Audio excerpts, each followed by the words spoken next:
Just a moment.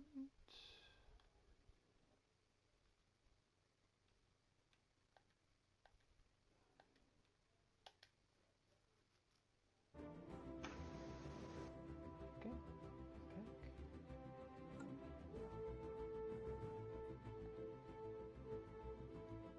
Let's wait until everybody gets in here before I confirm it, I guess. Alright. Shoe.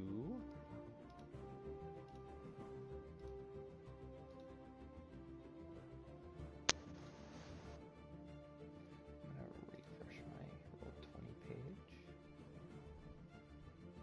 We're hoping to go that way.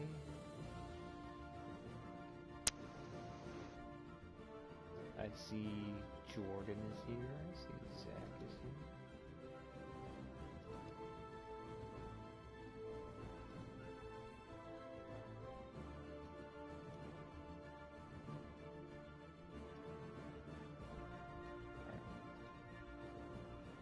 Can you guys see on Roll20 the different levels of the ship?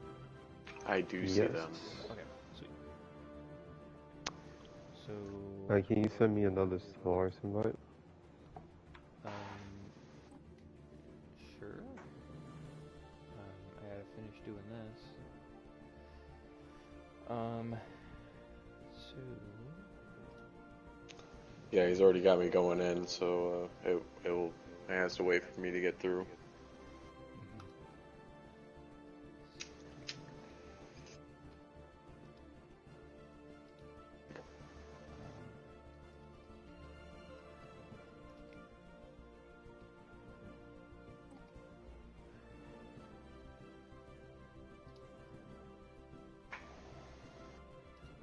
Oh boy.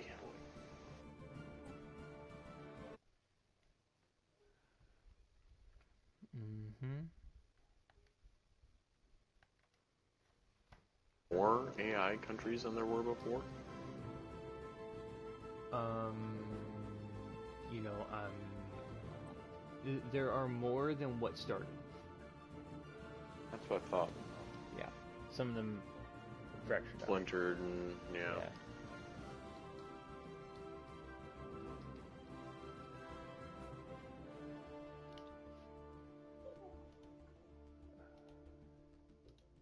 I cannot spell that right. I also can't see because the lettering is so small.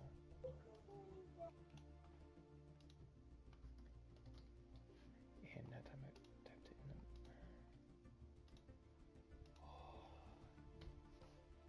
in. Were you able to get in, Ryan?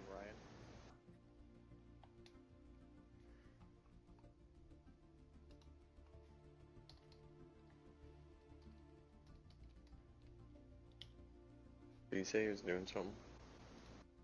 I don't know what he was doing. I didn't hear him say anything.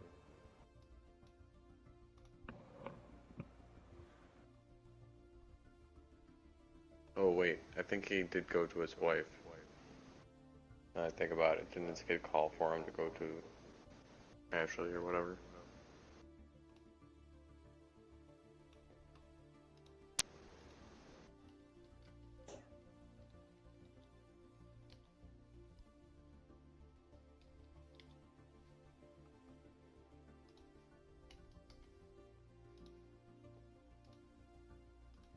Waiting for players.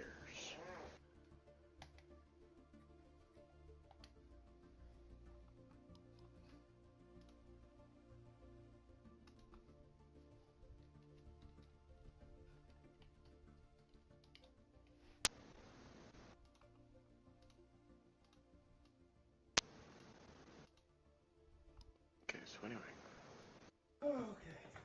Since it's a finesse property, it says we can use either strength or dexterity. Okay. I am back. Which is not bad.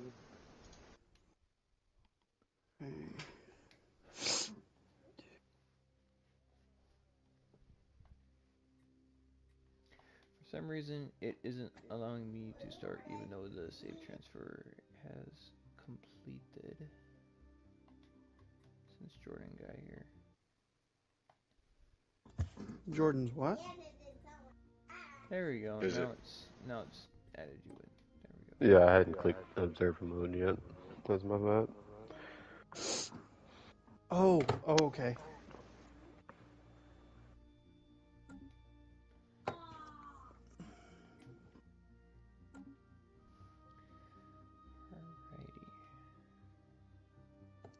So I added in a new map to the Roll20 page. So now you guys can see all the layers of the ship at the same time. And so it'd be better to use for like, oh, I'm going to this area or I'm going to that area. I'm going to this level, I'm going to that level. As opposed to like flip-flopping you between all the different pages that I've got. It and that also would allow all of you to be able to see what each other is doing. Unless if there was a Except moment for... where you didn't want somebody to see where you were going inside of the ship, that would be that could be arranged. But on this one map here, you'd be able to see all the different levels and be able to see all the different rooms all on one screen, in theory. How can I access the map from D20? I can't, can I? No, it's just like what we were doing last Saturday. Last Saturday I was accessing this side background, and it allowed me to... I don't know. Where you were able to move your token around. Yeah. That map. Okay. I've made it now so that way when you can look on one screen, you can see all the layers of the ship in one screen. As opposed to what we were doing last Saturday where I was hopscotching people around between the different layers. Yeah. Now everything's just on one screen, so if you want to say, oh, I'm in this room or that room or whatever, you don't have to keep hopscotching all the way around. Did you get inside the game there, Noel? What game? The Roll20 game. Yeah, not through the Roll20 app. I'm on here through Discord. It says app.roll20.net, but I can't get the regular app to work correctly. What's it say when you open up the regular app? So you're using it on a web browser, not on an app. Right. What's it say when you open up the app? Okay, I go to the app, right? Mm-hmm. Click on the app. It says, "Hi, Ryan S. D&D 5e by Roll20." Right? That says your games. There's nothing listed under it. I have no information on here. It's just basic, generic. Nothing's on here at all. So maybe it's a different account. That's very strange. 'Cause you said it automatically signed in, didn't you?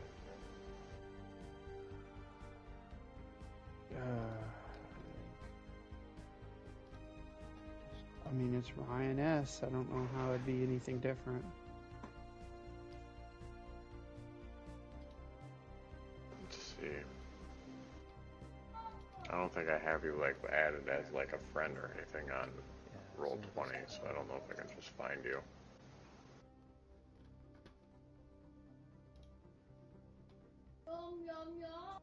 But it would probably be dependent on what your email and password were set for that one, and then compared to what you did to Roll20. I can't imagine that if you're on the same exact account, you couldn't access it unless there's a literal basic restriction from Roll20 to the web browser, which would make almost zero sense at that point. I mean, I can go and sign out on Roll20, and then it goes sign in. Roll20 mobile wants to use roll.net or 20.net to sign in. Continue. Email address, Ryan. Yeah, it says you're in here.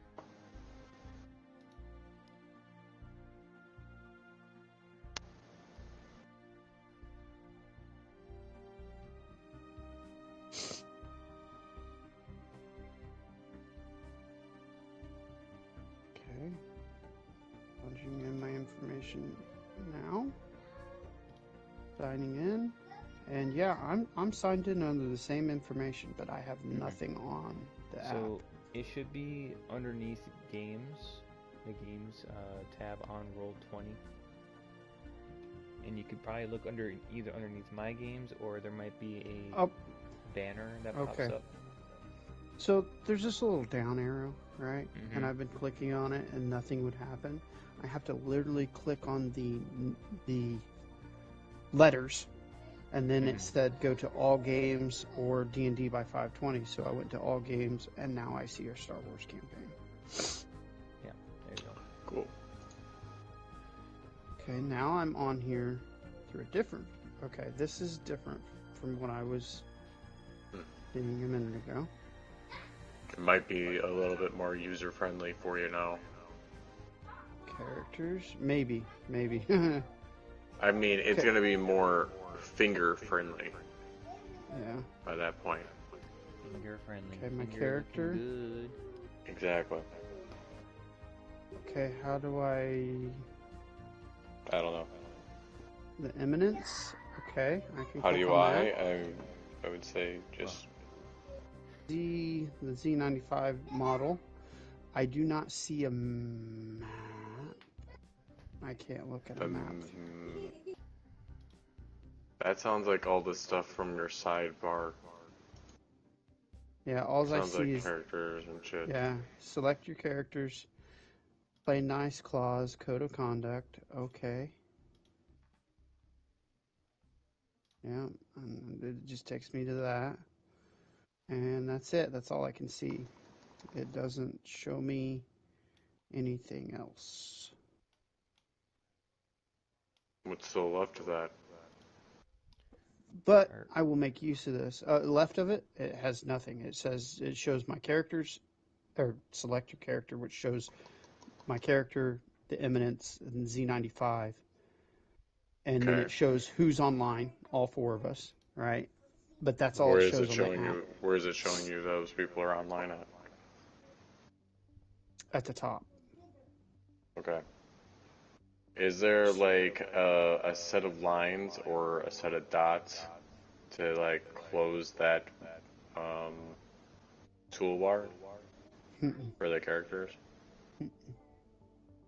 It might also be symbolized as like a set of arrows, I guess. Or one singular arrow might be more prevalent for the app. I almost feel like downloading the app just so I can look at it. Yeah, there's not a... There's no other indicators or ability to go anywhere else. Did you launch the game? Everything. Did you launch this game? Okay. Yes. So when you launched the game, it asked for you what character to play as? Maybe that's what it's asking. No, because it already, based off my account, went and put me as my character. Yeah, okay. But the app might require you to select your character. No, it did not. It put me right as my character. Okay, so what's on your screen right now? Lucian of the Jagged Tooth Clan, the Eminence, and Z95. But I've got a way... There's just static letters there. It's not like there isn't a map background or anything like that. No, but I got a way that I'm going to get this to work correctly. I'm going to use the app for my character and looking at my character and adjusting and doing all that because it's much better. And I'm going to we switch between the screens a lot. Yeah, but it'll be easier than... I'm going to turn the Discord into just looking at the map, because every time I go to look at the map, I have to close my character out and then reopen it, which is a pain. It really is a pain. And moving the map around is a pain because, okay, imagine you got to put two fingers on, right? And if you open it up, right, it'll open wider. And if you close it, it'll close your fingers together, it'll go smaller. But if you slightly deviate in your motions, it thinks you want to move the map in a direction, and it'll start traveling. And it's awful is what it is. But this is the situation I'm in. but we will get past this. And Mm. one day I will have my iPad, and an iPad will make it 1,000 billion times easier. But right now, making it work. Double make sure that we are good. Come on. Huge live right now. Good.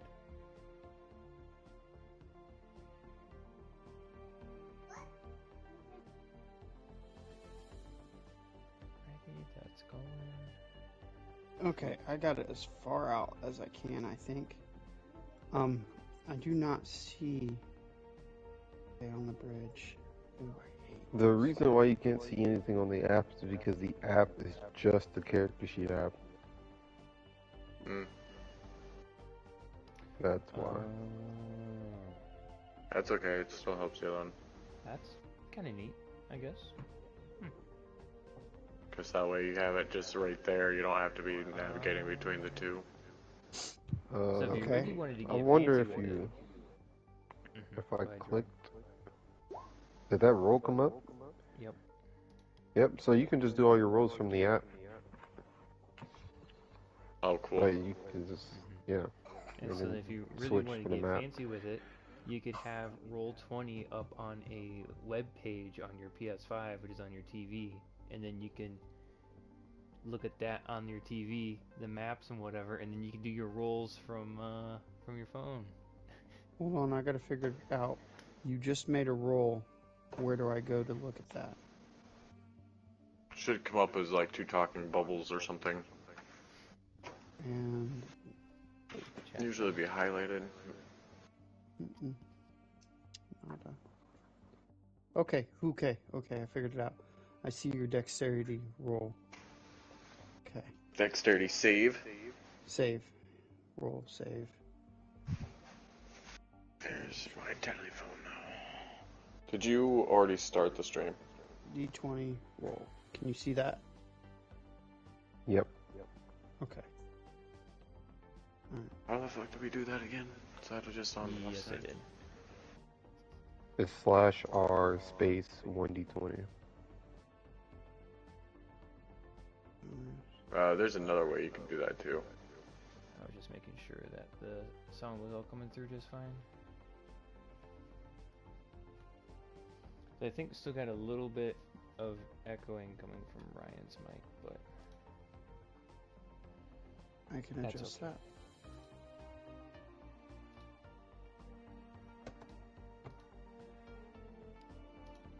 Is that any better? I don't know yet. We'll have to see. Hello? Hello? Hello? Marco Polo? Hello. Marco Polo. Hello. Hello. Marco Polo? I mean, that's... What else do... I can't think of things sometimes, so I'm like... It's alright. Yeah, it does sound a little bit better. It's not echoing nearly as much. So, what I do, which really messes me up playing with different games, is because I have this headset that is clearly not compatible with PS5 that causes the echo. It, between what games I'm playing and whether we're talking like we are right now, the echo gets louder. So I'm constantly having to adjust it. It's all good. It's all good. Like right now, if I was to play Apex with the sound I have right on now, I couldn't hear gunshots. And that's a problem. And you got the in-game sound settings set up? I'm loading in right now. Unable to join the selected game. This could be because it is no longer running or because it already met the maximum amount of Because player count. You're too late to the party. That's why. Now I gotta send you another invite. I was in the other room.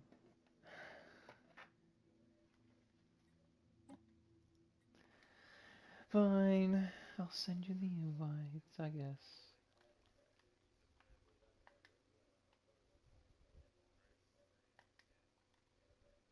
Public.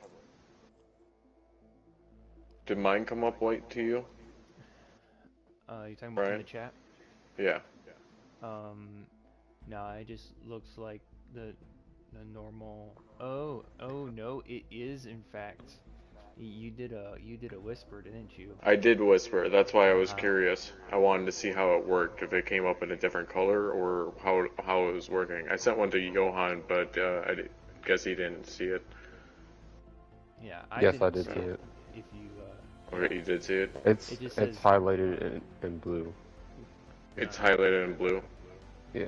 Okay. Or I can Mine are highlighted send you in one green. if I can. So I just wanted to be sure, and then Brian's came up white, and I was like, was that to everybody, or was that just like... no, I just see where it says from a Rebel C is what I see. Okay. Because I did it as a whisper to test the whisper. Did you get that? I personally, I got Lucian's. I didn't Yeah, get mine anyone was saying just anything up to the me. demo. Yeah, I said Yeah. I don't have the ability to whisper, so. I should have said a whisper to You probably do if you did the \W, and then you put a space in there, and then you type their name, Yeah. and then you All right. see hello. W Rebel D, and is there a dot at the end of that? There is, isn't there? You might not even have to put that in there. Because I'm You do. assuming that's what Johan did, and then the C popped, I it said did, C yeah. dot hello when he put it on Sending for you an mine. animal. Oh, then yeah, I guess you don't have to put it in there.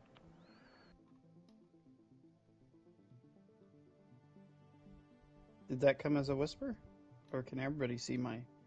I don't see it at all. I don't see it. I did not see it. It says to Rebel C. D dot dog. Yeah, the C might be messing it up. Slash W It's like, what is that, backslash? Rebel. Oh, there you That's go. 'cause of I that see something. space. It just took a moment. It was a lag.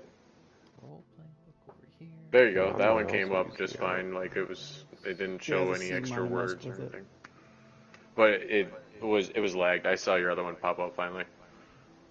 That lag's honestly what screwed me up when we were going through the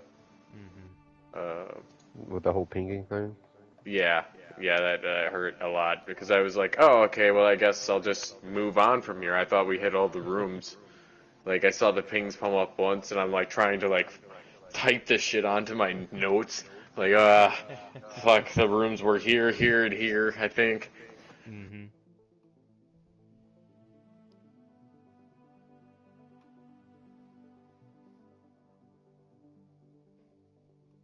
The hydroponics is Alright. fucking tiny as shit. Yeah, What's he just growing a in little there? area. There's nothing crazy in there. There's No, like an aloe chilling. vera plant and like some tea herbs. Who the fuck's eating aloe vera? In case if someone gets a burn from like the coffee. Goddamn cat animal people. You guys. You and your goddamn aloe vera. Well, they also got like a little medical bay, so like they gotta have a little something, growing in there and whatever, you know. Something for burns. And that's like the only thing I can think of at the moment. Maybe there's like some sunscreen or some star screen. Some star screen. It's not everything is the sun. Especially if they get to like Tatooine and there's like a bajillion suns in the sky and you're like, oh, I'm burning. There's one too. Okay. Yeah, okay, so yeah, and the fact of the, our cargo container area, which I believe was that one that has transport putting right on it. Yes. Mm-hmm. Yeah, I never remember hearing anything about I remember you describing the hallway, but I never saw any description of anything else. So I was like, okay, guess I'll turn this way.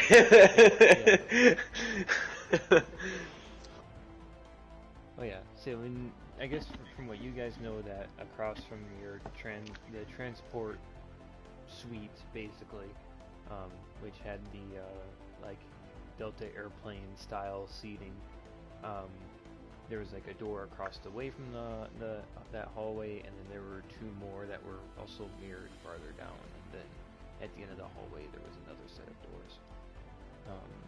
And are those gray those gray things like supposed to be? Those are airlocks that lead to Oh, different, okay. That if there were armaments on the ship, that's where they would be at. So that would lead to other modules, essentially. I It love would you lead too. to, like, basically, Be safe. like how in The cat to the episode fox. 4 or 5, I think it was 5, where on the Millennium Falcon, they have like they have the hallways that wrap around, and like when they get to the gun turrets, there's like one on top and one on the bottom. There's like a tube and a ladder that goes up and down. That's kind of like what this is kind of set up like, where you go down this small little hallway, and at the end of it, there's kind of an airlock that leads up or down. Or I think in this case, it's just up. All the guns are topside on this ship. Could be modified to have more weapons, but there currently aren't weapons on this ship. These are. It only had forward-mounted weapons, I believe, is what you stated. Yeah, it only has the two front ones, which are to the right, to the east on this map. They're the two gray things that are sticking out the side. Those are retractable. So currently, the ship has its weapons retracted. But then when you activate the weapons, they and they like angle out, so they shoot forward. It just kicked me out of roll 20. But yeah, the ship's kind of modular because it was mass produced, and the Gazanti had several different roles in the Empire, so it had to be kind of an all-around, basically kind of like the Honda Civic of spaceships, where you can modify it, you could trick it out, you could do whatever, you could change parts interchangeably with somewhat relative ease, and you know, they made a lot of them, so parts are a little bit more readily available, and so the hard points and like the different like modules were a little bit easier, a little more easily interchanged. In this case, this one has a transport and a couple of storage things for like large containers of food.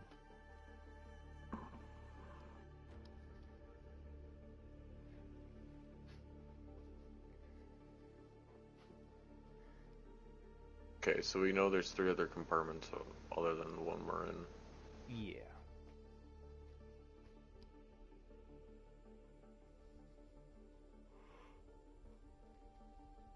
And we're currently at the bridge, right? Yes. I believe all 3 of you ended up at the bridge. The pirate captain was escorted to the to the medical bay And locked in. Yeah, and locked in to tend to his wounds, essentially. And you guys on his own. Yes, on his own. It's a good thing he kind of knows how to bandage himself, and that he has some form of medical training and knows how to stop bleeding and everything. He's totally not going to bleed out or anything like that on his own on a stranger's ship. He'll be fine. Well, he died. Yeah, he's probably dead. But, bleeding out of the fingers killed him? That's a lot of blood loss. That's a lot of blood loss. But luckily, you cut him with a lightsaber, so it kind of cauterized the wound right away. So yeah, where we left off last session was you guys had put the captain in the medical bay, and you guys had kind of reunited at the bridge. The original captain of the ship was found in the hydroponics bay. He was kind of shoved in there during the initial assault and was basically locked in there. And Question. he is currently at the helm. Hold on a second. He's currently at the helm with Silveris. Silveris. Yes, thank you. I was about to pull up you guys' names. And Silveris is there kind of in the co-pilot seat. There's instruments all strewn about in the bridge. There's a triple panel viewing port looking out towards the front of the ship. You guys see a quasar. You see some of the panels. Some of them are flashing brightly, like kind of like warning lights, stuff like that. But there's kind of this lull of, you know, everyone's kind of waiting with bated breath as to exactly what the quasar is going to do. Everything's kind of a little bit in question, and that's where we had left off. But there seems to be this kind of moment of peace and stillness that you guys have for the moment. I keep having a problem where it's like logging me out. Keeps locking you out. Yeah, it keeps saying that the time has expired, and then it just kicks me out. Are you on the app and on a web page at the same time? No, I don't have the app. Yeah, I'm doing that and it's not having a problem. It's very strange. It's just like literally just kicking me out, and then every time I go to try and go to like, it's not kicking me out of the game. Like I can see the map. It's like as if it maybe not. What I'm saying. It's One thing yeah. I do want to ask is, do we get to know our character XP? Oh yes, that was one thing that we needed to talk about last time. So each of the pirates that was slain were worth 25 XP, which gets shared between the three of you that were in combat. And then for capturing the captain, that is, did it say, I forget if it said the equivalent of 75 XP to do. So there were And three villainy. recording pirates, right? Not counting the captain, right? no, there was more than that. So there was a total of 4 pirates, So crew that's 100 members, XP. and then Yeah. Wait, there 4? was There was 5. 4. If you're saying 4 crew members and then the pilot or the captain, because we fought 3 and then there was another one that was hiding, but you didn't do it. You didn't actually fight it. You put just him to sleep. incapacitated. I And I don't. We don't incapacitated technically one, know that and we because we fought weren't even 4. in the room. Well, I would know that because I went in the room when we were fighting the captain. But you wouldn't know that. Incapacitated one pirate other than the captain. There and was we 3 that we killed- fought. We killed 4. There was 4 in the beginning. okay. So there were 4 in the beginning, and in between the three of you, you can split up 100 XP, and then Lucian subdued 1 pirate, so that's 25 XP just to Lucian, and then between between Kibo and Lucian with the captain, I'm still trying to find that. Wait, so we're splitting 100 or we get 100 each? Splitting 100. So 33 apiece. 33, that's what I was thinking. Mm-hmm. 33 plus another 25 plus whatever the captain is. Yeah. I think Where do we put I think that I had the. Did I write it? Did I write it down? The 58 plus the I of course didn't write it down captain. in the back of the card. We'll just do 50 for the for subduing the weak pirate captain. So between the two of you, you would both get 25 XP.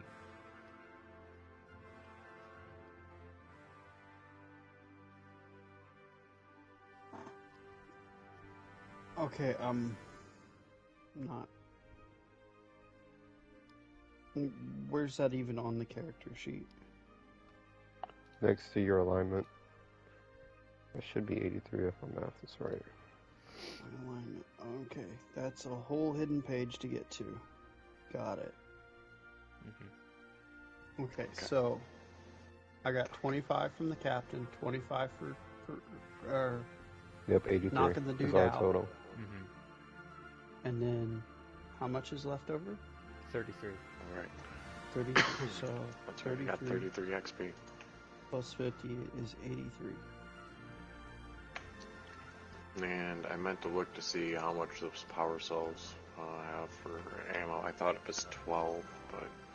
Oh yeah, and for my light pistol I got off the guy, did that have like a ammo count, or does it work? I guess I'm not entirely sure how the different power cells really work. Like the mechanic behind the power cells.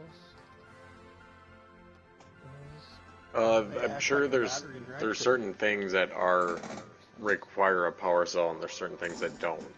You know, like there's going to be things that use more of like slugs or like actual ammunition rather than using power cells or something else.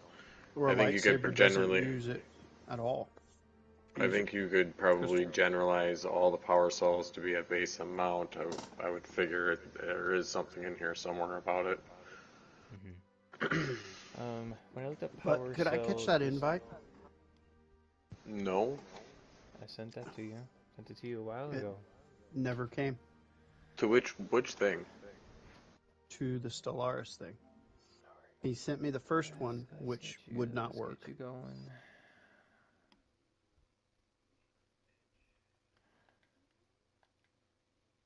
There you go. It's been sent. Now I got something. Okay. Okay. Joining. So the description that it's giving me is power cells fuel blaster weapons that deal energy or ion damage. Additionally, power cells are used to energize certain tools. I ain't really seeing too much about power adapt, power belt, adventuring gear, power cell. It just says a power cell fuels a number of attacks equal to the weapon's reload number, and then you have to reload. So I don't think there's a So they have a reload ammo. number. That's what it is. Yeah. Yeah. So infinite ammo, but you have to reload after whatever. Yeah. That makes sense too. Because each weapon probably would have to use a certain amount of energy. Could we recharge those at like at either our ship, or if we had one of those gunk droids?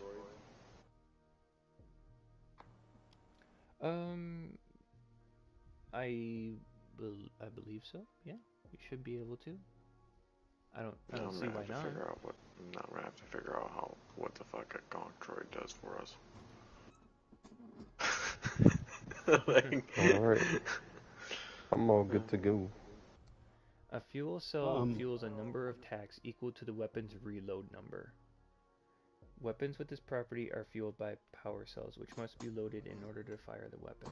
A power cell fuels a number of attacks equal to the weapon's reload number. So after the power cell is depleted, it's depleted, and then you would either need to recharge it or get a new or have a secondary backup one. Right. Yeah. Okay. So yeah, this one does have 12. At least I guessed it right.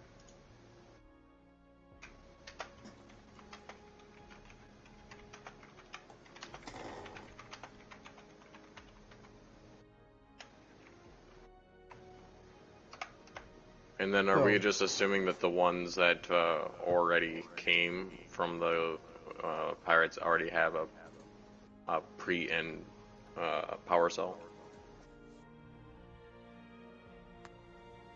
Or are they not really technically attached to the gun like a magazine?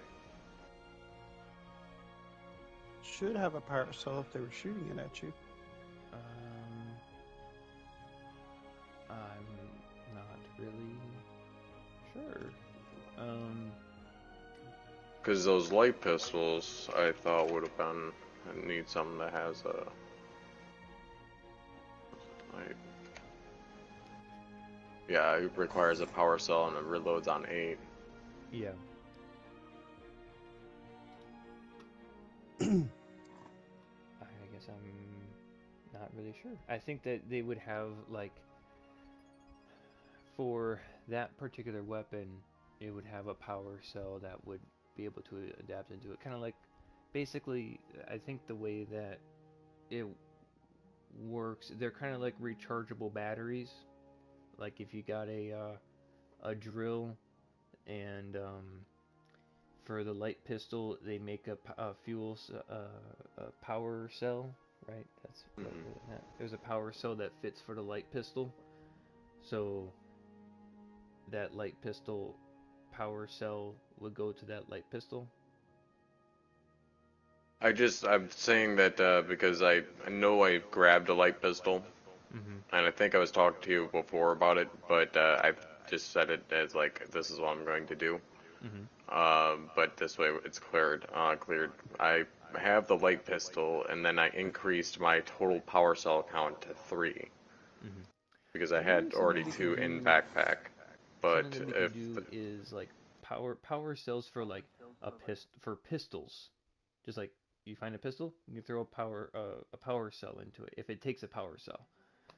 And if you just kind of got whatever pistol, and then you have the reload property of that pistol. And then like if you were to pick up a rifle that would run on power cells, you would need to find a power cell that meant for rifles. Kind of like just like different size batteries.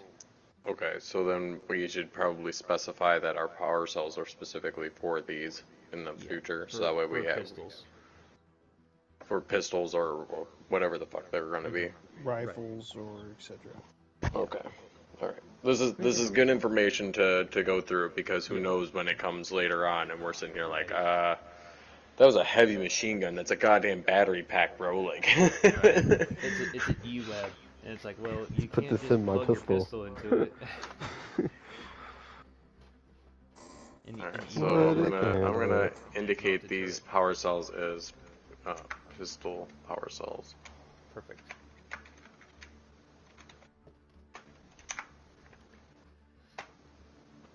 So I also picked up one, so I'm assuming I just have the one that's in it and no other ones, right?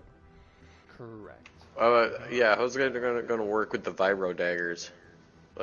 Should we just assume that these pirates are so cheap they didn't have batteries in the vibro daggers? No, Unless they weren't using them. Well, I mean, if you got pistols and then you have vibro daggers, and then vibro daggers technically take a power cell as well. Yeah, they do.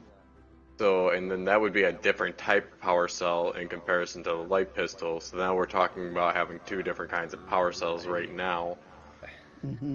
And not only that, you are correct. So the vibro daggers, when they're power cells are embedded.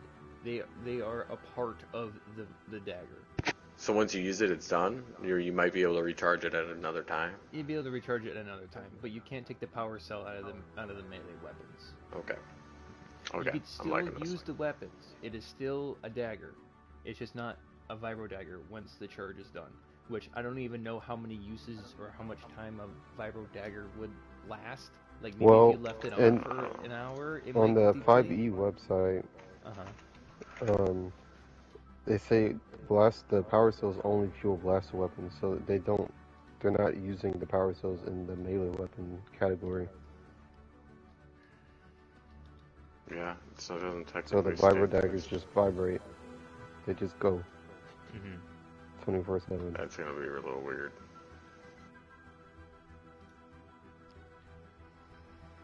Okay.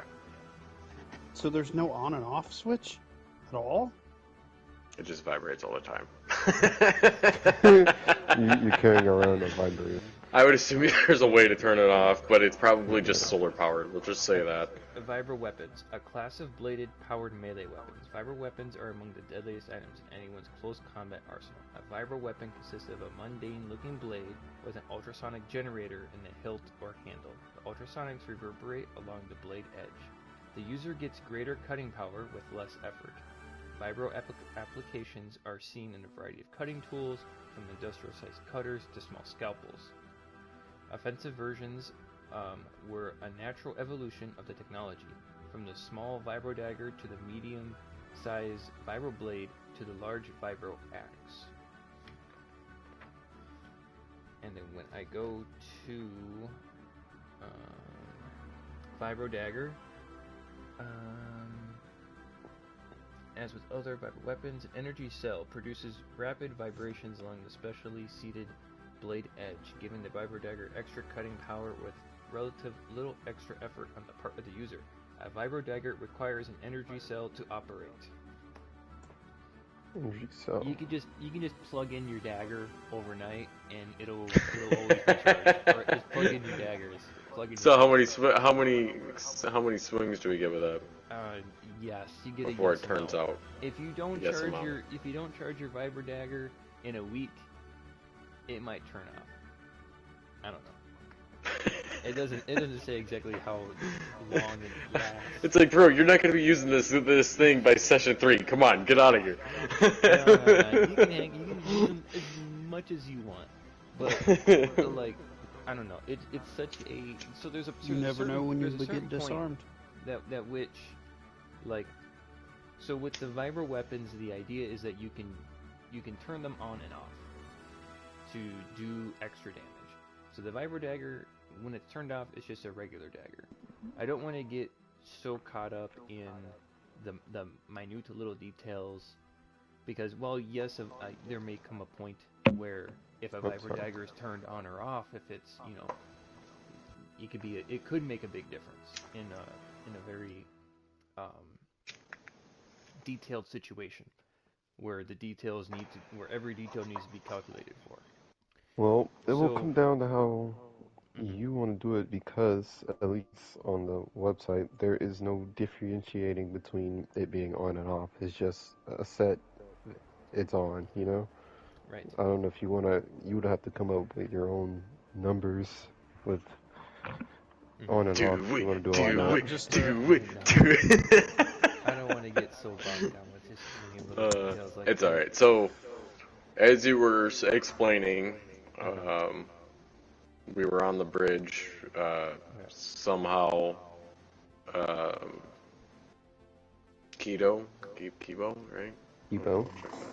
Kibo is now there, still sleeping, and let's see, you had just gotten back from dropping him off at the med bay, and we had just discussed what are we gonna do about the ship. I believe the last thing we were talking about was grabbing the protocol droid to make an attempt to either communicate with the vessel. Mm-hmm.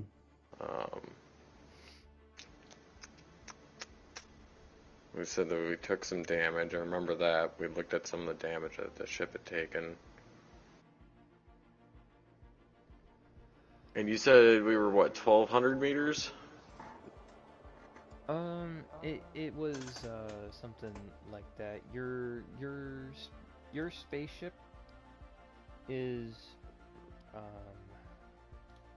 let's see how accurate this here is. Yeah, about each square and every. How big was this? Oh, sorry, this. That's pretty accurate to the original when I set them up individually. So length of your ship is just under 200. Yeah, I'd say about 1,500 meters. They're a ways off. They are, I believe that would be just out of range for their lasers.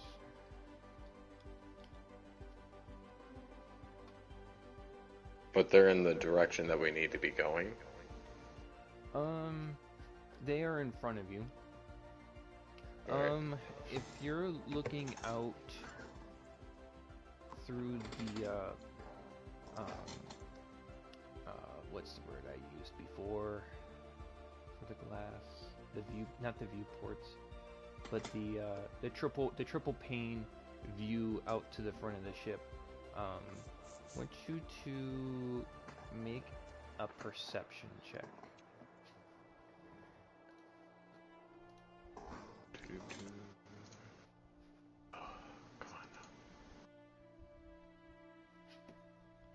Now do the same for the actual captain of the ship too. Okay. My thing's being stupid again. Verify that I'm human. Failed to verify. Dude, it does this. It really does do that. It sits here and tells me that this may take a few seconds, trying to verify who I am. And then I have to relog back in, go back into the game the other way.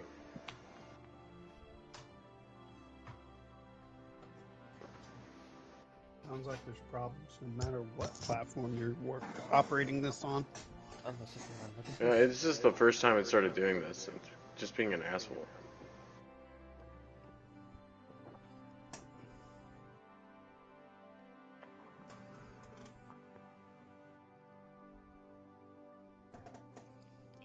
I have also heard in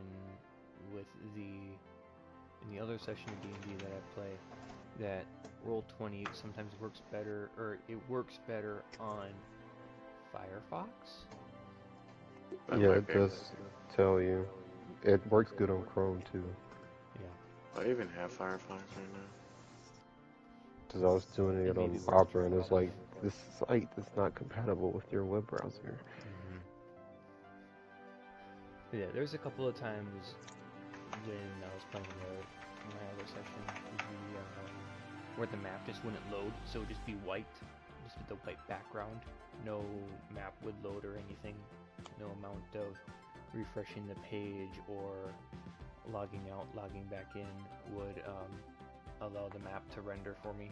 So I would have the DM would live stream to Discord his screen of the map, so that way I could see what I was doing.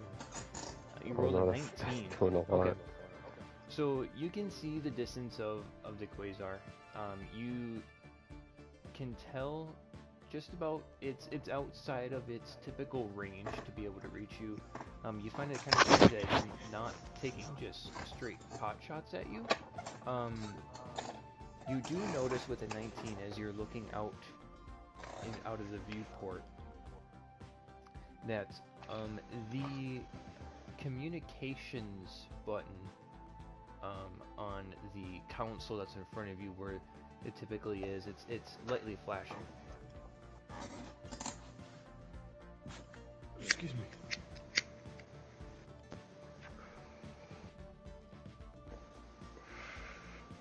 I guess, let's see here.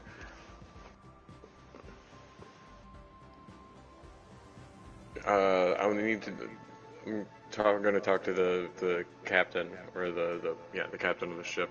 Yep. Do you know who this guy, or do you know who that could be coming from? Is that from that cruiser? You see, he's kind of. What was that, Ryan? I said cruiser to the guy, but yes, it is a quasar. You see the captain. He's kind of. Seems to be distracted by looking at all the different instruments, trying to wrap his head around the exact state of his ship, and he kind of goes, "Well, it's on the open comms. I mean, it could be." And you see, he starts tapping on the screen. He's looking through the. There's a little log that's next to where that button is at that kind of shows the recent transmissions either sent or received, and you see that there was a message that was sent just on all comms, a distress signal that had then been shut off very quickly afterwards. So he means open frequencies, not open comms, like everybody in the room can hear us, or everybody can hear us in the room. Right, something was sent over. I mean frequencies. Okay. Basically all channels. A distress call was sent out all channels. And Got it. Can I see where that came from? Can I roll to see where that came from? Or check to see where it came from, I guess I should say. Sure. It came from this ship. The distress signal came from our ship? Yes, the distress signal was an outgoing signal on the log. Can I check to see where it came from in the ship? Sure. Go ahead and make a history check to see if you History recall check. where typically where the where the communications antenna or the equivalent of antenna, what would it be, transponder is. Make a history check. Yeah, I was like, I'm looking for history. I didn't see it right away. Lore. There we go. Yeah, there you go, lore. I was like, bro, where the fuck is 3. this? You 3. it's you know, the ship has one, of course. It sent out a signal, but you don't know where it's at on this one. You know, these ships are so customized, and this one's kind of run down, so it could literally be anywhere.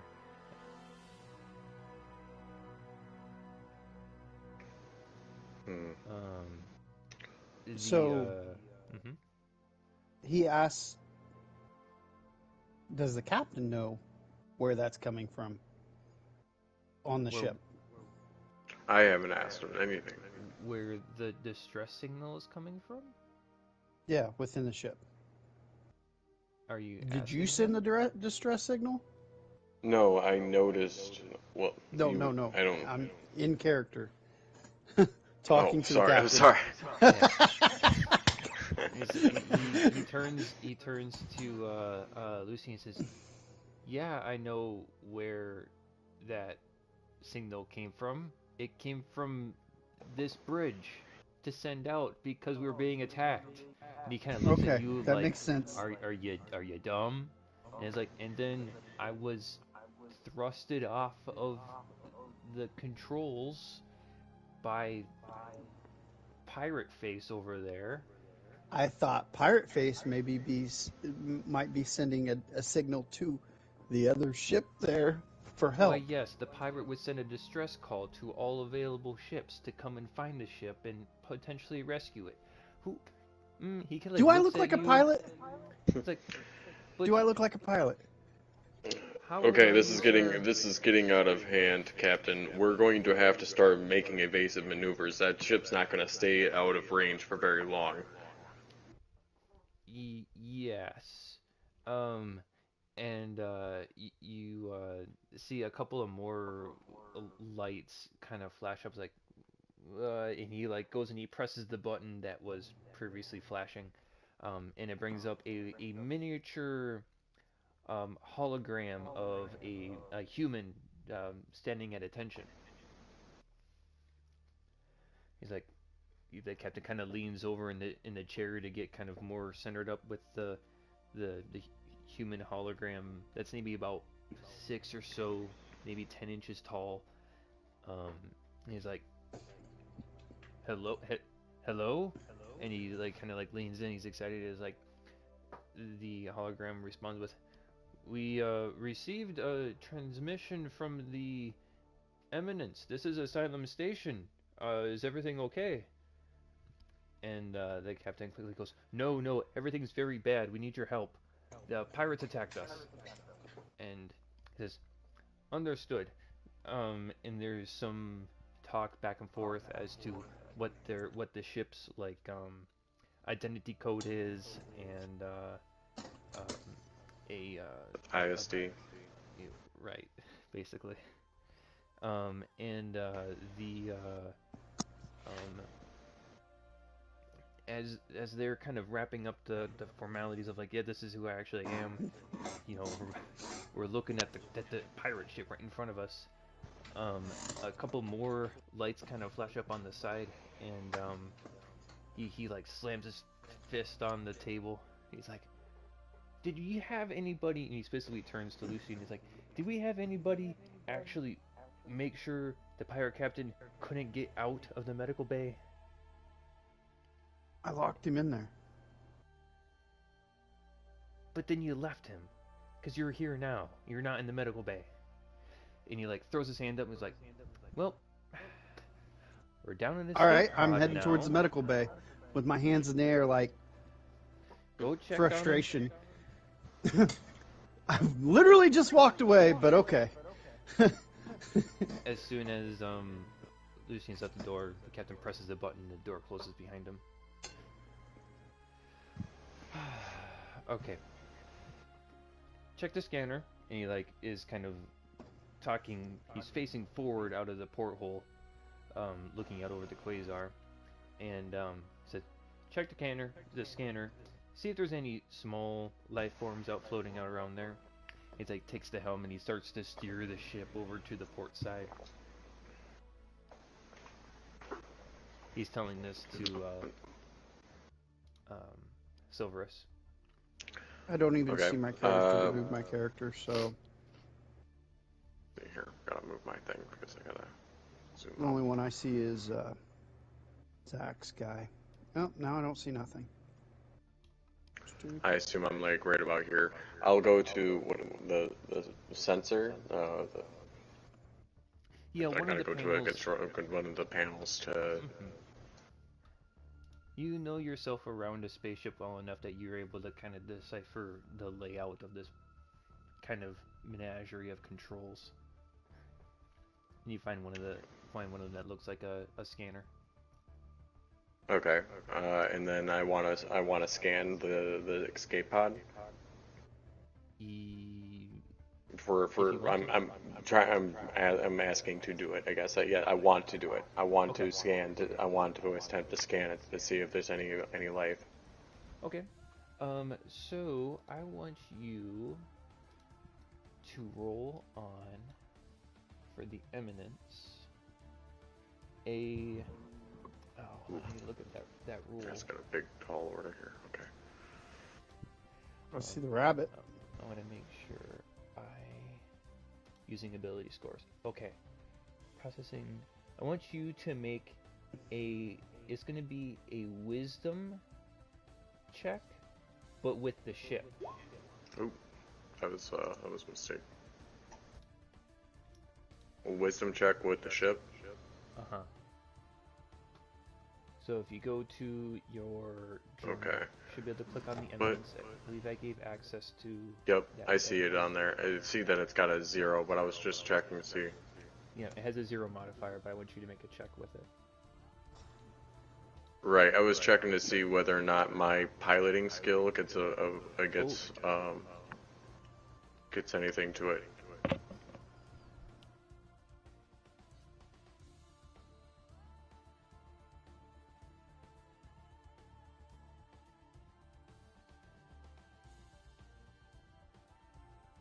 Okay. Let's see here. Versatility second man. Okay. No, I don't think I see anything on here that gives it any additional. Yeah, you just got power dilocation engines and it's on dexterity maneuvering. I guess that would be the 2, I guess, because it must be on advantage right now. Okay, let me quick edit that. And I did on save, which would be what? Oops. Always roll advantage toggle. Got that saved. Go ahead and make another roll. Now that I made a saving throw anyway. I need to make what, insight? Or you just want me to click on wisdom itself? Wisdom. This is just a wisdom. 16. Okay. That is just good enough. You see a very faint blimp come up on the scanner. It reads that it is somewhere in between you and the quasar. So it's heading towards the quasar, but I didn't see if there was any life on it. No.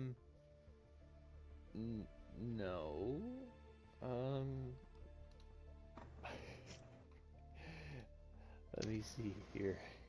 You want me to roll another check to see if there's life on there? Well, I want to check to see if there's life on there. Is it possible for me to roll another check, or is the sensory system too weak because I remember was talking somewhat about this last time. But I can't remember what the captain said about it. I would say that the sensors are able to detect when anomalies are in the area. So you know that there is one escape pod that is in between you and the quasar.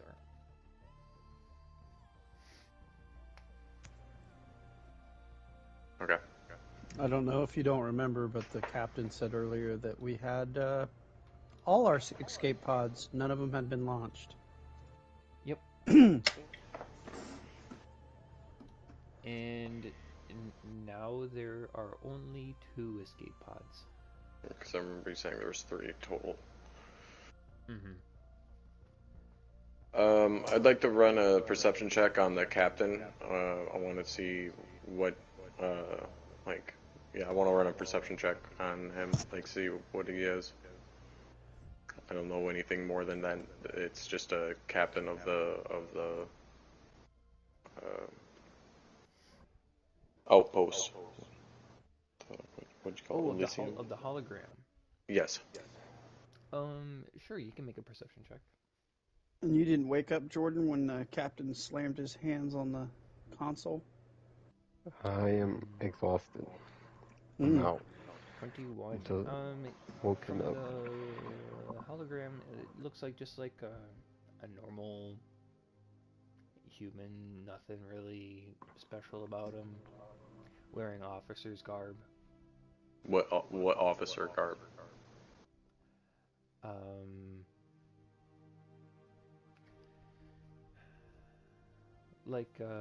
Independent. There's no real noticeable insignias. You don't see anything Empire. No faction. No, not really. Okay. It just kind of says like police on the front of it. Okay. Yeah. Oh, puppy. Okay, so how long is it going to take me to check to see if he's in there? At the med bay. Probably all of 30 Yeah, seconds. it's because the TV ain't on. There's 2 different remotes, Bubby.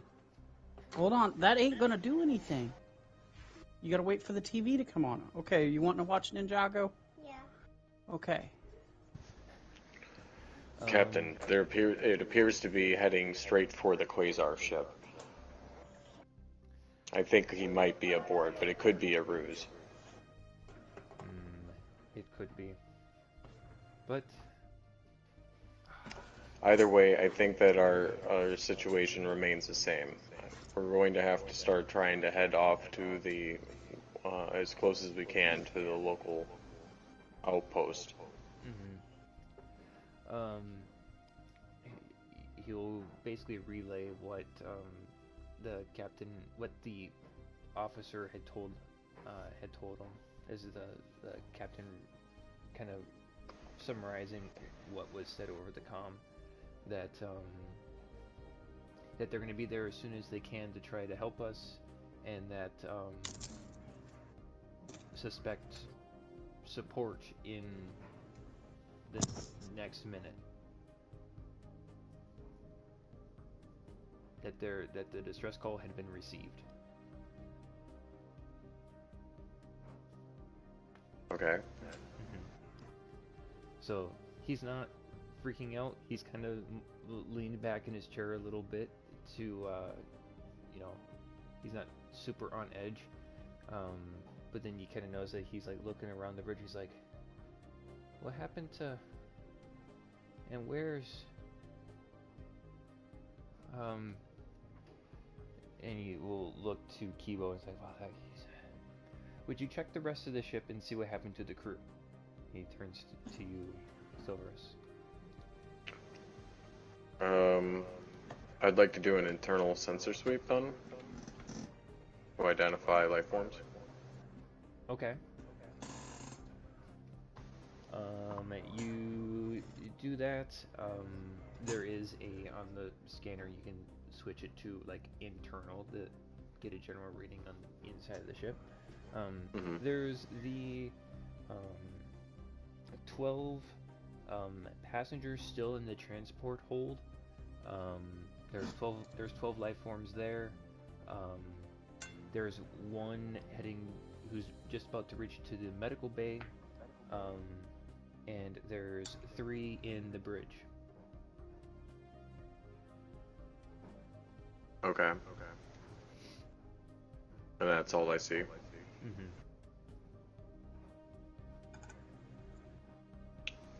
So. Well, Captain, I fear that I don't see anything more than the passengers on this ship.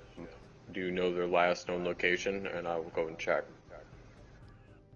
Well, when I was thrown in the hydroponics bay, the last one I saw was in the captain's quarters. He like kind of starts wringing his hands or like rubbing them together in kind of like a nervous tick. He's like, I need to be at the helm in case if something happens. Would you please go check on the other captain's quarters? Okay. And I'm guessing from actual knowledge here that the captain's quarters is here on this the first level, the same as the bridge. I just have to go. The captain's quarters are on the 3rd level. There were one of the 3 rooms. compartments. One of them now no longer has a door thanks to a lightsaber. Completely destroyed it. Okay, let me see if I can.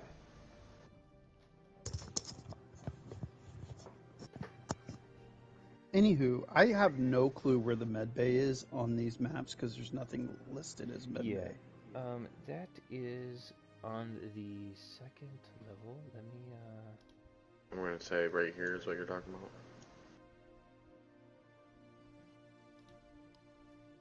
Yeah, this area here is the captain's quarters. Those 2 rooms there. Okay. And so those 2 big rooms behind the ladder. I exit out to the bridge. Oh, hold on, I gotta exit out to the elevator, go down to the 3rd floor, to the 3rd level, which I think is right here. Yes.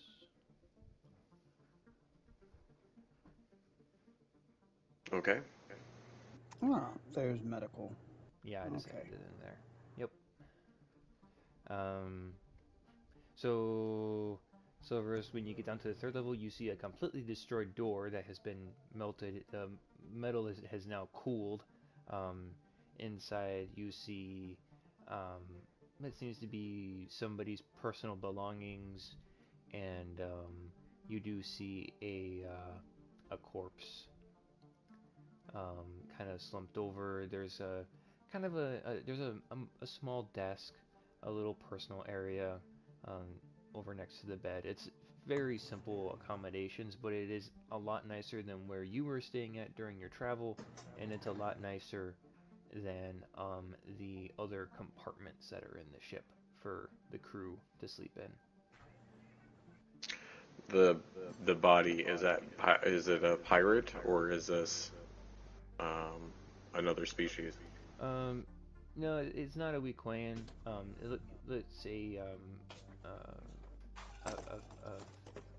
It's a human female wearing similar garb as to the captain that was up top at the bridge. I'd like to take notice of their garbs more intently. I want to see what rank, what insignia that they were wearing. It's just a plain, kind of a darker blue vest. The shoulders kind of come out to a little bit of a soft point as they come down to the arms. It's like a not quite. It's like kind of like a skirt, a one piece skirt. That they're wearing. Kind of like a nicer pair of boots. Hair is kind of pulled back to a ponytail. You don't really see too much else without moving the body, as they're just kind of slumped over the desk. They're not breathing. They haven't moved for quite a while. I'd like to look for the cameras. There's probably a camera in this room. Where's the camera? Make an investigation check. Oop, I almost did the ship's investigation check. You do not find a camera. Alright, so I want to go and check out the captain's quarters. Okay. In that same room or in the room next? Let's see. I'm right here. I haven't gone into the captain's quarters, have I? No. Okay, no, I'd like to enter the captain's quarters specifically. Okay. You go in there, you see some, as you kind of step through the door, there are some lightsaber marks that are on the wall, and you could definitely see signs of a tussle that had happened here, where you're assuming that Lucien had caused with the Weequay pirate. Upon going into the room, you can see more clearly that there is a blaster bolt going through the back of the female human that she had been shot in the back. Okay, the same female human? Yeah. Mm-hmm. Okay. Alright, and then I'd like to go and investigate the second room. Okay. Which I'm assuming is not the same quarters. Correct. They're two separate rooms. That door is locked. Ooh. Yes.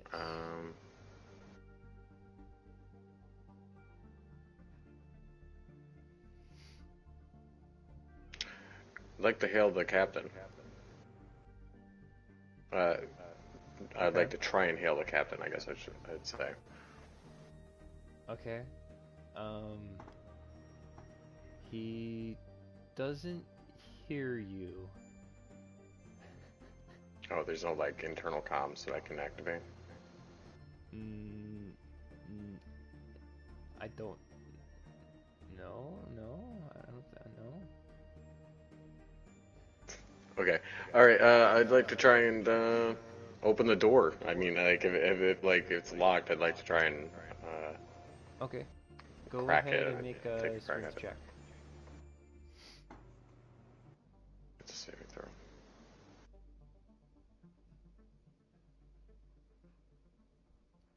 15. You start to make the door budge a little bit, and an alarm goes off. It's like, whoop, whoop, and Where was this alarm earlier? I yell out loud. The captain calls over the intercom, like, bing. Oh, sorry, let me turn that off. I'll get the door open for you. And he hangs the thing back up, boom, and the door opens.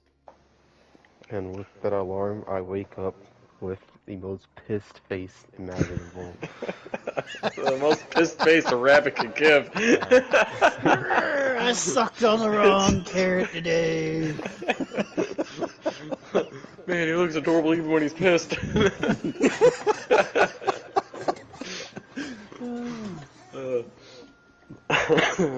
Okay, so I'm assuming the door opens. Yes. Mm-hmm. Okay, Yeah, so Captain I'd like. opens the doors. What do I see amongst opening this grandest room? How much time has passed? Probably a lot. I mean, I went down to the third floor. Yeah. Well, with the elevator. Well, You see in this room is just another set of captain's quarters that looks fairly mirrored to the other room you were just in. There's just personal belongings in there, and there's this room isn't destroyed, so there's no signs of struggle. You think that the pirates probably didn't have enough time by the time that you had intervened and had stopped the pirate crew and the captain, that they didn't have a chance to get to this room. Okay. Alright, well then I will take my newfound knowledge and go back up to the bridge. Okay. Lucian, as you get to the medical bay, you notice that the door is half opened and that the panel has been hacked into and has been sliced. So it was open from the outside? No, it was open from the inside. Okay. Mm-hmm. And he's gone. Oh yeah, he's long gone. Okay, so I run up to the bridge. Okay. Yep. And while they were doing that, and I got awakened, I'm gonna ask the captain to catch me up on what's happened since I clocked out. Ken turns around and says, "Well, little buddy, it looks like that pirate that you almost killed and that your cat friend left unattended in the medical bay is currently going right towards that quasar." He like points out the window. He's like, I'm just like, of course. "And we do not have the firepower to take on a quasar by ourselves. But luckily enough, we have reinforcements coming in, and hopefully we don't blow up when they get here." How soon are these reinforcements? They said it would be just a minute. He kind of like nervously starts tapping on the desk or the control panel in front of him, just like on the edge of it, just tapping his fingers. Like it could be a little bit sooner, as he's like preparing, flipping a couple of switches, diverting power, and checking over once again the system update as to the status of the ship and the amount of shields, the amount of fuel that's left in it in the I'm ship. gonna say first time No, but it's always being in a life or nerve-wracking. death. None of my crew is alive, so I'm kind of out here on my own. I see. So I No. imagine I hear the alarm while on the staircase. More or less.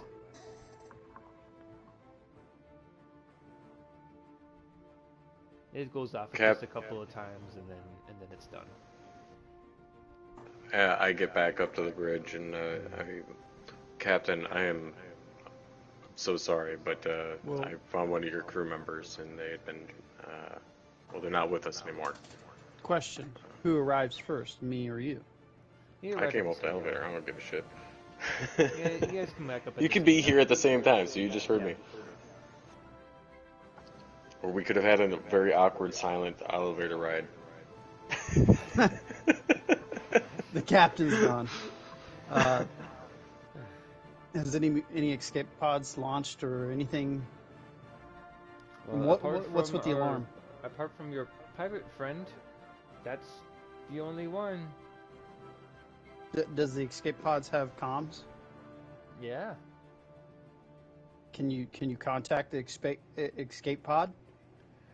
Sure, if you want to talk to your friend again, he like punches in a couple of things, and he turns the microphone that's on this this bendable stick that kind of points out just about the right height for him when he's sitting in his chair, and he like bends it over towards the middle for you to be able to talk into, and it's like, press that button right here when you want to talk to him. Press the button, I say. Return to the ship now, or we will shoot you down. And the captain kind of like, his eyes like almost triple in size as he looks at you, and he's like, and some time passes, and you see the light kind of pops up again for when a message is incoming. The captain presses it right away, and it's the captain. He's like so holding on to his hand that has currently 3 fingers, and he's like got the other 2 are wrapped up in a bandage. So like, you see, you shouldn't have left me unattended, you stupid little cat. You catch Jedi. Now you will never catch me. And it terminates the communication, not giving you the time to respond at all. All you hear is Jedi, and then that's the last word you hear from him. I turn to the captain. Do we have any form to fire on him? No. If we make any movements to any closer to that quasar, they could open up on us. You see, and he like pulls up the screen where it shows like we're running on almost no shields and practically no fuel. I don't even know how we're still flying at this moment. Hey, Lucian, need to think before I act. Captain, is there any way we can divert some of our firepower to the shields to try and generate it any faster? He makes it back to that quasar, we all die. If we fire upon that pod, we all die. Right now, our best bet is currently to try and get to that station. Yes, stalling. How long? They said a minute, but it's been like a half a minute ago before we can get any, or we are supposedly supposed to get reinforcements. How long before that pod gets to that ship? Because it's going to be a minute, I imagine, for him to figure out frequencies to contact the ship from the pod. Right? It might take a second. He's a seasoned pirate. He knows how to talk on a ship, how to talk to a ship. He's been around for a while. He knows what Jedi are. I'm not a Jedi, and we're dead in a couple minutes. But he thinks you are one. Doesn't matter. We're dead in a couple seconds. That's what he thinks. Okay, so game talk. This ship, I scanned it. It's somewhere between us, but I don't know the distance, right? Can I go back to the sensors real quick? Or I'd like to go back to the sensors, I should say. So I should call it out like that. I'd like to go back to the sensors and see how far the distance, because we said it was about 1,200 meters between the ship and the Quasar class. So how far? I want to see how far away he actually is using the sensors. The sensors say that it's about 700 meters. It's about 700 meters. Just barely over halfway there to the ship. I'd like to check the ship specs for how far our radio frequencies go. Like, it's space, so they could, in theory, the radio frequencies could go on indefinitely, but once it gets out past a certain point, that it kind of turns into static. Yeah, that's why I wanted to know what kind of distance it would be, because I'd like to jam his comms. You do not see that kind of function on this ship. Really, I think that all that would have to be is that I would just use all frequencies. If I occupy the frequencies that he would most commonly use, he wouldn't be able to call it. It's basically he's unorthodox in jamming it. He's not actually got a jammer running. He's attaching to the ship, the frequency to the ship, so the escape pod cannot contact the ship. It'd be like trying to put out two radio waves at the same time. You know how when you're in the car, if you hit two same channels at the same time, it comes up pretty gargled and you can't really understand anything at all. I gotcha. Sure, you could do that. If you want to, one of you would have to be focusing on doing that the entire time to constantly be maintaining that, making sure that there aren't any frequencies that slip through the cracks for him to be able to not be able to communicate freely. Do we notice him doing this, or are you announcing that you're doing this, or? Because as of right now, I'm still communicating to the rabbit that we're dead in seconds. Yeah, I'm trying to do this. I'm trying to actively try and do this right now. So we have no idea that you're doing this. Okay. Yep. It says. You want me to roll a stealth check for that? No, I'm just. Starships are equipped with basic systems allowed to communicate in real space. Typically, starship communication systems are limited to contact ships and planets within the same system. Although boosters and specialized radios can reach up to several light years, opening a channel to a willing recipient is simply a matter of winning their ship. They will So receive this. a notification and respond, opening the lines of communication. Okay, so wait a minute. We're actually in the same system as this outpost, the station that we're trying to get to. Yes. Okay, well then can I just stop that, and I'm just gonna take the helm and start driving. I want to fly right to the ship, or right to the outpost. Okay. Gotcha. I mean, we already broadcasted our signal and everything, so we might as well just start flying to them, because it's the only safe. It's the safest bet. Sure. You notice that on the scanners, that there is there's several rings to the scanners, so you can judge distances. You notice that on the outermost ring there is a very large red dot that starts flashing, and one of the um, little sirens starts going off, that there's a large object approaching. Okay, I want to see what that is. It looks like a very large red dot on the scanner. That's not Okay. the quasar. You see the escape pod, a tiny little dot. You see a bigger dot, that's the quasar. But then you see on a very outer ring of it, there is a very large dot. Okay, so is that going to be on a coming- different map? Can I see that? As in, like, is it? I have to cut. Okay, because the quasar is in front of us, so I have to cut past the quasar in order to get to it. Pretty much. Okay. The captain's still kind of like, oh good, they're almost here. As he kind of looks over there, and he's still like fidgeting the controls, and he's like ready to move at a moment's notice to try to evade any kind of big turbo laser blaster shots from the quasar.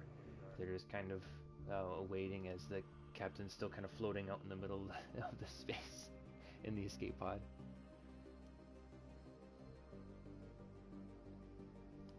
What else was that? And you said that blip is approaching? Yes. It's coming out of hyperspace. Oh. The distress signal was sent out, and the space station is responding. And it responded by sending something out of hyperspace? So the station said that it has received the distress signal, that they are coming, that there will be just a minute. So they went into hyper jump, a short jump in the same system. Okay, where that's they what need to be. you're saying. Yeah. Okay. Because I'm sitting here like the station hyper jumped to a closer spot. No. It broke its orbit. It flew through the same solar system. That's what I was trying to grasp out of this. I was like, it was at Jupiter. It came to Earth. The whole station. No, it ain't like that. I'm trying to like think of it being like, oh no, it called in another ship, and that just dropped out of hyperspace. That's what I was thinking. Oh, okay, I got you. I understand the confusion. Okay.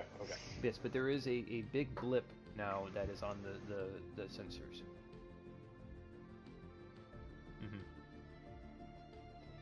Is this making any noise or flashing lights that we could I see? want to investigate that blip. I want to scan that. I want to make sure that's actually them. Not more reinforcements coming to their aid. You can run a scan on the sensors. You can do that. That's a Make wisdom another, check, isn't it? That's another wisdom with the ship. I have to move these out of the way when I do it. 4. Oh god damn. Damn These sensors. Yeah, these sensors they're kind of shot, man. They ain't very good. or you're just not familiar with how to read them. You don't know which, but Yeah. the ship ain't doing too hot. After you do that read again, is like the captain will look over and is like, they're coming. They're gonna be here soon. Is there anything about the quasar? Does here? He like reaches over and he like turns a dial or two on the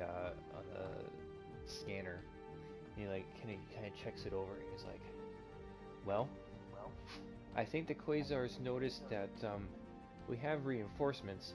You know, so the Quasar kind of starts to veer in a little bit and is making a beeline right for the escape pod. Before, it was just kind of staying there, making sure that like nothing funny was going to go on. Now it's making a move for the escape pod. Okay, so let me see. I have knowledge of this Quasar, so... Mm-hmm.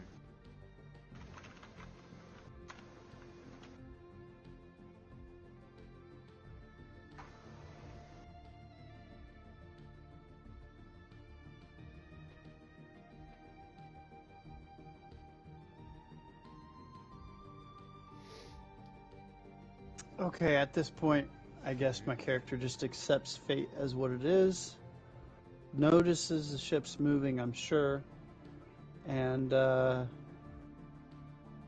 pulls his hood up and sits in one of the chairs. Or how many? Both chairs are currently occupied. Never mind then. Yeah, I'm gonna go chill against the wall, arms folded. Okay. Head slightly tilted down. Well, then I go and lean over the chair and see which direction we're headed. I want to make... I want to hail the oncoming ships. You want to hail the Quasar? No, the reinforcements. I don't know if communication, if the comms work through hyperspace when a ship is in hyperspace. They're still in hyperspace? Jumping inside the system would take such a short amount of time. If our long-range sensors or scanners, I would assume, are picking it up if an object exiting from hyperspace outside of the system, it would be different. But normally, even then, like in the movies and everything, and I'm just basing that off basically the movies, when they say, "Oh, a ship's exiting hyperspace," and then bloop, it's right fucking there. Like, yeah. I don't know how much time they actually had to be notified that a ship came out of hyperspace before it was right fucking on top of them. Right. So that's why I'm like, I don't know at this point, like, piloting wise, I would think that would be where we'd already noticed the ships out of hyperspace, or... No, it hasn't come out of hyperspace yet. You could, I guess we know I as just being a pilot, that the Eminence came out of hyperspace probably a bit too early. Something happened. The ship got brought out of hyperspace a little bit too early, and that you were basically set up in an ambush by the pirates. You have enough piloting expertise, and you've read enough situations. You've done it yourself, probably, where you've ambushed either a convoy or an individual as they were coming out of hyperspace.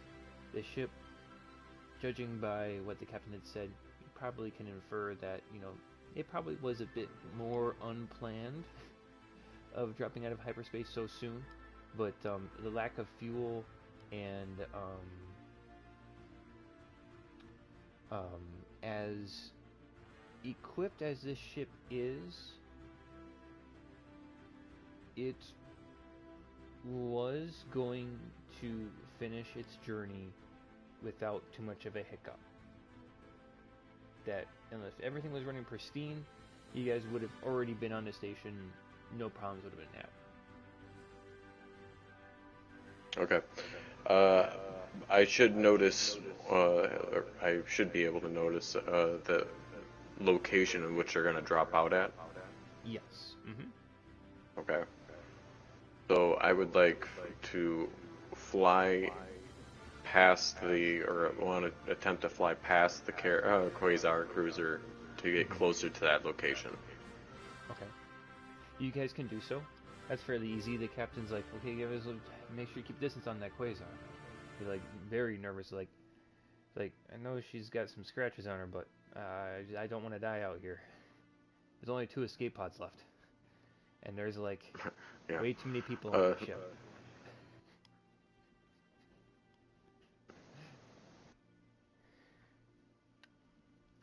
You guys can successfully travel forward.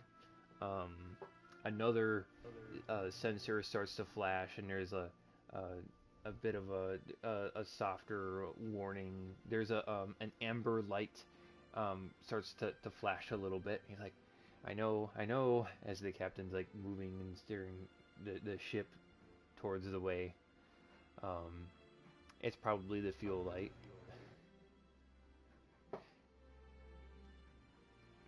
But um, the distance has closed between you and the quasar as you're kind of both flying in kind of passing directions. The quasar has gotten a little bit closer to the escape pod. The escape pod is still moving. You guys are kind of moving out of the way of it. As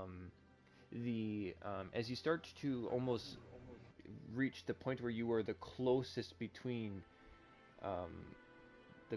between you and the quasar, as the captain is willing to get comfortable and as your trajectories are kind of going, you notice that the space station comes out of hyperspace and begins to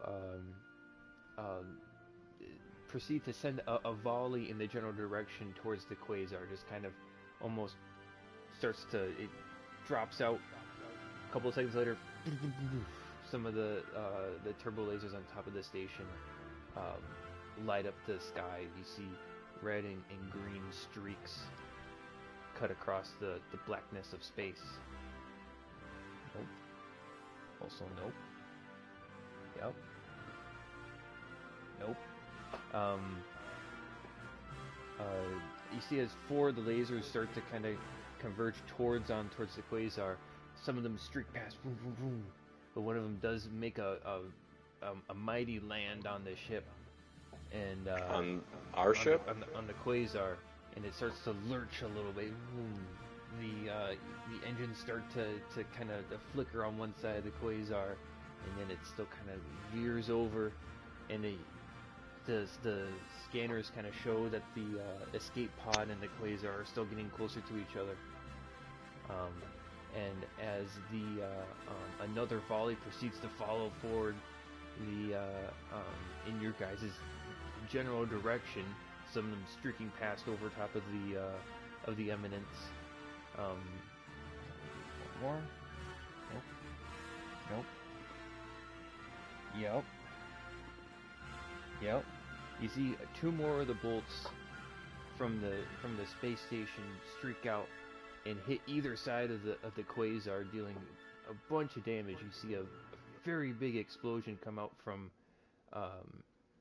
the top nose of the quasar, and not a moment after what looks to be the third and a fourth one are going to land, the quasar jumps to hyperspeed. It is no longer in the system. You see bits of debris from the ship, and there's kind of like a twinkling of glass that's kind of left in the space, and you do not see an escape pod, nor do you see a quasar.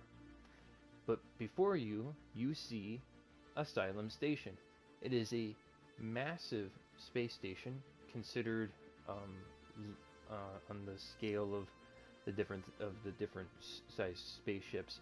This thing is considered large. This is a very big hunk of spacecraft, considered a space station, not just a spaceship. It is circular in design. It has a central kind of dome to it, and you see there are lots of different like docking ports that are around, and there is what seems to be like almost like it's very symmetrical. Each side of it has docking ports around. Down the middle, there's a central spire that kind of sticks out. It almost looks like one of those tops that you can spin and it'll spin forever. Not like a Beyblade, but one of those what is it called? It's like one of the little the centrifuge thing. centrifuge. Yeah, that's kind of what it. That's kind of what it looks like. In the middle, there is a clear dome with the whole station looks to be lit up, and there are what seems to be little flickers of light that are now kind of coming out from the space station. Those are other tiny little starcraft. As I breathe a sigh of relief, I get up from my chair, look to the captain. I'm sorry, but the female officer or the female co-worker is no longer with us. And as I walk back towards the elevator, I look back at the other two. I'm like, you guys are adequate enough. If you guys ever need some assistance, let me know. And then I go back to the transport with the other. Hey, wait. Okay. What are we gonna do with the other prisoner? The other pirate that we have prisoner. You're telling me there was another pirate this whole time? I didn't see him on the sensor sweep when I did the sensor sweep earlier, so I'm hoping he's dead. Do you remember what compartment he was in? Oh, he's alive. Yeah, absolutely. 3rd level.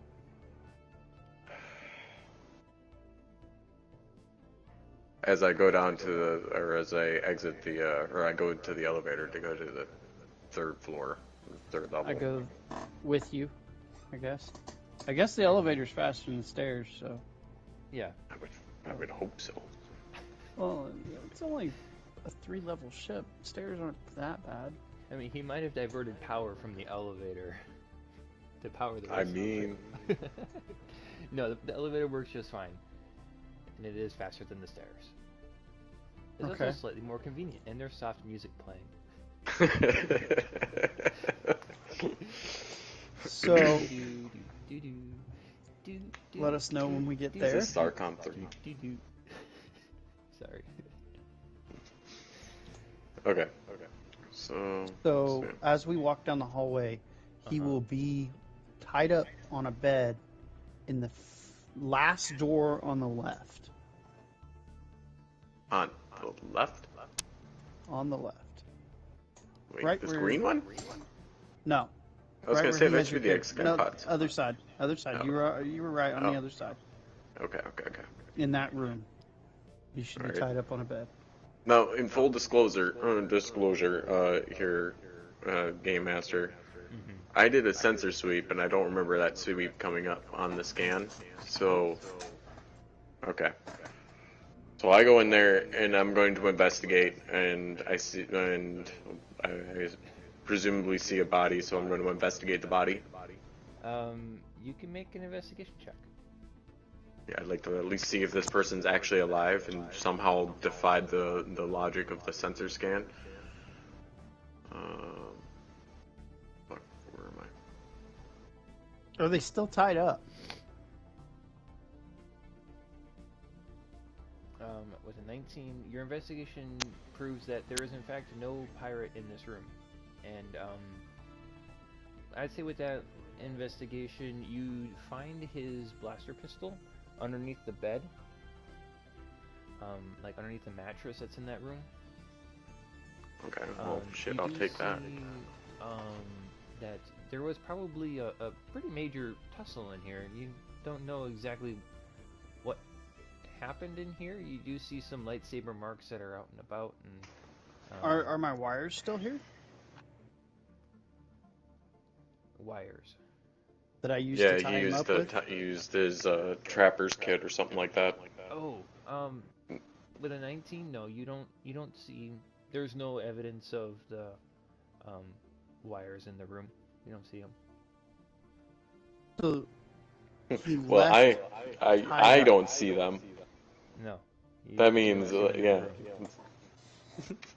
Just saying, maybe if you roll a 21, maybe you see something better. Or they could just not be in that room. Yeah, exactly. Okay. Alright, so I'm gonna add that light pistol to my storage. Okay. Yeah, but You can do so. do you understand where my brain logic is going here? He's not in the room, Correct. but he's not tied up. Or he is tied up still. He is tied up, yeah. It is, well, out of game, it is possible he could have went with the other guy. It's not like I got any indication of who's actually on the thing. Yeah. If you're trying to leave with the other guy, right?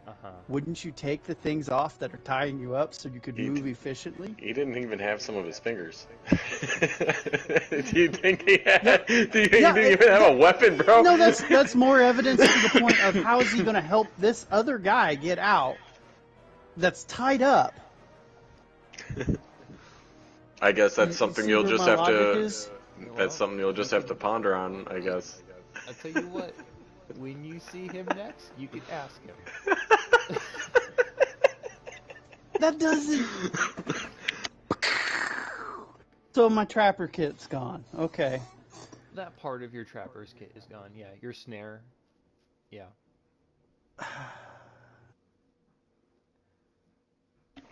Okay. So after the investigation, I'm just gonna head back to the transport with the other people, and I guess first I'll let them know. So wait. All right, everybody, don't worry.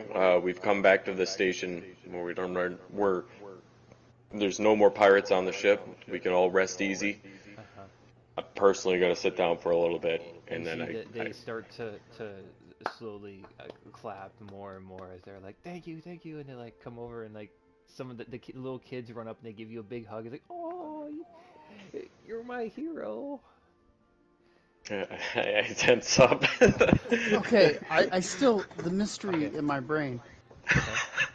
Dude without fingers carries guy out that's tied up. I'm sorry, has someone not known about the Force? Hold on, hear me out. Go ahead. He does this without being passed on the staircase or on the elevator. Actually, if you remember correctly, the escape pod was launched prior to you going to the med bay. So, for clarification, you went and you Okay, yes, you're right. You locked the pirate captain away in the medical bay to tend to his wounds. You had left and gone to the bridge. He broke out, you either ran down the stairs or he took the elevator down to the 3rd level. Got it. I got it. I caught up. He knew that I his understand pirate now. buddy was in that room. Opened the door.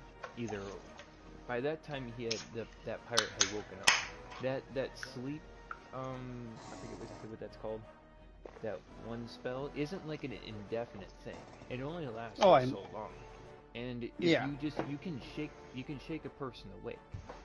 So what he probably did is that Got it. probably I follow went into the room, shook him up, was like, "Hey, we need to get out of here."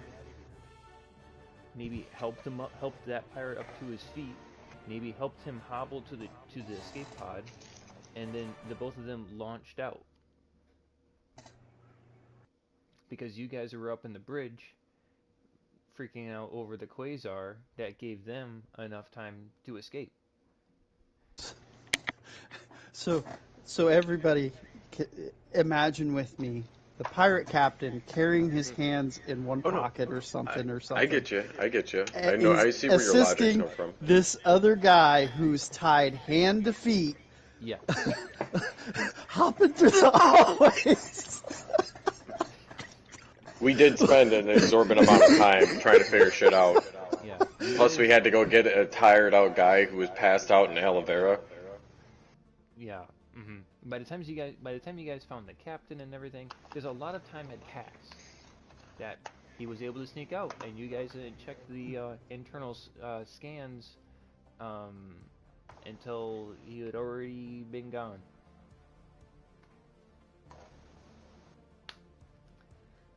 And you didn't like cut off his hands. You said that you cut off some of his fingers, and I allowed that because he had already surrendered. He wasn't going. I didn't remove his hand. I removed some fingers. Yes. Yeah, So, but it's just mm-hmm. think about it. Say I get his pointer finger and his middle finger, right? Whatever, Okay. however many you want to say cut off. But can you imagine? You know how the Quasarians are, all right? And I'm like, how the did they Wequations, have yeah. time to do this? He's a pirate captain. He's been around for a while. He knows what Jedi are. I'm not a Jedi. He's been around that long that he knows what they are. Yeah, but at this So- point in time, you're talking like what? It's 20 something BB or it's ABY. It's 20 like something ABY. it's like I think it's like 5 or 6 BBY. BBY? No, it's after the Battle of Yavin. Oh yeah, sorry, ABY after the Battle of Yavin. This is just shortly after Episode 6. So news is out and about. So it's been like Luke 20 Skywalker. years since Jedi's been around. So it's been a little bit of time. You don't know this guy's backstory. You didn't ask him. Oh, I did ask him. I wasn't getting an answer. Man, you didn't ask the right questions. Didn't intimidate him, motherfucker. Anyway. Well, you probably Intimidating? I was. How do you get more intimidating? I started removing body parts. Well, you probably shut up after that because he didn't want to have his body parts removed anymore. It's no longer intimidating if he already knew you were going to do it regardless. It's no longer intimidating. It wasn't regardless. It was talk or lose parts, and he chose, I'm going to not say nothing. So, As he knew he was going to lose parts anyway. That's how he perceived it. And now he's on a Quasar. He's now, at least your word is, he's long gone. yeah. Mm-hmm. That Quasar barely got out of there. I rolled 4 attacks against the Quasar from the space station, and the space station rolled 2 20s in that second barrage, and did a good number to that Quasar. Okay, so going back into I'm gonna slowly the walk down game to the here. 3rd level. Okay. Hell yeah. So, we made it back to the room. You said that everything's all right. Yeah, and I went to go take my seat, and this is where, in Game Master mode here, if I were to, like, basically rest until we get done with the docking procedure, would that count as one of my short rests, and if so, how many do we have before we have to prepare a long rest of the sort, or would it actually count as that? You can take the amount of time between the ship from where it's at to docking and where you're going to get off the ship wouldn't be long enough to be considered a short rest. A short rest, you need an hour. Okay. It's probably going to be A short rest, 20 you need minutes, an so hour? You guys are going Oh, to be okay. off the ship. Oh, well then shit, I'll just sit and wait. How long does it take to recover force powers? Long rest, It I believe. depends on your class. So you get your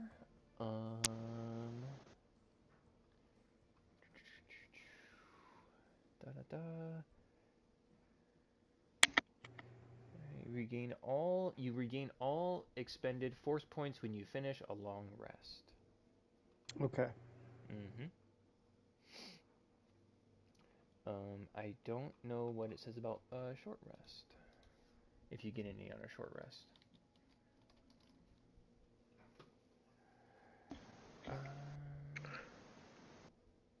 Yeah, I was curious because I do have something that would come back off a short rest. Short rest. Of at least 1 hour. A character can spend 1 or more hit die at the end of a short rest, up to the character's maximum number of hit dice. So, Yeah. do only at-will after... do at-will force abilities expend force points? No, because No, they are at will. that's the same as a cantrip. Okay, then I'm... Yeah. Okay. I have more than I. Yeah. Mm-hmm.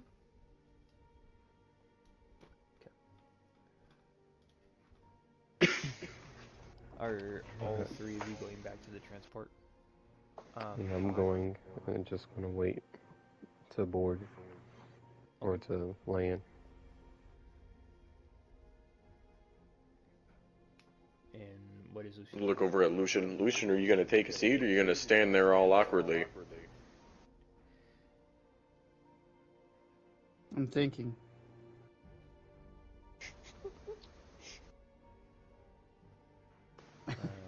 You see, I after a go sit short down. while, the light turns on in the transport pod. Boom!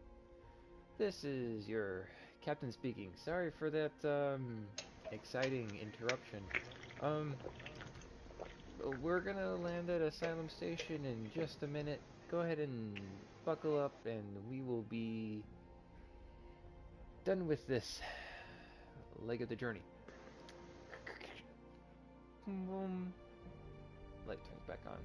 With the um, seatbelt symbol, basically. Strap up. Alright. Buckle up. I'll buckle up. Yeah. Buckle up.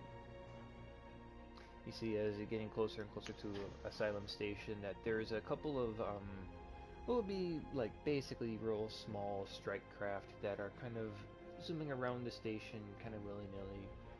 You see that through the porthole, they kind of come up and they assist the ship. They're on the either flank of the ship, and they've got their red and green lights that are kind of flashing back and forth, and they're assisting the ship to go to the correct docking bay. You see a little they're close enough that you can see inside of the cockpit if you wanted to, if you were looking out there, and you see some of the kids are, or one of the kids is out looking at the out of the porthole window. He's like, oh, oh, oh, seeing the little strike craft and the person inside of it. What kind of strike craft? It is just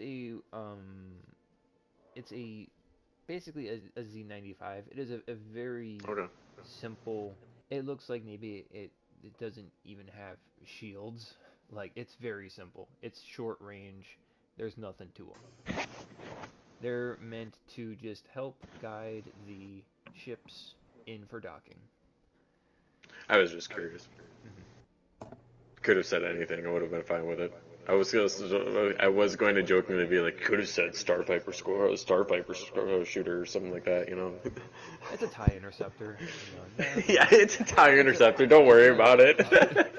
That would have been probably the only. If you would have said something like a faction related, maybe I would have gotten a little concerned.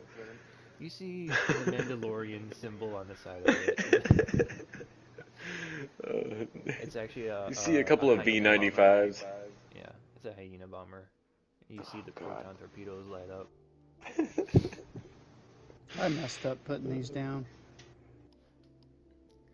You messed up putting these down. Yeah, I put them on my character sheet. I got some level 1s in the at will slot, and they shouldn't be there. They should be at level 1s. So I'm Move at them the around. correct amount of force points. So Okay.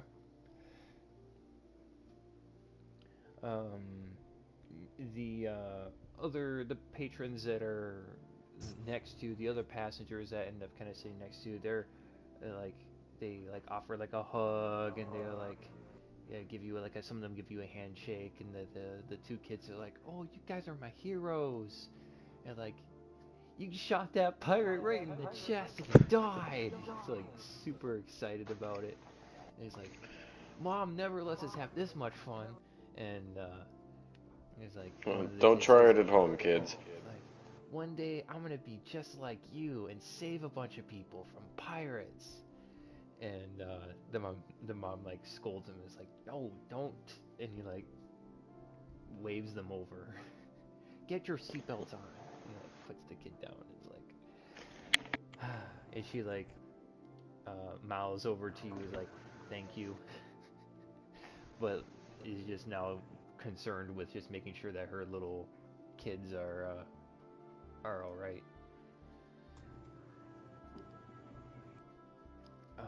The docking procedure begins, and you get closer and closer to this massive space station, and you hear some clunks and some clicks, and then eventually all movement kind of stops, and then you hear the boom, and it says, "We have arrived at Asylum Station. Please grab your bags, return your pillows, and any other commodities that you may have had during this trip to the, we don't have a protocol. Just leave them on your chairs and I'll pick them up. But thank you for flying Eminence Airlines. The little rabbit person, the cat man, and the man with the black hair, please come to the bridge before departing." I unbuckle and in tandem with them, we'll go to the bridge. Yep, Do you know how I'll follow. excessively racist it is that they just keep calling Catman? That's better than being called short. Sure, rabbit person. Oh, he doesn't have your guys' names. Oh, I I don't get see that. his indicator. I don't see Humans Noel's are indicator. Tend to racist. My indicator ain't on the map at all. Well, Hasn't what been. the shit? I said it a long time ago. Um, I was not so received. as you guys arrive back on the bridge, he personally thanks the three of you, and he waives whatever fees that you may have had boarding the ship and anything that you would have had for drinks. So he gives all of you back the 25 energy credits. If you had bought something, it was 26 Energy credits. It was 1 energy credit for the milk or something like that, and then like I forget what it was. Imperial for credits? the drinks. I You can think 10. reimburse yourselves for the drinks. We're just saying, gonna say credits. Yeah, some kind of Republic Oh, credits. sorry, No, energy it wouldn't be. credits. Fuck. That's why I laughed when you said it too. I was like, oh, I okay. caught on immediately. I was Yeah, like, no. Stellaris? Nope. Well, it's running in the background, so. Yeah, I mean it is. They got other frames. 2314. What's going on in there right now? Yeah. Oh, I was watching that one that Butterfly Empire is making some moves. I noticed on the So, coalition. I gained 25 credits, right? Yes. You're essentially Okay, so I go up to 125 from where it was before. I go up to 125. Where's my notes? He says, it's the least. It is literally the least that I could do for helping reclaim my ship. Who knows what would have happened if you guys didn't step in. If any of you need to fly on the Eminence again, it is of course free. Here, and he grabs a data pad from like underneath the control panel, and he hands you a data pad to man, I keep forgetting your character's name. Silverus. He says, think about it, and he hands you, and it's a job application on it. It says, once I get the ship fixed, I'll be back in the skies in no time.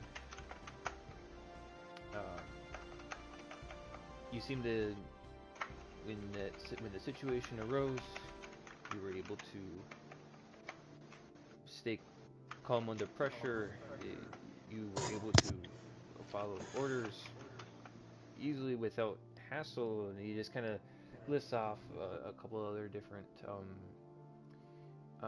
promising qualities that he's like, and he does the same to Kibo and to Lucian. And saying, like, you are all very capable fighters for taking down that captain, and I don't care that he got away. I'm just glad that most of us lived to tell the tale.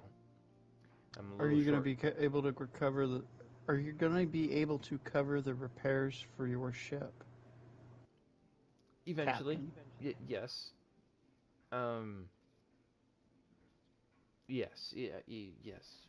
Eventually, it's gonna take a little bit. I have to do some side jobs, but nothing I haven't done before, and I still have the opportunity to do it. And he kind of like is like kind of proud that he's still alive, and that he takes he has a bright outlook on the future, and he then he like grabs the a couple more data pads like I'm gonna run out of these real quick, and he like taps on them real quick, and they're like also job applications for like bodyguards for the ship. He's like, I kind of need a replacement for my crew.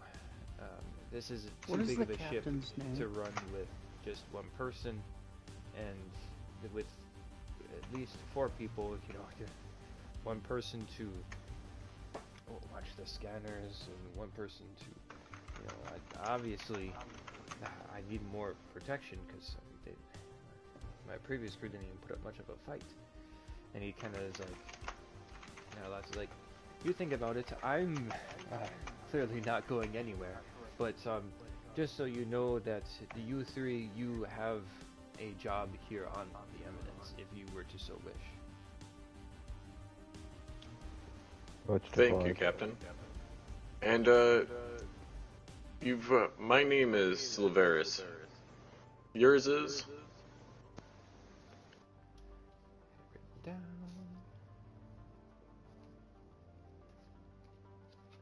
Sorry.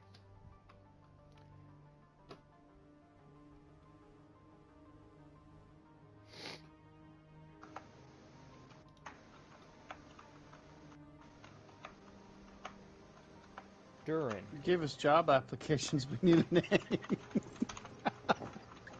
His name is Durin. D-U-R-E-N.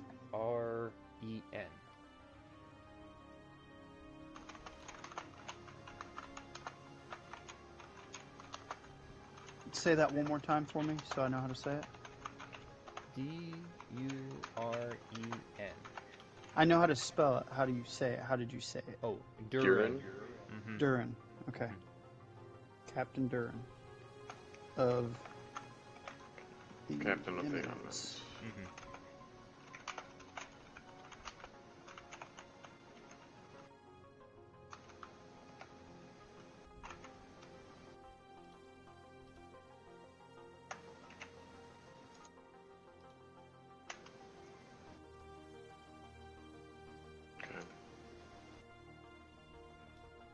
Yeah. No, thank you, Captain. I have things I have to take care of on this planet. I think planet. We're on a planet. No, we're not on a planet. We're on a star station, right? Mm-hmm. Let's see here. Actually, Lucian and Kibo, I want you both to make a check for me. I want to quick just look at what it should be. I believe it's going to be a whatever your primary. It's going to be either wisdom or charisma. Whatever your primary spellcasting modifier is when you make your power moves. Okay, as a saving throw? No, not as a saving throw, as a check. As primary? Okay, I use both. So. Okay, so whichever one is higher. Okay. There's mine. Okay. There's mine. Double roll. Maybe I did that wrong. Did I do that wrong? I didn't see a roll. It didn't roll? Okay. There. Did it roll? Nope. No. What the heck? I'm clicking charisma right now. I haven't seen Jordan's pop up yet either, but it takes a little bit, I guess, still. So who knows? What's your modifier for charisma, Ryan? 4. Okay. There it went. There you There go. it went. There we go. Yeah, charisma save. It's close enough. You notice it a little bit more, Lucian, but there is what kind of feels like a calling towards the space station, that which you only really notice as like something that you haven't felt before in the Force, but there is something that's calling you towards the space station.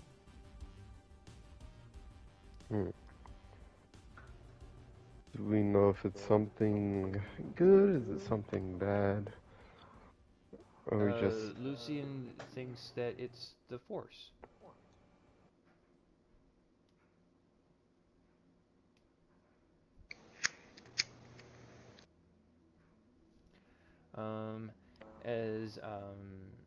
Or I guess, Kibo, did you have a response to the captain?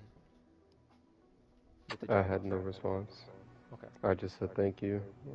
Okay. So as you guys leave out of the Eminence, you find yourself going through a series of airlocks. You find if you didn't have any of your personal belongings on your character, they're now in the equivalent of basically baggage claim. The three of you exit by yourselves. Everyone else has departed from the ship, but you find yourself in a hangar bay aboard Asylum Station. The three of you are there. You have your belongings. You have your energy credits. You have your weapons. You haven't officially left the hangar bay yet, so you're still just kind of there. You feel almost directionless. Apart from Lucian doesn't feel very directionless, but is feeling a tug towards the space station just in general. Through the Force. Just in general, okay. Yeah. So, Kibo, Lucian, I want to know, do you guys want to try and party up for more action? I personally could use a bit more credits, and I don't feel like trying to gamble this away to try and get more. You guys seem like you can handle it yourselves. What do you have in mind? I was thinking we do a couple of... I slip both hands into the sleeves of my cloak, and I close my eyes, and I briefly look down, open my eyes, kind of tilt my head to the side and go, I guess. Feels right. I'm not one to go against getting some coin in my pocket. Or my fur, as you may say. Okay. Speaking of pockets, and fur, are you gonna strike me down where I stand yet, or? Oh, good. This is a good thing to get out of the way right now, actually. Are you actually a Jedi? What's up with this? Yeah, You got a I'm not. lightsaber. Must be innocent. I have a lightsaber. I don't see too many people out there, and I don't think you look like an Inquisitor. I'm not a Jedi. Then what are you? Not a Jedi. Who taught you? Who was your master? I don't know my master. I'm searching for Okay. him. He's gone. Kibo, I'll admit that we all probably have our secrets. If he says he's not one, and he helped us kill a couple of people, that doesn't seem very Jedi-like. If I I say we was a just leave it as Jedi, what is. is it? Why do you feel threatened by Jedi? Threaten is not the word. And that's not for you to know. I'll say the Galactic Empire did have a bounty on you guys for a while, if you are one. It wouldn't be bad to try and turn one of you guys in for some coin.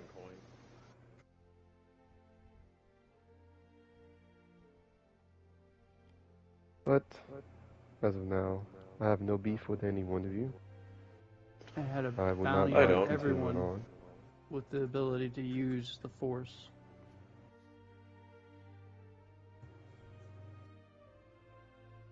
Anyway, so As long as I don't have any underlining threats from the...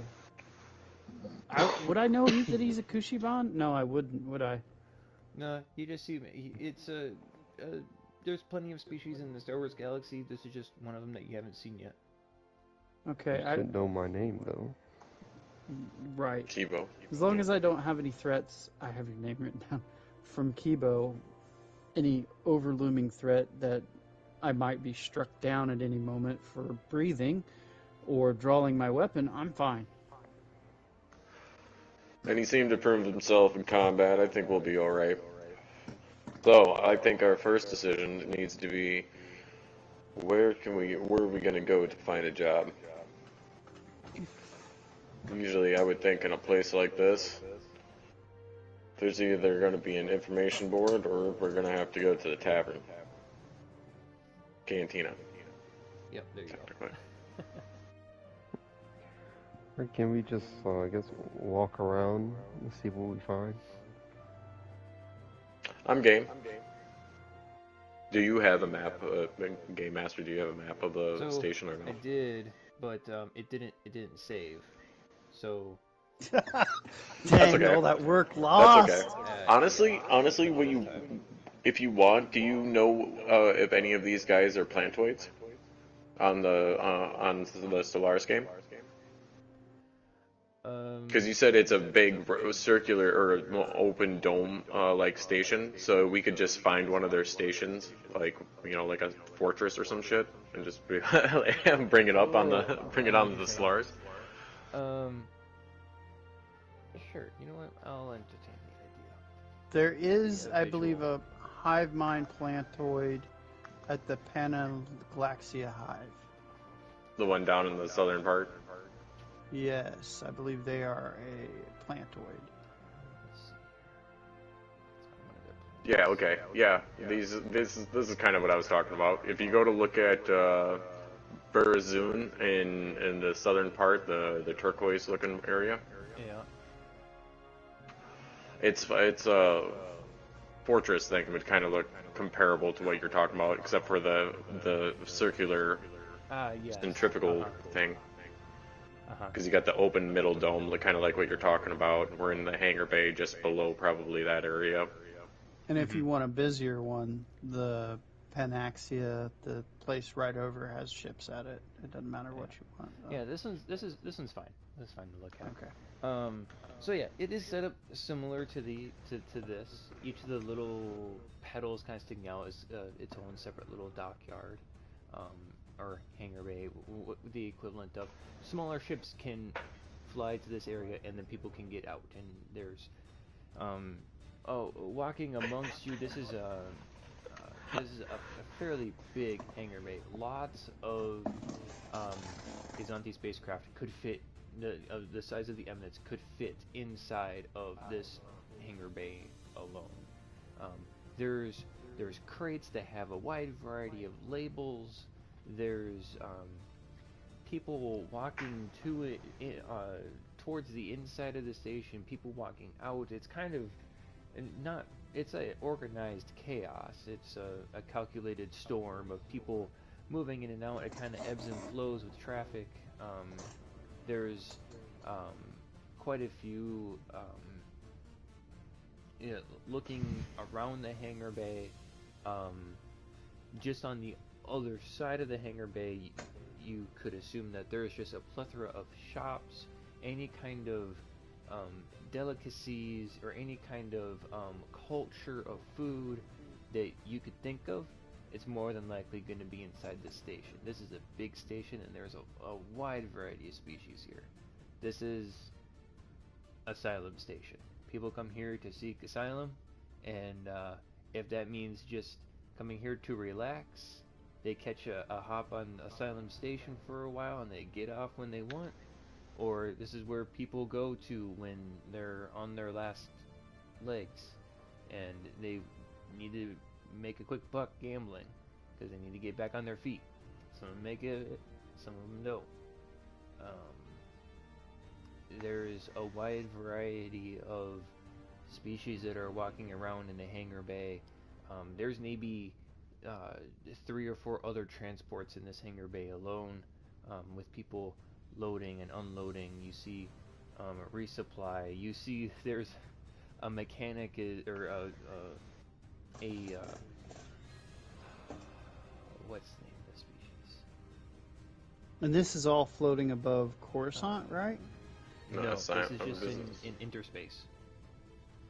Interspace. Yeah, there isn't really too much of a system here, just kind of in between. That's why it took so long for the space station to get here, answering the distress call of a single ship. You know, they kind of had to be like, yeah, okay, yeah, we need a minute to get everything situated as they're making their next jump, and you're like, oh, well, we're gonna make our next jump. You know, we got a distress call that we're gonna answer. So this station doesn't have an actual like system as its location. No, it doesn't. Because I know that we were technically en route towards the we were on the Fallujah trade route. Yes. Mm-hmm. So that's This why I station wanted. makes that trade route basically multiple times a year, and it's a pretty good attraction around these parts. Okay. Okay, and you said the shops and stuff were on the left. They're on the other, kind of on the other side of the threshold of the hangar bay. So the hangar bay is kind of shut off. There's a couple of main gates that lead to and from out of this out of the hangar bay. There's ones that are like labeled exit, where you see people are lining up to leave, and you see there's a flood of people coming towards you from another door, from another gate, essentially. It's like an airport where you have entrances and exits, and you see there are a variety of security guards that are around. This is all stuff that you can just, without making a perception check. There's guards that are around, and everyone's just kind of in general, you know, I need to get to point A, or I need to get to point B. I'm at point A, so I need to get going, that kind of deal. You see some people carrying luggage that's way too big for them to actually carry.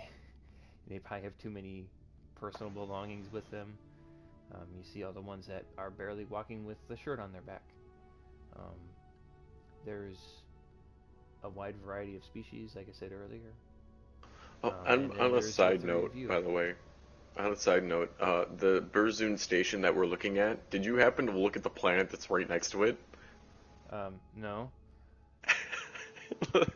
Look at that. Look at that. I didn't even look at that. I saw that, I was like, oh my gosh. It was while you were talking about the station, so I was trying to really concentrate back into what you were talking about, because I was like, oh man, I gotta tell him. That's insane. New Hope. Alright. So... Okay, yeah, back to the station. Alright. Sorry. That's great. No, it's perfect. What is it? What is it? What are you? I don't know what you're. Look at the Stellaris look at the Stellaris game, and look at near the Burzoon station. You'll see a planet nearby. Mm-hmm. Yeah. That's inhabited. Which? Okay, the one that's inhabited. Yeah. The name of the planet. A New Hope. Yeah. Oh, that's great. Okay, Alright, you guys. What do you guys think? Where should we go first? What are we trying to do to make money? Yeah.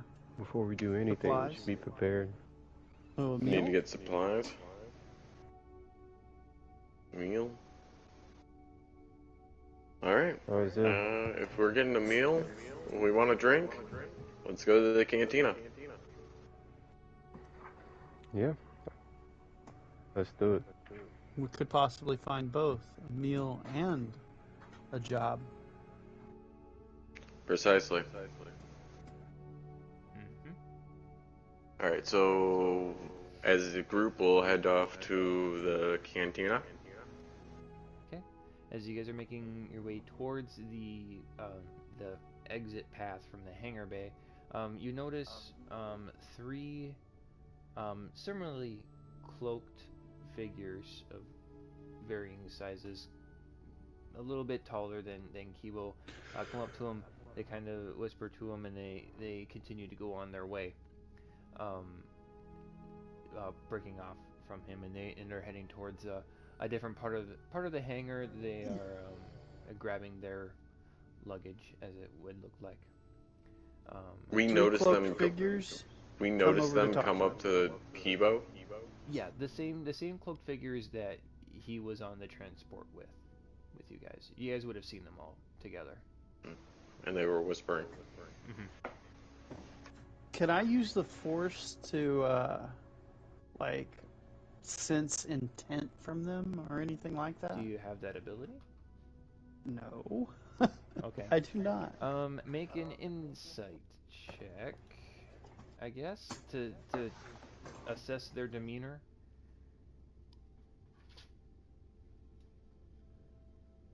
22.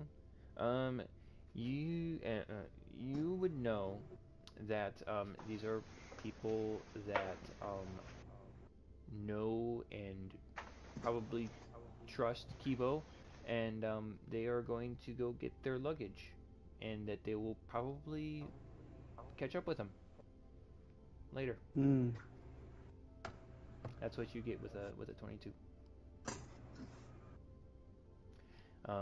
You don't really, you don't think that they are threatening towards Kibo. You don't think that they're threatening towards you guys. Just that they know who Kibo is, and that they're probably associates.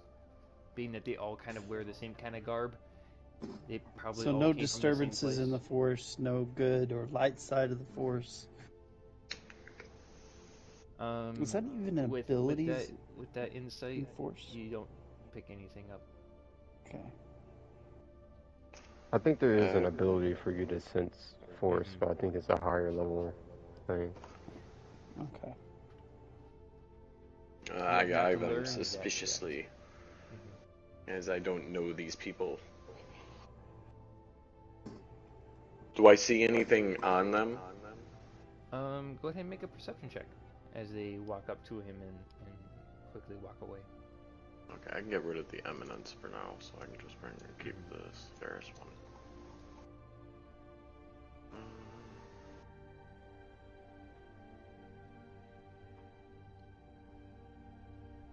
Curse me. Perception. Force concealment. 17. What were you looking for exactly? I was eyeing them, see what they were wearing, to see what species they are. 19, 20. There it is. Okay. You notice that one of them is a Rhodian. He wasn't able to conceal his face very well. A Rhodian. It can be kind of hard to tell age, but he doesn't look old. If anything, he has a little bit more of a youthful step. The next one is a little bit shorter. That one is a Twi'lek. Can't really make out too many details on that one. And then the third one is, oh, hold on, I forgot how to.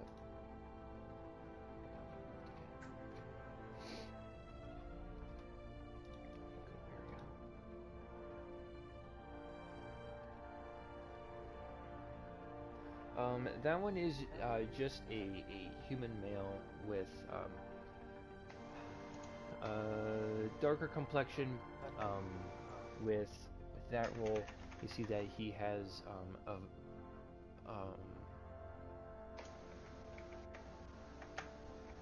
even with the hood over his head, very short cut jet black hair.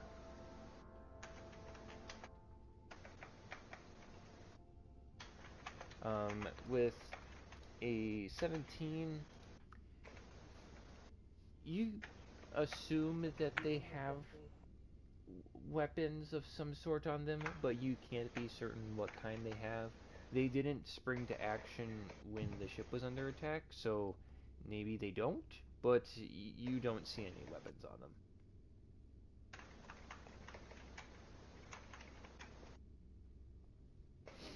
If anything, they would probably have the same weapons that Kibo had, or that he showed. Which that was that sword, right? Or was that? I have a double blade. Yeah, I have that blade. They probably have a similar blade, but you don't see them. And you said the last one was human? Was black hair?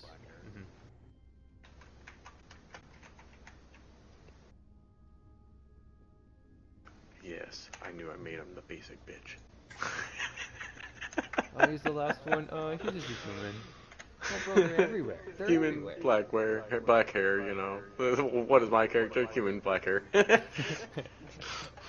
Noticeable features, the red and blue eye. He just looks like you. He's actually a doppelganger, what? Oh no! Oh, he's a changeling, son of a bitch! No. Okay, I determined what level force abilities Decided to okay. for filling out the things that I was asking. I'm not there yet, clearly. What was the, did you find out what level that force power was to tell, like, good and evil or something like that? It's, there's a couple different ones depending on what you're trying to sense. But there's like one for sight, there's one for feeling whether there's danger, there's one for feeling whether there's just force presence, and those are all level 2. Oh, they're level 2. Force spills. Okay. Abilities, yeah. Sounds good. Okay. So we're going through the exit. Okay. Gotcha. You said, right? And they had just departed. Yeah, they had departed. They're going towards basically the luggage claim that's part of the ship. That's by the ship. They're waiting for their bags. There's just the captain left who's unloading the bags. So, it's taking a little bit longer than usual. Luckily, it wasn't the part of the ship, so that way the luggage wasn't jettisoned into the middle of space. As you guys are approaching the exit, there is a little bit of a line, and as it starts to window down, you see that there's a couple of security guards that are doing essentially a TSA check.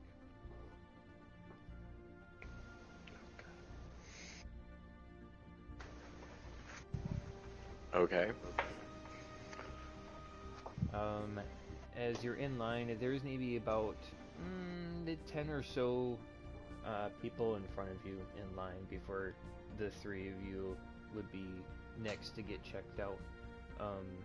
You notice that there is a Duros, one of the people that they have a little bit bigger head, but their skin is a very it's almost like the blue on StarWars on the top left when you look under contacts. It's almost like that kind of blue is their skin complexion. You see one of them he's stopped, and one of the TSA is one of the TSA guards basically. One of the guards is like pointing at him, and you hear kind of an eccentric language being used, one that you guys, unless if you know what Duros is or how to speak it, it sounds very eccentric to you guys. But you see he's kind of getting used. You see a pair of hands fly up like, come on man, or something like that, and he takes out his pistol and he puts it down on the table, and he's like, ugh. He kind of like, throws his hands up, shrugs his shoulders, and he's like, there's my pistol. And you see the guard, he takes it, he like puts a tag on it, and he hands it back to him. And the hero says, he puts the pistol back in his holster, and he just shakes his head, and he walks on in through the gates. What was that tag? Can I investigate on that more? Go ahead and make a lore check for me, and whoever else sees this happen, you can make a lore check too, if you so wish.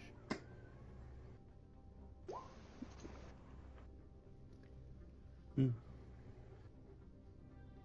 17, 14. Are you making one? I'm not making one. Okay. So, Silver Lucian, you know that it could be customary that sometimes when at a loading dock or unloading dock, when there's lots of people from a wide variety of backgrounds and it's the wild west of space, that there's some dangerous people in this galaxy, and that some stations require more precautions than others. Not every place is like this. You know, in some more backwater worlds that are more or less forgotten, they may not even check your weapons. But in places like Coruscant and bigger stations that maybe have higher security, they require you to register your weapon, and it'll be either deactivated or set to that way it can only basically lightly tickle or stun people, that it won't actually do damage.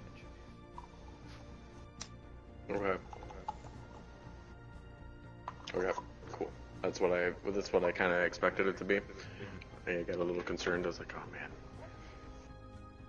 hope this isn't a bit of the extreme. All right, so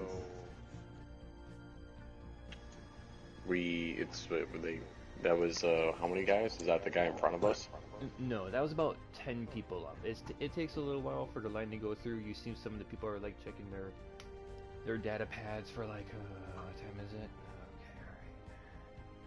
You know, they're like, come on, let's get things going. I'm hungry, I want to get something to eat. You see some people are kind of impatient. And the Duros that was in front of me, he's just like frustrated that like he didn't want to have his weapon deactivated or whatever. And he still had to, and it's like, he's like, you know, wasn't worth the time of holding him up. He's like, what difference does it make, basically, is the kind of gestures that he was giving off as he's throwing his hands up in the air. But he walks into the station and he rounds the corner, and you don't see him after that. He blends in with the rest of the crowd.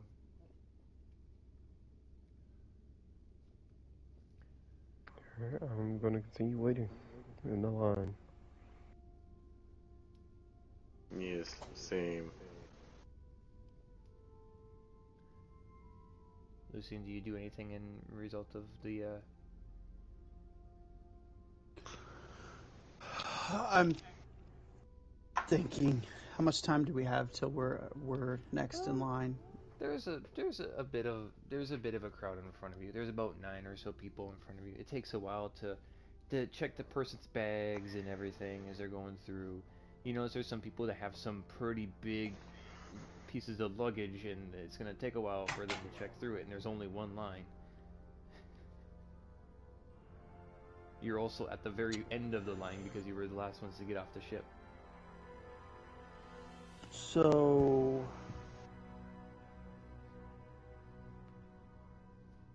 I'm going to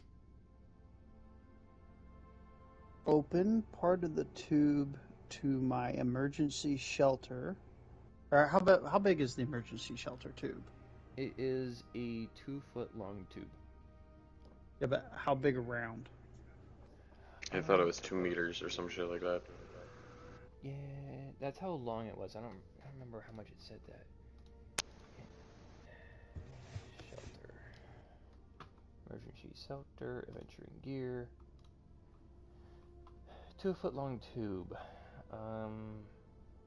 2 foot, yeah, 2 meters is huge. Sorry, I messed that up. Yeah, 2-foot long tube. It doesn't say exactly how round it is, but say the with the amount of stuff that's involved with it, I'd say it's probably 4 inches. 4 inches by 2 foot. It's a good sized tube. Do you think I could slip that disarmed thermal device inside of it with no problem? On a side note, is that really what you're going to be worried about? Sorry to meta. No, you guys can talk about it. Them disarming me? The disarmed thermal is not what I would be personally worried about if I had a lightsaber. Lightsaber. The lightsaber is like, you know, like, I mean, if you can hide the kyber crystal, technically, then yeah, you might be able to just pass it off as like, oh, it's just flicking parts. But, I already have an idea for the lightsaber. The lightsaber's going behind my armor. You ain't gonna feel it through the armor. Yes. Okay. If you're sure. What are you gonna do? You're carrying a double-bladed thing that's nearly your size. Yeah, there's no hiding it. Like, he's just like, what is he gonna do? Personally, mine is just gonna be comical because I'm gonna be like, oh, okay, well, here's my disruptor, here's my light pistol. Oh wait, here's another light pistol. Oh, by the way, here's a blaster rifle. Oh, and my vibra blade. My bad. So, if you want to try to hide the disarmed thermal detonator inside the 2-foot-long tube, I need you to make, let's say, I don't know if it should be athletics or, sleight of hand. I need you to make a sleight of hand check for me to try to put a thermal detonator inside the tube without the contents of the tube coming out and setting up the tent. Because when you open up the tube, it sets up the things. It says, when activated, the shutter deploys, expanding to full size in 1 minute. So you need to try to open the tube without activating it. And by opening the tube, you're activating it. So you need to make a quick exchange here in order to get the deactivated thermal detonator in there. Did my roll show up? Yes, a 19. That is good enough. You successfully get the thermal detonator. Somehow you've crammed even more into that tube, but there is now a disarmed thermal detonator inside the tube.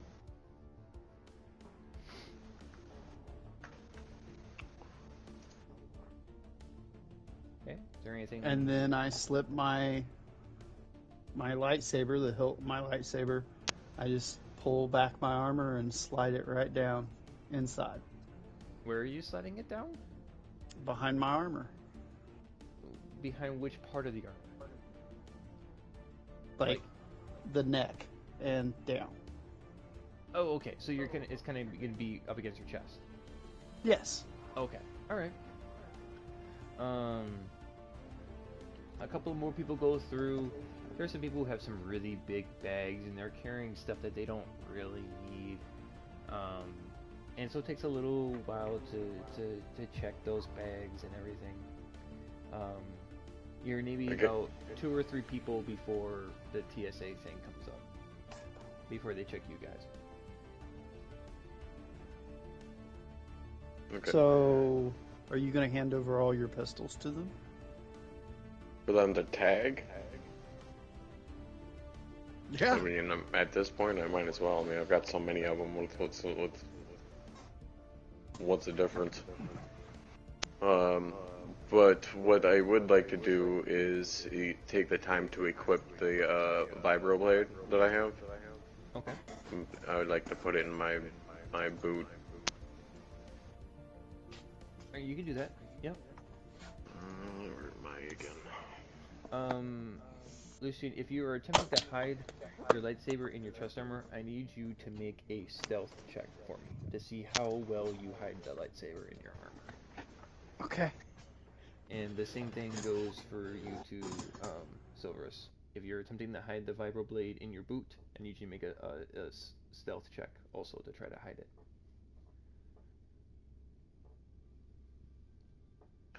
Well, I have to re-roll or reload. Yeah, my roll isn't coming out. Or I'd see it. Do.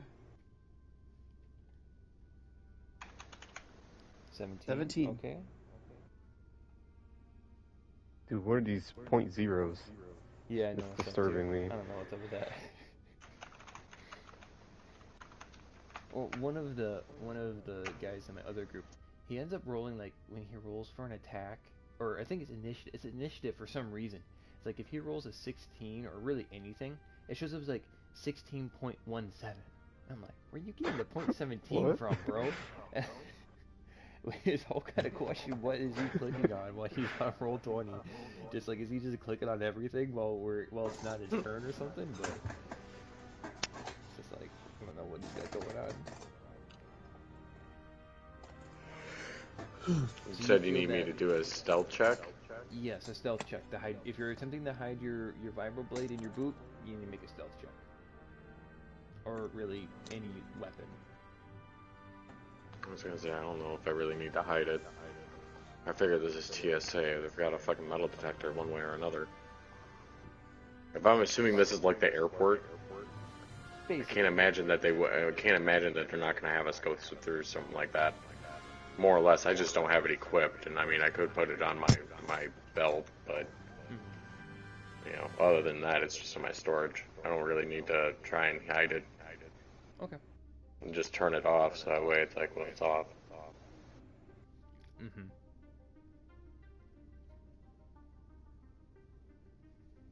So you're not gonna hide it?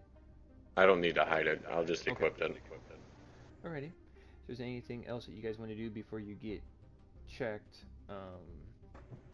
we'll start with whoever. I mean, the three of you are kind of together, so whoever wants to go through the TSA check first can do so. If you guys have a preference of who wants to go first. I mean, I'll go. I I'll go will through. not be first. Okay. I will not be first, he says. So I'll go first. It is a it's it's a Trandoshan who he has a little bit more green skin. The Trandoshan is like Boss. If you've seen the movies, they're like a reptile. They have a really good sense like to of eat smell. Wookiees. Yeah, they don't like Wookiees typically. In that culture, there's some bad blood between Trandoshans and Wookiees. And they have like a thermal sense, don't they, as well? Yeah, they're like. I don't know if that's common knowledge or not. Like the guard dogs of finding things, pretty much. So, Mr. Trandoshan, he comes up and he says in basic, and they have more of like a hiss sound to it, so their S's are a lot more enunciated, and it can be a little hard to understand at first, but he says in basic, if you have any weapons, please put them on the table, and your personal belongings in the bin to the left. And when you're done, step through the scanner. And he like, takes a minute. And he like kind of sighs and he kind of looks around and he looks to the little rabbit person behind you.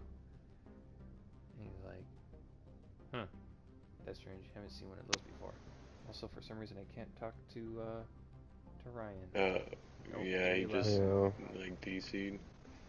Oh. I wonder if it was just from inactivity or. Yeah, it's possible. Since I'm going through, do we want to wait for him? Maybe he has something he could be doing in them. I don't know. What do you guys think? We'll give it a minute here. See if he comes back or a few messages.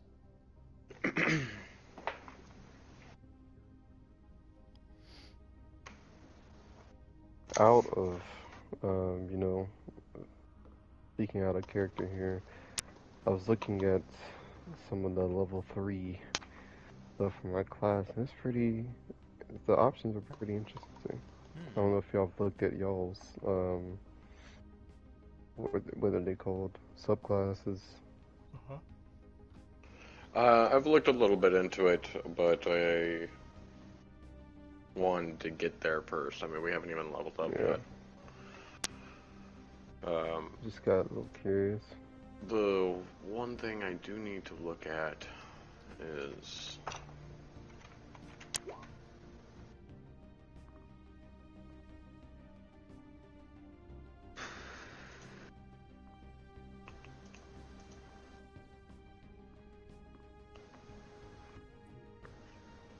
Oh, connection was lost.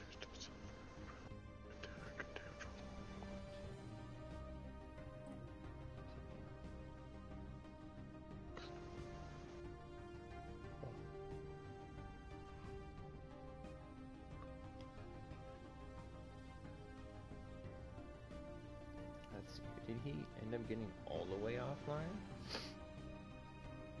That's a good question. Yeah. Must have been. Yeah. Hmm. I mean, you Maybe could be power went booting out. back up.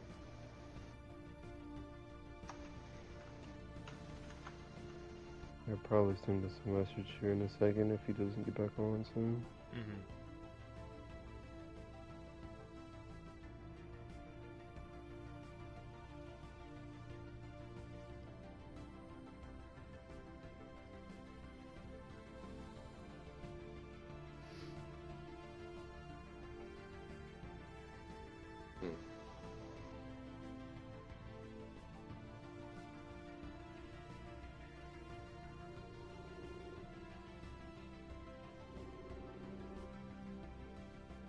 I gotta get some. I gotta get a piece of equipment. Yeah, what's up?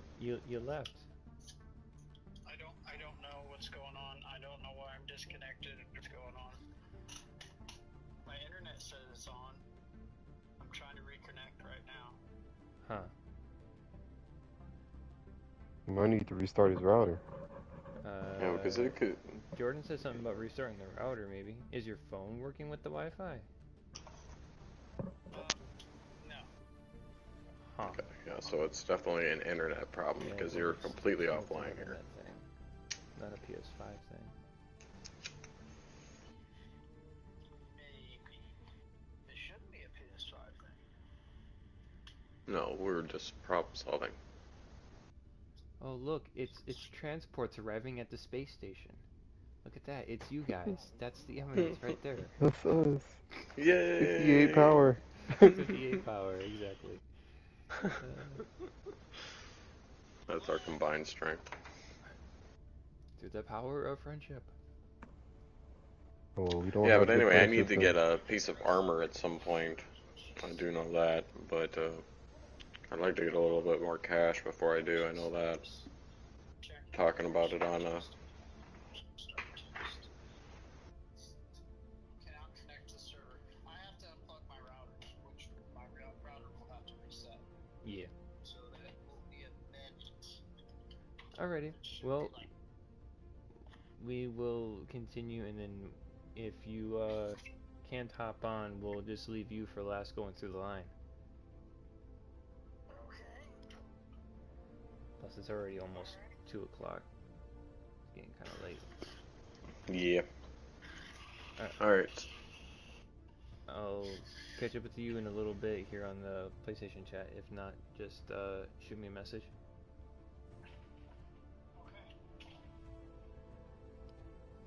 Alrighty. So I began putting my weapons into the tray or bin, emptying out one pistol after another, and then finally the vibroblade, and then the blaster rifle, and then I put my other personal belongings, including the pillow that I kept from the eminence that I never gave back. Oh my goodness. You don't have it in your inventory. You need to add that in there. What? I thought I did. I don't see it. I'm looking at your character. Oh, you just moved to the file. Oh, you added it there in your storage. Yeah. Okay, gotcha. I was looking underneath your equipment. No, because I wouldn't equip the pillow. Silly. Silly goose. All right. That's his main weapon. Well, just saying, if you guys have a pillow fight, you would need to equip the pillow. Yeah, I mean, if I'm... Okay. So, okay, alright.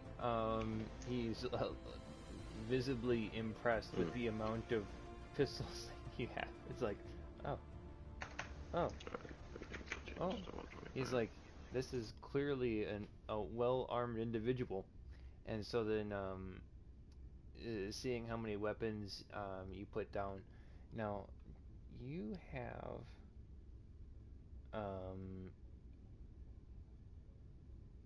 I have two light pistols, the blaster rifle, the vibro dagger, and then the disruptor pistol.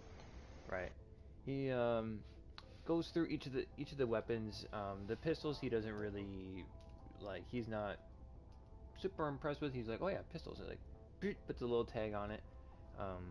On each of the pistols, the disruptor pistols and the light pistols. Comes up to the vibro dagger. He kind of holds it up. It's just a little dainty little thing. He's like, okay, beep. He puts a little tag on it. Get to the blaster rifle and he holds it. He's like, oh, well, okay.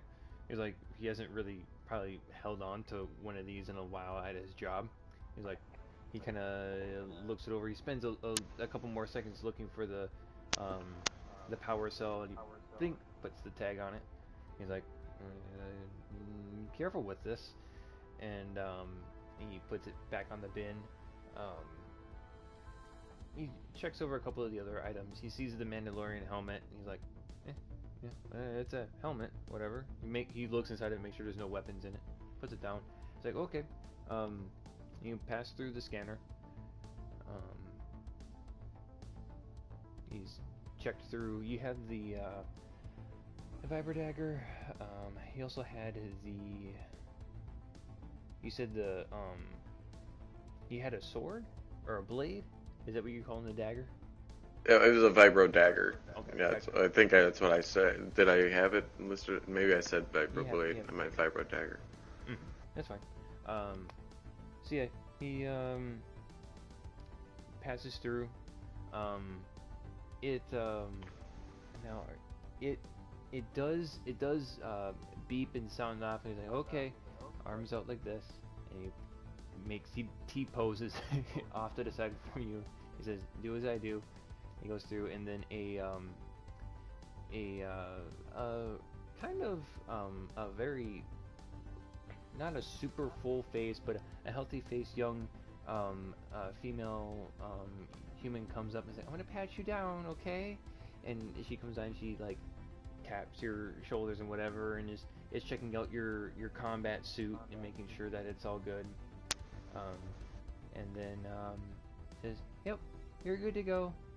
And she waves you on through, and she's smiling, she's happy. Okay, have a nice day. Yep. And then your items come across the conveyor belt, and you and your items are all on the other side of the exit gate.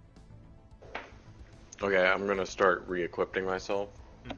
With you notice as you grab the pistols and the rifles and all that kind of stuff, the tag is put right on the fuel cell, and that it's been completely drained. There's no ammo left in it, and that it is essentially locked into the weapon, so you can't take it out and put another fuel cell in it. The tag keeps it locked in, and it's depleted. So if you wanted to use it and pull the trigger, nothing would happen. Okay. The same goes for the rifle, and the vibro dagger just turns into a regular dagger.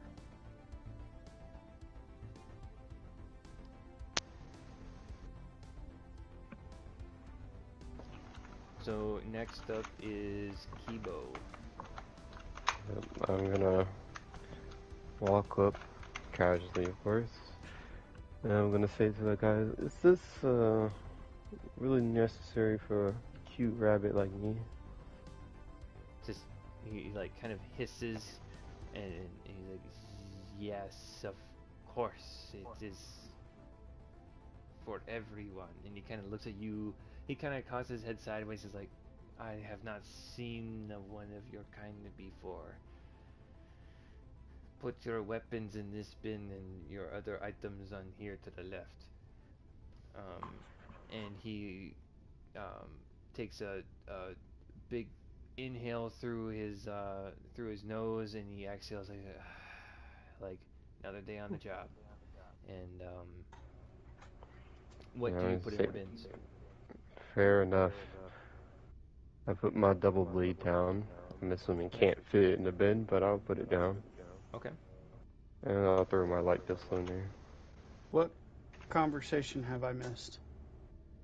The only conversation that you miss is that Silverus has a almost comical amount of weapons on his body that he put through, and he got all of his weapons have been tagged by the Trandoshan TSA guard, and then he got patted down by a friendly female human with a pleasant complexion on her face. She's pretty, basically. Can you shoot me a StarWars invite again? Everything got disconnected. Fuck, no. What do you mean? It's on Discord. What do you mean? Under General, so that's something I put there. You should be able to go to the game when you're signed in on your account there. I don't know if it's on the app or whatever, but when you go there, you should be able to go to My Games, and it'll pull up the Star Wars thing. You should be able to launch it from there. No, not Star Wars. What's the StarWars invite on so you can see StarWars? Oh, okay. Fine, I guess I will. There you go. So, okay, so for a finesse weapon, would I put one down, I would damage 1 as 1d4 dex, and then damage 2 as 1d4 strength? Or how would I do that? So with the Vibro Dagger, there isn't really a hard and fast rule for how, when a Vibro Dagger is just a dagger. Maybe if I just look. Well, no, I'm saying that it's one dice roll. Yeah, it's proficiency or it's ability check that you can use, but that is either strength or dexterity, and you get to make that choice. Right, because it's a finesse weapon. Right, so that's why I was wondering how do I put that in there in the character sheet as dex and strength. Well, it can only be as one. Choose which one you wanted to use. Typically, you would choose whichever modifier is higher. If you have a higher dex or if you have higher strength, that's what you would use. So, how about for the whole vibro weapon, like melee weapon, not having the charge, you take away the ability, like the plus I get from dexterity, you just take that out. It's like it's an offhand attack, basically. Where you just roll the regular weapon damage, but you don't add your modifier to the damage.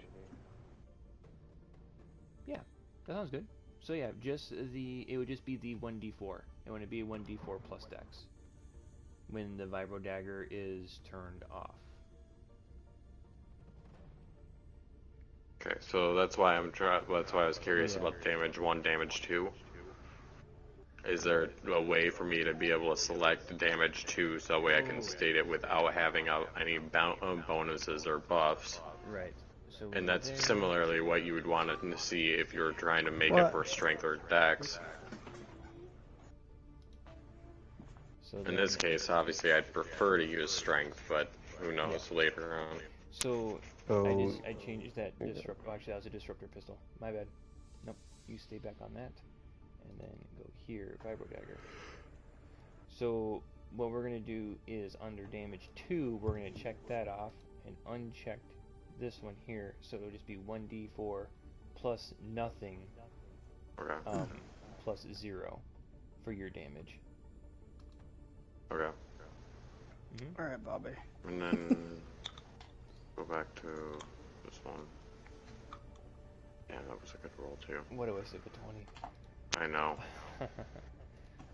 So yeah, right, the tags, as you see, as as Silvers went through the TSA, they seem to basically either turn off the weapon or basically make it not be able to shoot. So then, as Kibo goes through,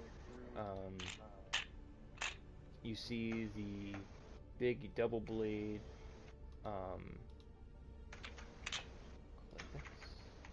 Oh no, mine's already set. I have a separate thing for it, so I don't have to worry about it. Oh, okay.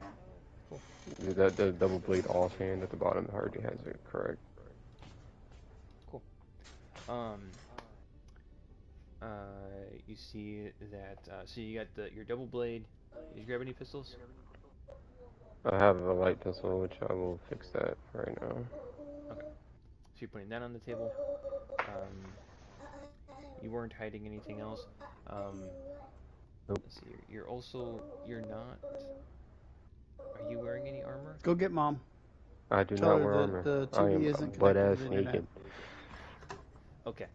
So you see the Trandoshan's kind of like checking you over, like, can't be hiding anything.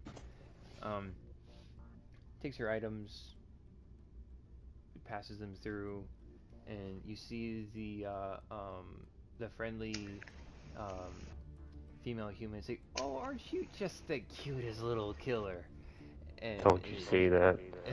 as you see the big sword come through, and she's like, "Go ahead and put your arms out like this," and she T-poses kind of off to the side from you.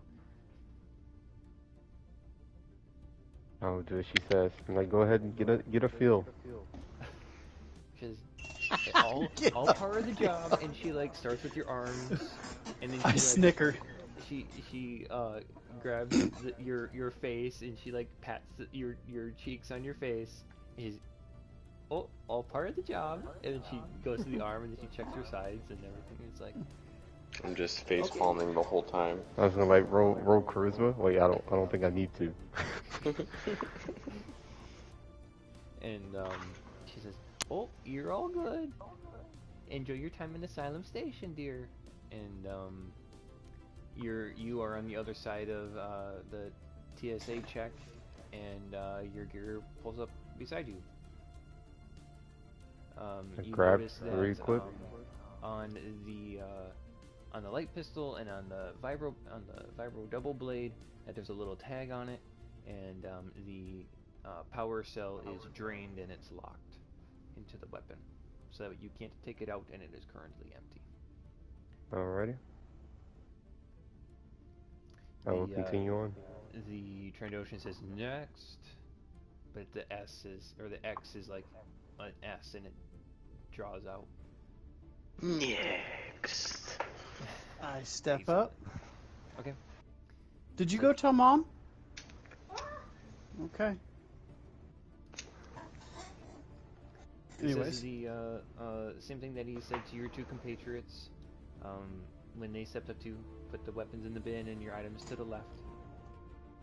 So my items are a Tajark set, a miniature Tajark set, an emergency shelter, a Pazak set, which I think is cards, if I remember right. Okay. I keep my credits on me, and that's it. All right. Where are they getting these tags from? I would like to know. Like they must have like a key or something nearby, something that would release these. I mean, they can't stay on the gun forever, right? These are the same exit points as another place. So, is there anything near these tags that they're putting on? You think that maybe they wouldn't have something to release the weapons on the entrance gate, but probably when you leave the station, they have a device that would deactivate it.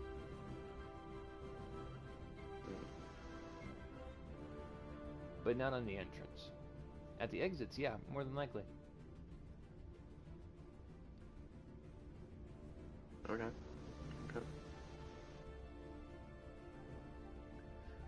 So what are you putting in? You got your items, and what weapons are you putting into the bin? There ain't any weapons to put in the bin. Okay, gotcha. The Trandoshan, he inhales deeply through his nose and he sighs like, another day on the job, and he says, go ahead and... I give a light, toothy smile at that statement. Yep. Go ahead and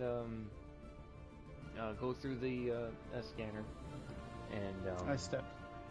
You go through.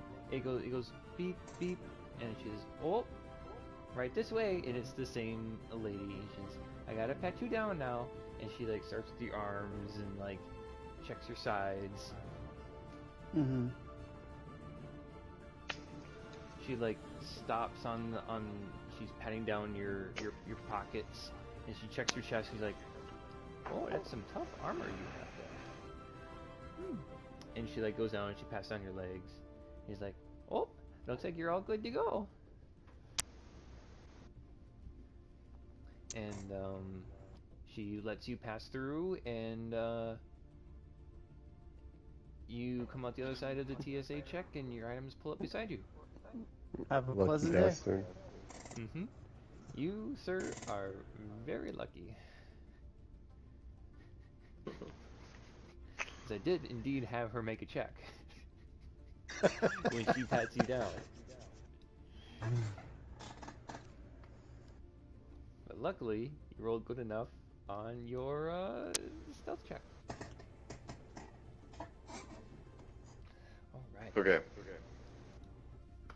So you guys are on the other side of TSA. You have all of your belongings. Most of your weapons are tagged. And apart from a cleverly hidden lightsaber. I'm gonna ask the nice lady, is there some sort of map or anything? Oh, yeah, sure, dear. If you go down this way, and she points down the long corridor, it's like, there's a map all the way down over there. Thank you. And I'll It's head like off. not really all that far down the corridor. She just, exaggerates everything a little bit. No, I'm gonna go towards the map. I'll come with. You come up to the map, there's lots of people that are kind of going to and from. You hear announcements being made over the intercom. There's a wide variety of species here. Most of them are human, but you do see, the occasional do see an occasional like Trandoshan walking around. You're like, oh, that's kind of, you don't see too many of those. You see a wide variety of species walking through here. And then as you approach the map, you see basically the entire layout. It's a little 3D, or it's a little maybe about 2 foot in diameter donut sphere in the middle with a holographic image of the map blown up above it that stands up about 4 or so feet tall. And you see one of the guests of Asylum Station is touching the map, and he's like spinning it a little bit, catching it and touching it. He's basically interacting with the hologram. What kind of things do I see on the map? Like, what places we have to be, or we have? You see as he's kind of scrolling by, and it's mostly from his visual, and you see little icons pop up as he's scrolling through, and eventually he stops on this one that has what looks like a cup and a stick coming out of it. He's like, oh, looks at that. You see a little red dot as he's spinning the map around, and you kind of assume that that's where you're standing, and the red dot's just a little ways away. He's like, oh, okay. He like looks around. He's like, oh, it's just right over there. And he starts walking over that way. Yep. He's Assuming seemingly that's found what he was looking for, so he's heading that way now. with some kind of bar that I saw on the map, I would like to mention it to my comrades. Mm-hmm. Say, I think I found the bar. Shall we head that way? Okay, but one moment. I want to go and access the map. Search for armory or general stores. Okay. You do find there are quite a few of just like general supply stores. Asylum Station's pretty big. They probably have some, hotels here too, so people who are having a little bit more of an extended stay, um, as the station goes from system to system. Um, that there's your kind of your general overpriced snacks, bottled liquids. Um, there's necessities, things like toothpaste and toilet paper, and like travel kind of knickknacks, um, like a traveler's mug, those kinds of things. Um, there's loads of those. You can barely walk 5 feet without seeing another one. Okay, so I guess more specific on my search for armory or, yeah, like an armory shop. Okay. You kind of flip through there. There's a couple of, as you're spinning the station around, there are a couple of what look to be like blaster rifle icons that kind of pop up as you spin the map around. There may be one, maybe two on the station. Okay.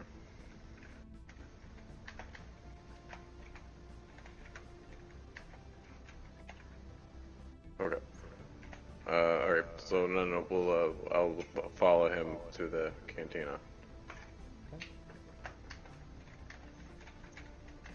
I'm gonna take it as information that I know where they are located by now.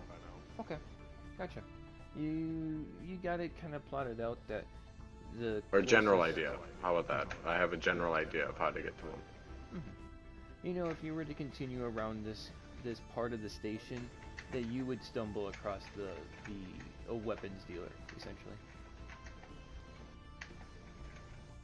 I follow them to the cantina. Alrighty. There's not one that's not all that far away from here. The music hits your ears well before you actually see the cantina. You see that there's a little bit thicker foot traffic in this area. There are some, like, they're not Zambonis, they're not golf carts, but they're like low speed, like luggage carriers, and you see that sometimes there's visitors that are riding on these little carts, and behind them is a little buggy that's got all their luggage on it. They're kind of cruising around, and there's like designated areas where they're supposed to drive, but people are still walking over them, and they get held up, and they have to honk all the time to get people out of the way. But there's a lot of foot traffic around these cantinas, and yes, exactly. And don't play that too much though. I don't. Is that actually copyrighted? Oh, I am 100% certain it is. A song that famous. But yeah, there's. Well, there's there's us John Williams. We're allowed to. Yeah. Yeah. We'll just ask John Williams later if he uses music or not. But there's cantina. It's vibrant. There's not a whole lot of there's a lot of activity, but the lights are kind of dim. There's some very bright white luminescent lights that are kind of lined down the middle of the cantina. And in the middle there's a horseshoe-shaped bar area. In the middle there's this contraption of pipes and spigots that line up and down the bartender area, and you see a very husky-looking individual that is manning the bar.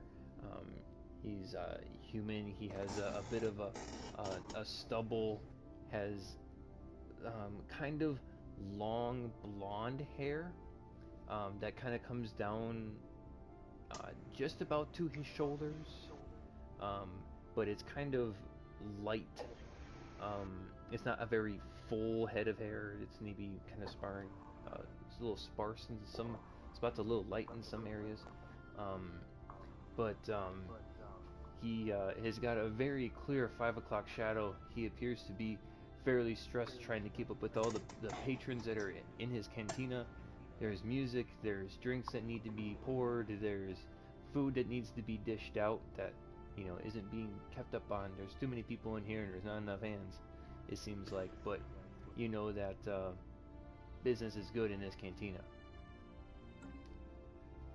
As we walk in, I would like to try to get a good air of the room. Okay. What exactly are you looking to accomplish? Sort of the general vibe of the room. Is there anyone that looks kind of off? Or if there's anyone that seems like they, would be in some type of, field of work for okay, go for a ahead and little make money. a perception check. As you Alright. take a scan of the room. 16. You're a little bit too short to see the very back of the cantina, but you don't see anybody really in the front of the cantina that looks like the description that you're looking for. I want to see, look like there's anyone that's like a major threat to me or to us? You see, there's a lot of individuals that are at tables. Some of them glance up over at you as you kind of are stepping into the cantina, but they just go back to their drinks. Like, oh look, someone walked in, and they're like, they kind of stop and they look at the rabbit thing, and they're like, huh, I've seen one of those before. And they just go back to their drinks. They're like, I'm probably drinking too much. And you don't see anybody necessarily threatening, but if you want to make a perception check to see further.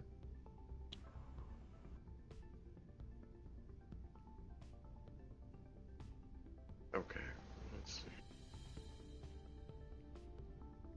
see. Yeah, nope. Critical. Everyone just seems to be having a good time at the cantina. I want to approach the bartender and ask for a drink. Hey, barkeep. What do you got that's good? This, and he like slams it down on the bar table, and he says, 5 energy credits, or for the whole bottle, 25. I'll hand him 25 for the There whole you bottle. go. And he grabs the energy credits and he leaves you with the bottle, and he continues to the rest of the patrons. By the way, barkeep. He turns around and looks at you. Have you heard of any? I don't want to say this. I'm trying to say this out of character right now. I'm not sure how to say it. Okay. Have you heard of any good jobs lately? And I pass like 50 credits underneath my hand. Heard anything of any good jobs lately? Well, there's this one. We're way behind on food orders. And as he kind of leans into the next patron, and he's like, okay, you want one of those? And he is not even looking. He's already grabbed a glass, and he's starting to fill up the glass with it, and he hands it to him. And he takes his data pad and he taps him real quick. He says, well, we're short-staffed with serving people.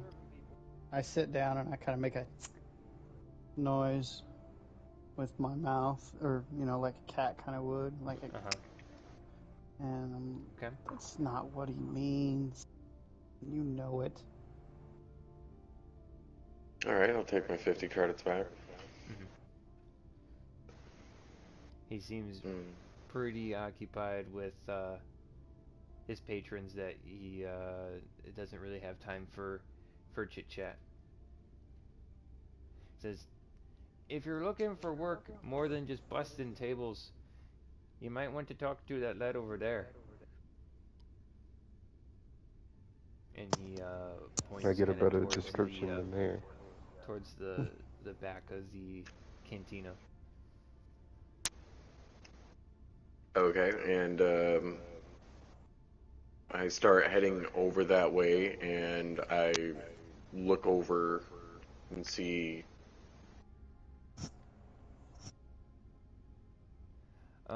As you are approaching the table, you see another scruffy-looking individual, a little bit more of a stubble, kind of light brown hair, and you see he's a bit aged, but looks like he still has some youth left in him. He's wearing kind of like a black vest, but he's like held back. He's leaned back against the table at this. Um, it's a round booth. It's a corner booth. Um, there isn't really too much lighting apart from the little bit of underlighting underneath the table. And beside him there is an astromech that's seated there, obviously not drinking anything.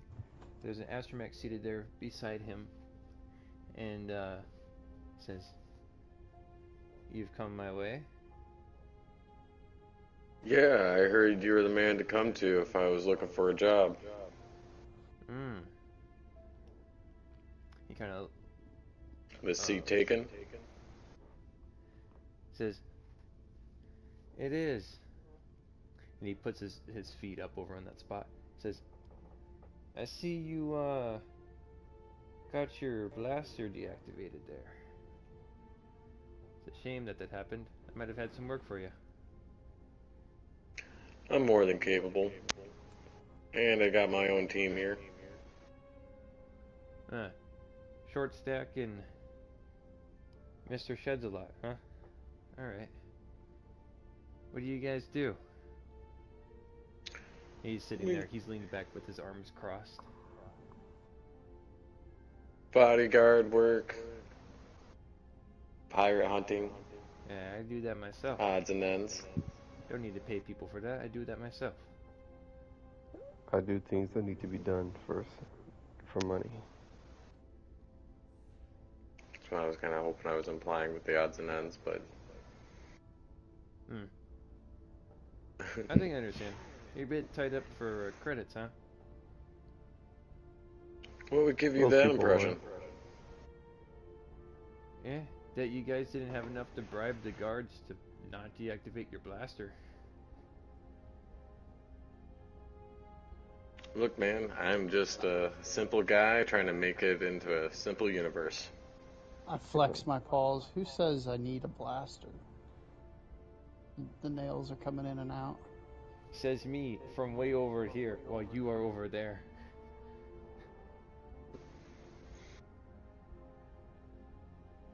Listen, if you are in fact looking for work that maybe isn't so dirty, I might be able to scrounge up a couple of things for you. A couple of odds and ends jobs. Maybe delivery boy or hand holder for some elderly woman crossing the street. We're not here for a merit badge. Oh, you're not? I would have never guessed.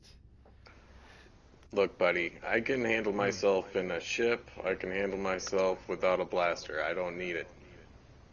But if I need to prove it to you, I'll go and get it reactivated.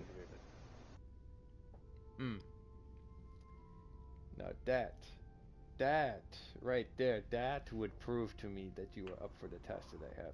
Because there is something that I do in fact need help with. But if the three of you could figure out something for weapons, that would be good. You come back to me with weapons, and you got yourself a job. Once you come back with weapons, I give you more details. I'll be here. This is where I sit. I like the cut of your jib.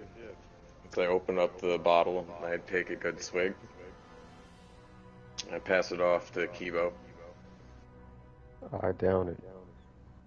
It's a bottle, man. It's a full bottle. Go ahead and make a Constitution saving throw.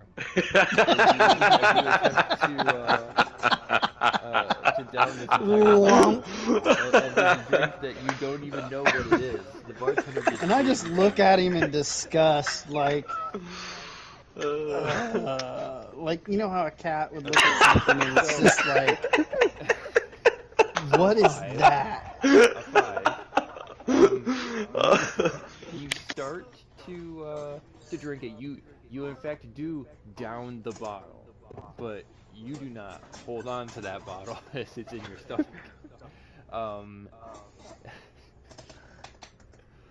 You end up spewing it onto the floor as you have effectively just kind of wasted the rest of this bottle. He just kind of looks at you The like, good stuff. I facepalm, and as I turn to the bartender, I pass him 10 credits. Sorry for the mess. And I walk out. okay. I walk out in stride and I look over at Savaris and I'm like this look of what just happened? And I'm gonna run up.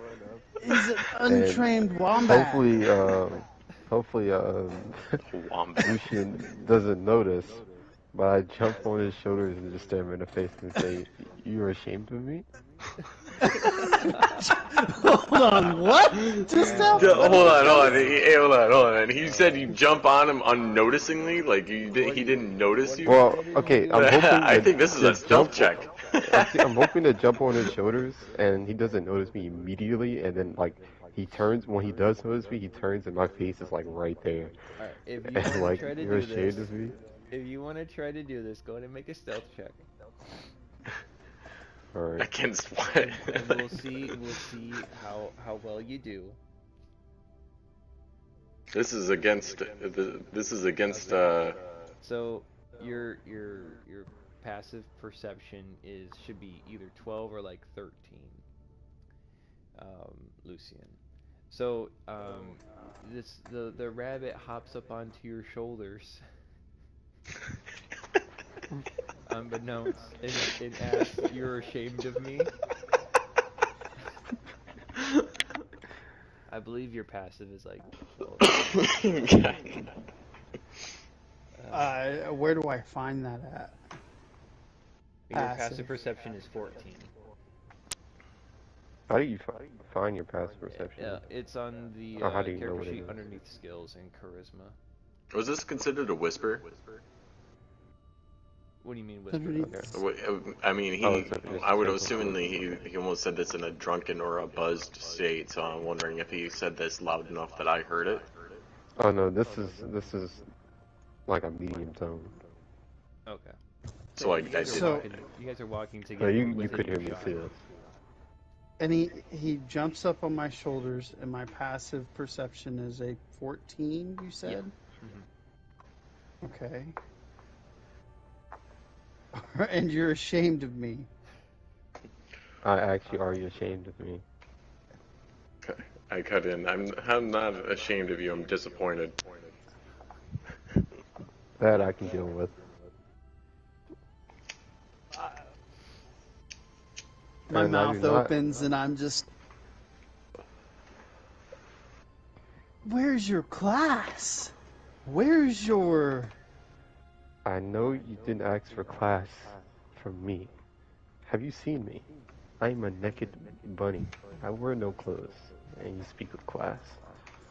Ha! He called himself Bunny. Just remember this for later. For me, There you go. I am not ashamed. He called himself it. It's free game. I'm not ashamed of my cousin. Unlike this cat boy here. Now, shall we continue? Cat boy? I'm Catherese. I'm not a cat boy. Cat threes. Cat's in the name. Now, shall we? Catharies. You can't even speak now that you've drank a whole bottle and puked it all back up. Yep. Yeah, I seem to be more focused than you. Focused on what? Okay, so do you have a way of getting these devices off your weapons? I still have my weapons, clearly. But I don't think showing Mr. Cockstrong in there that I have a lightsaber is the way of showing one's skill. No, that wouldn't be a good idea. I've got a few ideas. We don't need that kind of attention, so... For one, is any one of us good at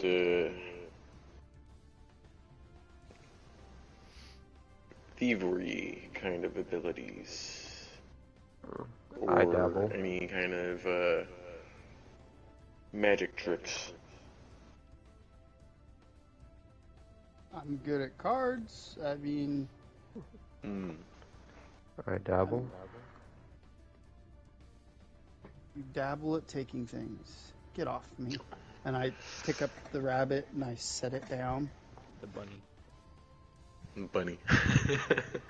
So, my idea here is Strength save to that stay on his shoulder. If the entries have the ability to get them on, then the exits have the ability to get them off. I'm assuming that there's probably a device somewhere that we could probably remove these. Using a distraction to be able to distract the guards, we should probably be able to do that. And if not, you remember that angry alien, the blue one that got really upset that his device got turned off? What if we convinced him to help us with it?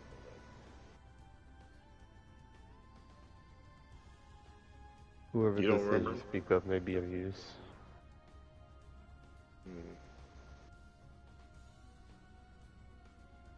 It would be hard to find him in the station, though. Well, how many blue guys could there be? A lot. A lot. In a station this size?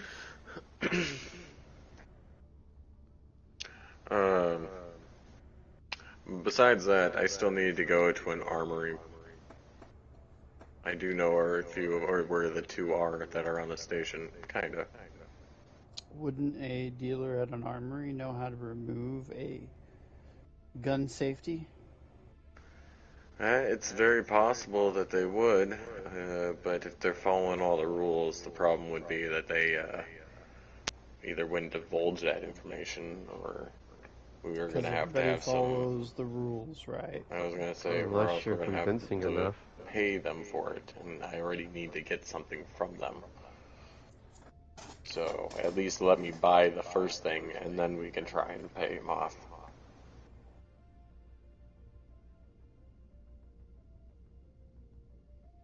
Deal? So do we want to go to the armory first and try that out before going off to the one of the exit points to try and snag it? Yeah. So am I still backpacking this rabbit, or did I successfully set him down? Well, I don't think he was fighting you. No, I did say it's strength save to stay on his shoulder. If you want to try to stay on his shoulders, go ahead and make a contested strength check. Contest? Yes. Contested? So you both can take an athletics skill check, please. Athletics. Yes. Ooh. I believe it's athletics or acrobatics. How do you get the .0 in there? I don't know how he's getting that. Yeah, we were asked that question earlier.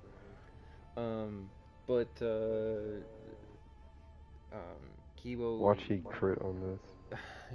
Kibo successfully stays on Lucian's shoulders. Oh.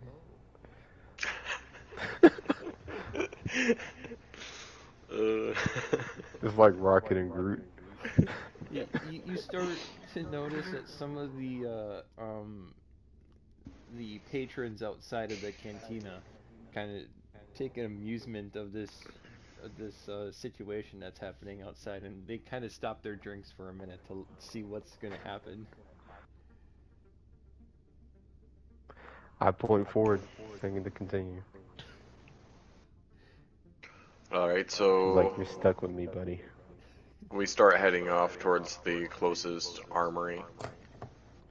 Or the arms dealer. Okay. You're afraid you're too drunk to walk, aren't you? No, I'm just asserting my dominance. And on our way there, what kind of other shops and stuff are we passing by? What's the scenery that's You're passing by several probably would be considered like a general food court in the area. There's a wide variety of different animals and fruits and vegetables. There's stuff that you've never seen before. You don't think you want to eat that thing, whatever that was. You see some fruits that are like, oh my goodness, I've never seen that color that vibrant before. And then like you see like some that's like, that's just a piece of corn. And then there's like, oh, that's really disgusting. And there's a wide variety here. in a very commercial district area. I'm assuming this ship is broken up into a lot of areas. I do love the description. That's exactly what I was looking for. I'm also just clarifying our location to where this is more of a food court area. The ship kind of was more or less sectioned off. There's kind of some asymmetries to it. Some spots are a little bit different than others. Obviously, you got one part of the station, and there's the other. This is right next to the hangar bay, so there's a lot of like food things. As you get farther along and you start getting past the food court area, there's more of like your clothing. You can buy hats here. You can buy shoes. In there, there's a couple of dealers that are outside selling like insoles for your shoes. And he's like, you hear some of them saying like, "Have you been walking all day? Are your feet killing ya? Try out yada yada yada product for your feet." And they're trying to hustle anybody and everyone that looks to be overtly tired or is like walking really slowly. They're like, "Try these on. It's like walking on a cloud." And speaking of that, is this cat or this rabbit heavy? How much does Kibo weigh? Oh, let me pull that back up. I don't think I take the weight. Let me see what the overall class usually weighs. Class user, or you mean species? Species. So I'm about 35 pounds. So you're not anything. You don't weigh. He's a fucking backpack. Yeah. A backpack might weigh more than him. You wouldn't even notice me on your shoulder. That's all light I am. You feel a light spring in your step as you walk down with the rabbit on your back.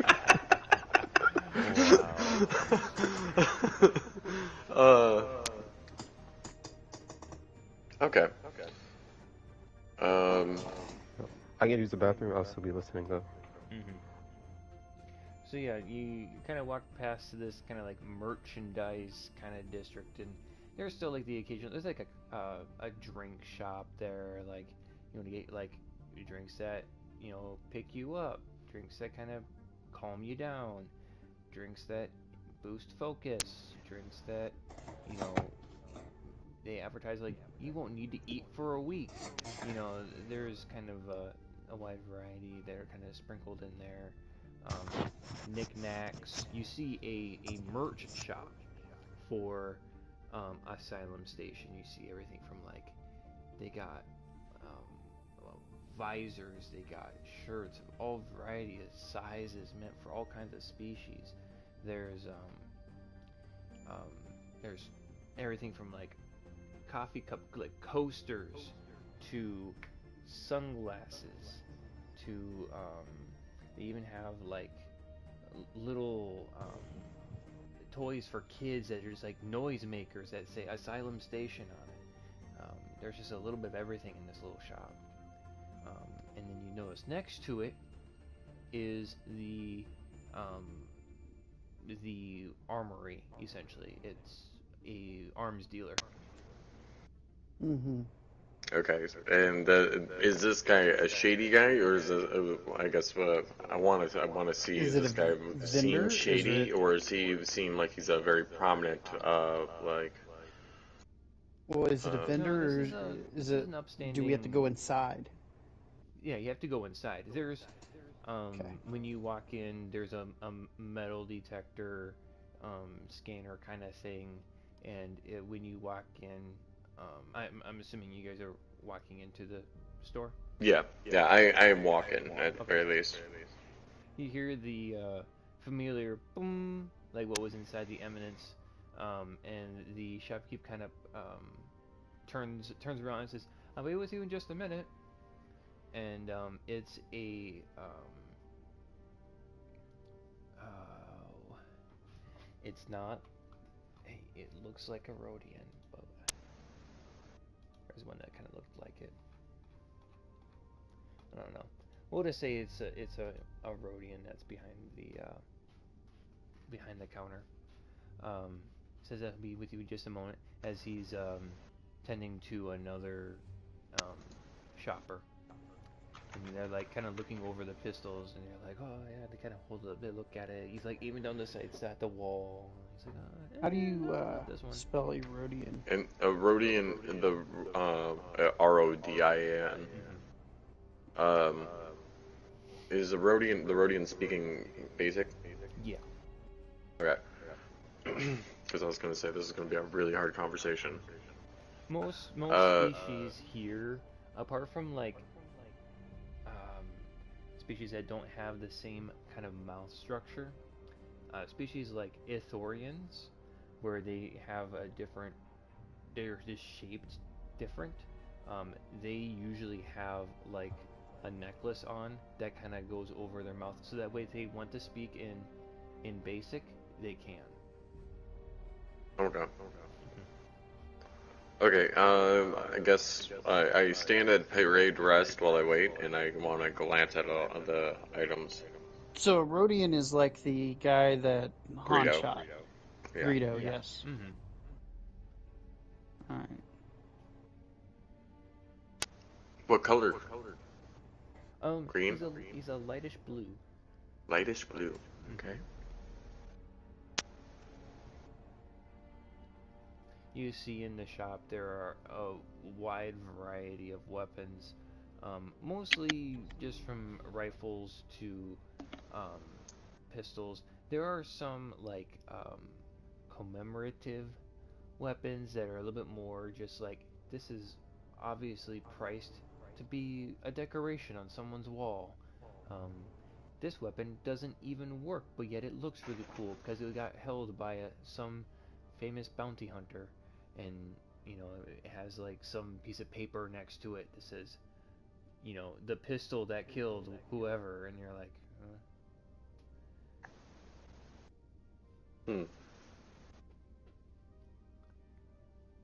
Is there armor? You do or is not it all see just any weapons? armor. It's just weapons here. Okay. Okay.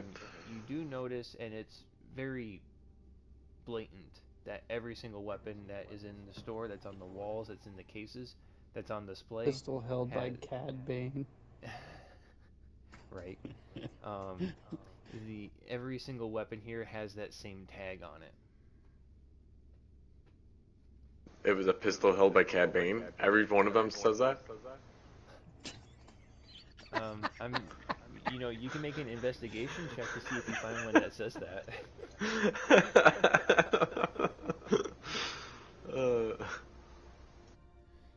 I mean, I'll investigate what the tag says. Sure. I mean, it should be written in basic, but... Yeah. Investigation.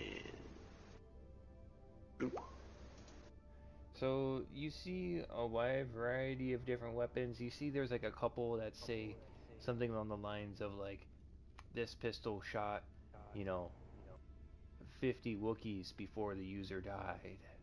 Or like, this pistol was on the Death Star when it blew up. And then you see one that was like, this pistol was held by, and then it's some bounty hunter's name, just some name that which you don't recall anything about. Okay. But you do find a pistol that says, where a pistol with some paperwork that says that so and so held this gun. Do the pistols have the tag on them, or Yes. the tag that's disabling them? All of them do, except for the clearly decorative ones, the ones that clearly look like they don't work. Like they may be like kind of rusted out. Okay. Master always stated these were such uncivilized weapons.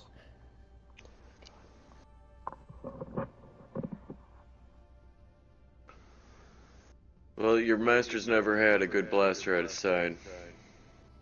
Didn't need one. You've seen what I can do. I'm not even trained very well. And I've seen what the Empire can do. It doesn't mean that you want to see it again.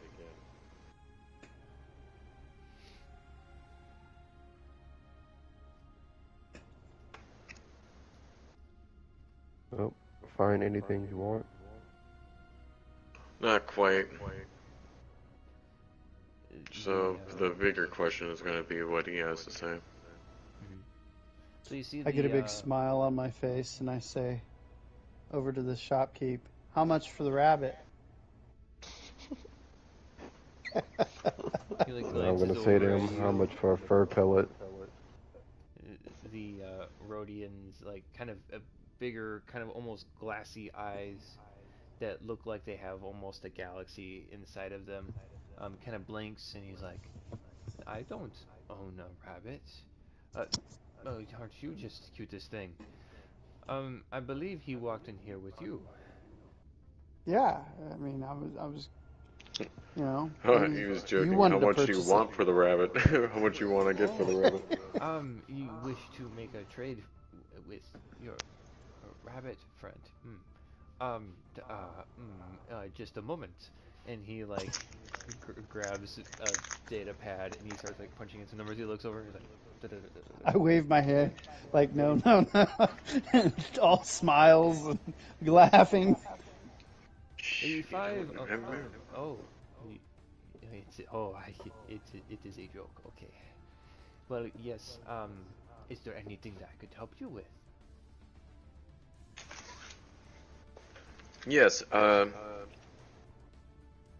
We have a certain mission coming up, and it is going to require some of our defensive tools to protect some innocent civilians. Okay. And why are you here? I mostly deal with offensive tools. Well, sometimes the best offense is, or the best offense is the best defense, or the best defense is the best offense. Yes. I forgot I was supposed to say that. Did you have anything in mind? I understand the phrase in basic, it can get confusing. Yes. I understand. Basic isn't my first language either. Enlighten me. What I am looking for is I need to remove the tags off my own guns. Oh, yes. The tags is a very common question when people come here. You can get them removed when you leave the station. That is an option. Yes, I'm sure it is. But I wonder, there must be another way. And as I'm saying that, I'm pulling out some credits. I've got 50 credits or so. Oh, in my hand. yes, I see, yes. And he puts his hand over your hand and he says, I think I understand, but you are not the first one to come into my shop to ask me this. Lots of people come here asking for the removal of the tags. I'll tell you what. I have a weapon worth, and he kind of lifts your hand up a little bit, worth about 50 credits. That does not need a tag, does not come with a tag, and no tag can stop this weapon. Oh, you got my interest. He says, I'll be right back. And he goes to the other end of the counter and he flips open this case. And in the case, you see a sword about the same size as Kibo's, but it is at first glance it looks like a looks like a decorative piece, something that which you wouldn't normally see in a shop like this, full of blaster rifles and pistols and looks to be like almost like shotguns. But this is like a piece of medieval weaponry. It says, this sword, for the amount of credits you had in your palm right there, this sword is very powerful. And Buddy, if I was looking for a stronger weapon, I could have given you a little bit more. I was just looking for information. I'm pretty sure you wouldn't want to sully your name with, the liberation of one's weapons from depletion. I would never want to do that to a great patron such as yourself. Well, you see, I was merely wondering if you've heard the whispers. Sometimes people like to talk about where these locations can be. I mean, no one can trace that back to you as a, good Samaritan who would never say anything of the sort. As I put the 50 credits back down on the table. Now, trust me, I don't believe he took them, but I can't remember. Did he actually? Okay. By all means, that is a beautiful looking piece of weaponry. I imagine you're talking with your hands and the money keeps going up and down onto the table and off the table, right?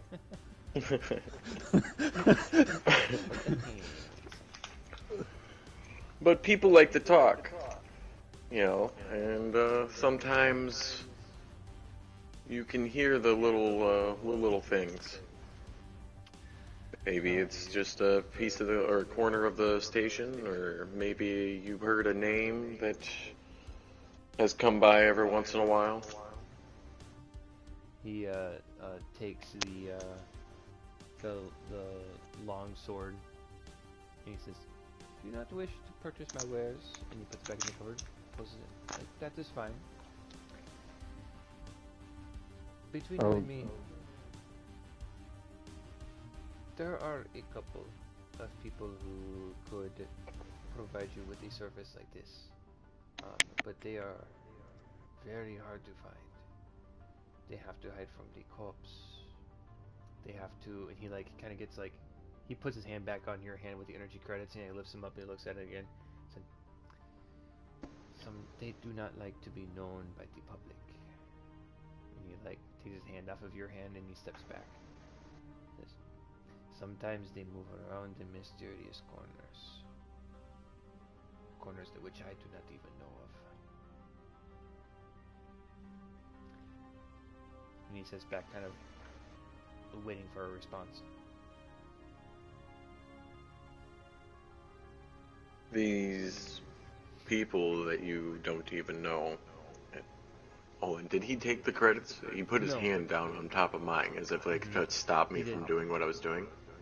No, he's just checking to see how many credits you have underneath your hand, and he puts it back. He keeps checking and going. Is that?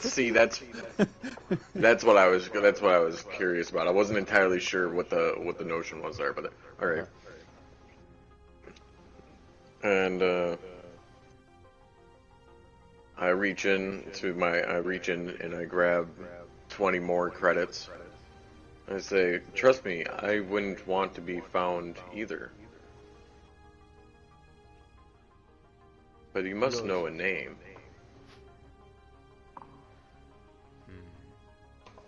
You know, the guards, they are around every corner. You may not see them, but they are in the walls, some would say. They have cameras everywhere. Not in my shop. No, I am too paranoid for that. I pay them a lot of money to not have cameras in my shop. I guard this shop myself. As you can see, there are no guards here in the shop. It's just me. Listen, for maybe a little bit of work, and he like takes his hand over your hand. He's like, and about 70 credits. I could tell you a name of who to unlock your weaponry, but he is very expensive to do so, and he knows that if people go to him, it's from me.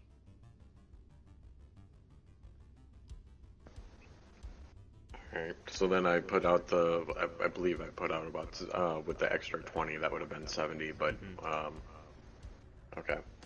So is he stating 70 more, or is he just saying that 70? 70 is fine, and some work. Okay. So, what does a man like you need done? Well, you see, the other weapons dealer on the other side of the station, he knows a little secret about me. I need to make sure that he does not know.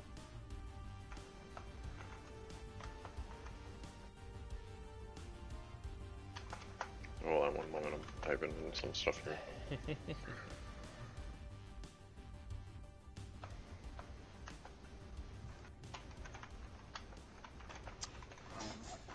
Can I make a check on the sword? What do you want to try to know about it? Its quality, its make, just by glancing at it. Well, he's put it back in the case now, so if you wanted to see it again, you can ask him to pull out the sword.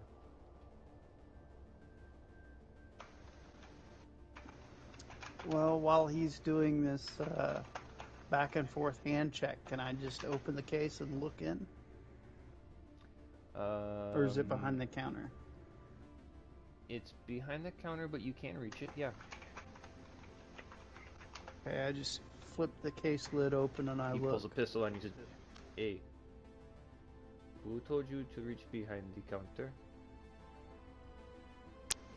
Yeah, you pulling a pistol. Yeah. And you don't know how to unlock weapon? There's no tag on it.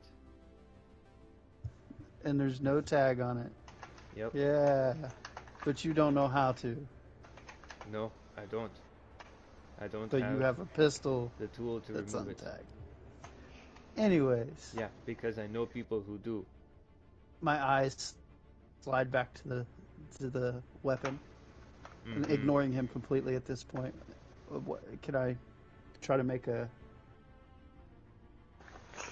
What do you try to do? You have a pistol drawn on you because you went and reached over the counter to try to grab his sword. Yeah. Don't care. I'm just looking at the sword now. Or you haven't even pulled out pulled the case off yet. He pulled a gun on you. While he's doing the hand thing with you, he pulls a gun on me. He's just leaned back and accepted the 70 credits, and he's talking to him. and you try to reach over the counter to grab one of his items. This isn't like a weapon that's on display. This is tucked away. Let's see, ignore the dumb cat.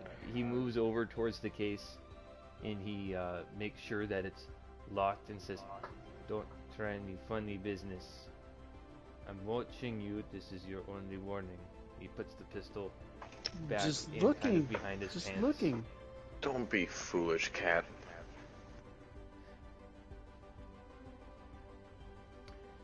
Your price just went up another 30 credits because of your friend. Well, go ahead, cough it up, Lucian.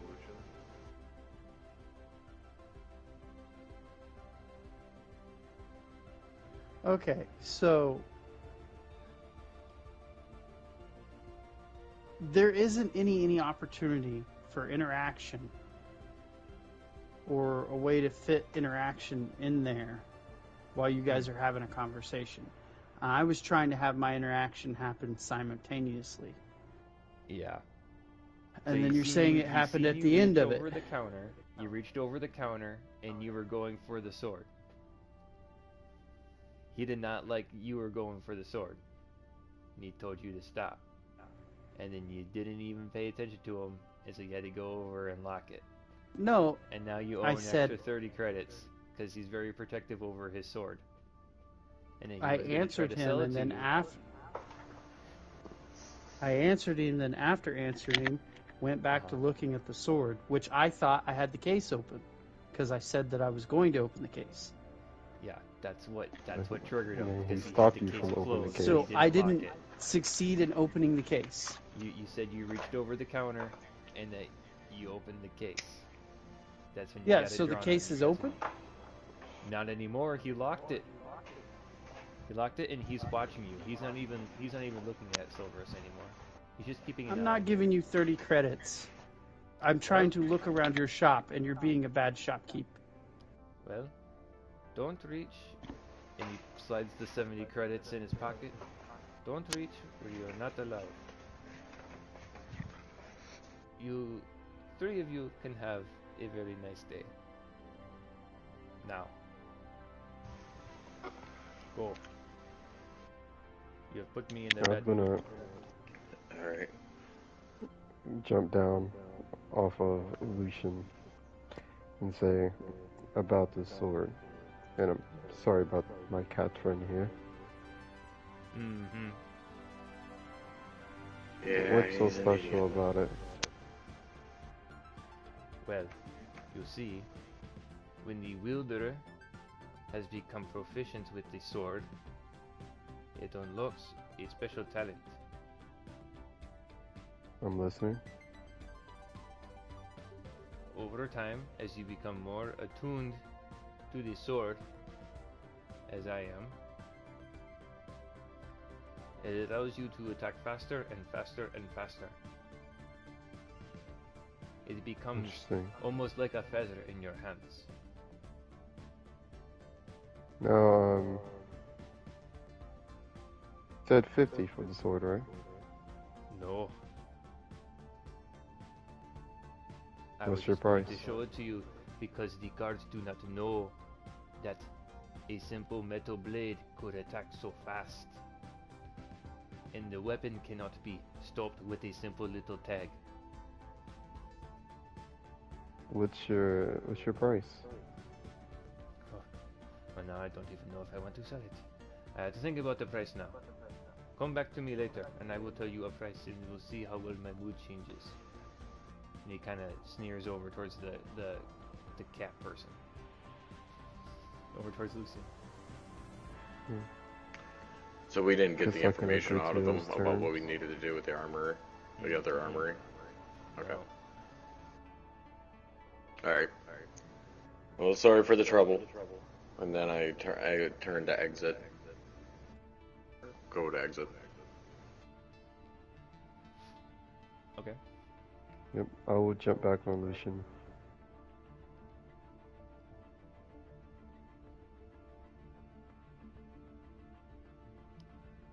Ready? I'll walk out of the shop. Alrighty. You hear as the three of you leave out of the shop, the boom of you passing through the doors.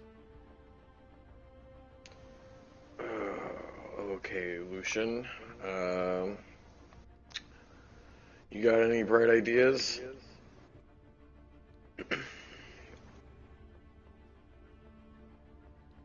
Nope. He's weird. Well, let's see, I guess we could try and gamble our way out of this. I'm probably gonna have to make up something anyway. If he has a pistol that doesn't have a tag, he knows how to remove the tags. Yeah, he was about to show us the person that was going to do it too, or tell us something about it, but now we don't have that opportunity. And I'm down 70 credits. Perusing his shop. You could have took it up with him that you gave him 70 credits and he gave you nothing. And you chose to peruse the section behind his counter. Yeah. What store allows you to reach behind the counter? Did you think about that? Mini. At a gun store? You can reach behind the counter. There's a reason why things are not behind the counter. There's tons If you of go to a weapons on gun the show, walls and everything. if you go to a gun show, you can touch almost anything you want. But normally you ask. Not a gun shop. No, you before don't even you have go to and touch. Oh no. Because even when you pick up a gun that you know was unloaded, the first thing you have to do is check to see if it's unloaded. So someone doesn't just blindly let you pick up a gun without first checking themselves that it's unloaded. So yeah, and then there's giving it to you. A very dangerous weaponry that he had strewn all about his shop. But the stuff that's like, that would get past the guards that he keeps on the down low, that is kind of spendy, he keeps behind the counter. He's got an unlocked pistol, and he said he doesn't have guards. He defends the shop himself. He stated he didn't want the guards in there, and that he didn't have cameras.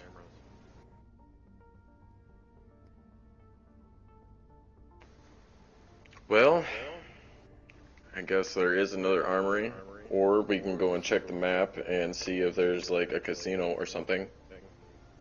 Why not check the other armory? He said he has some competition that he doesn't like around. Yeah. And if we happen to knock down this competition, or maybe side with the competition, we might be able to get what we want. I like the idea. Beggars can't be choosers.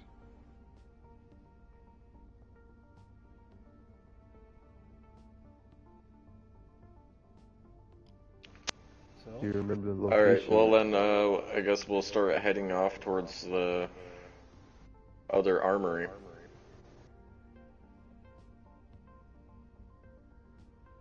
Alrighty. The other armory is kind of located on the other side of the station. It could take a while to get there. There's only two on the station. Checking the map reveals that there's only the one shop that you were just at, and then there's one kind of, it's not perfectly on the other side of the station, but it's quicker if you go around this way. Technically, if you were to go around the other way, it takes a little bit. Will we be able to pass by another map location? Yes. Okay. When we get there, or if there's something that's supposed to happen before then, when we get there, I guess, I would like to check for rooms to stay. And as a party, we also need to figure out how much we have left in credits together. Because I'm not gonna lie to you guys, I'm down to 55 credits now. Alrighty. I'm broke, bitch. So I don't know if Mr. Bunny or Lucian has any extra credits to spare for anything, or if I'm gonna have to start earning some credits here. Al, can you check my Discord message? Mm-hmm. The answer would be yes, but just you personally, Kibo. You guys can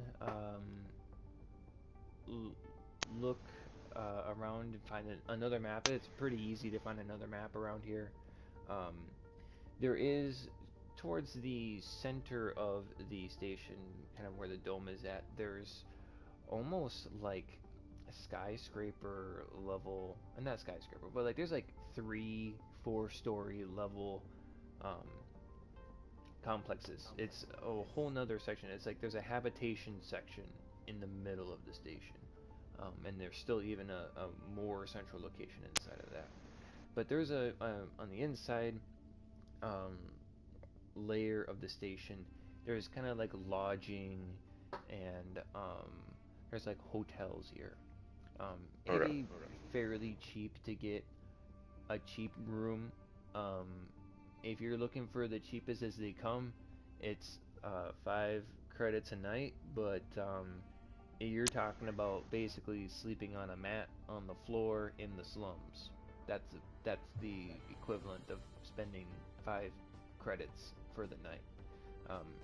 And then there's like as much as the penthouse, which is like 100 credits per night. That's per person. But the penthouse has all of the amenities. It has It has like food. The fridge is already stocked. When you get there, the beds are meticulously made. It has an amazing view. The penthouse is like the luxury of luxury, and it's very expensive. Okay. I guess maybe I should probably don't need to make a note of where the location of the lodging is, but I'll make it's towards the central part of the dome. There's the outer district is seen as more of the marketplace where you want where people can buy things. Inside district is more of housing, hotels, lodging, summing up in the word. And you guys have been in the station for a little while. If both Kibo and Lucian can make another charisma check, or is it charisma or wisdom, whichever one you wanted to use. Okay. I believe you guys used charisma last time. Okay. This time, Lucian doesn't feel so much of a tug on the force, but Kibo, you get that feeling that I had described earlier, that like it's a little bit kind of a pulling on your very being, is like, I need to go closer into the middle of the station. You know, there's something important here. It's kind of a nagging feeling after a while. It's like you feel like you should, but you're kind of choosing to kind of not pay super close attention, but you know you should. It's that kind of feeling of the force. So the other weaponry we're going towards, we have to pass through the middle to get there, or you can. There's a central location that you can. There's like walkways that lead between, so you can, in theory, walk right down the middle of the station. You know, you have to make a couple of, roundabouts, but you can make a shortcut through the station. no, I'm gonna mention this to both Silverius and Lucian and say it. I have a feeling we should take a detour through the middle on our way. Well, I mean, we don't have anything better to do.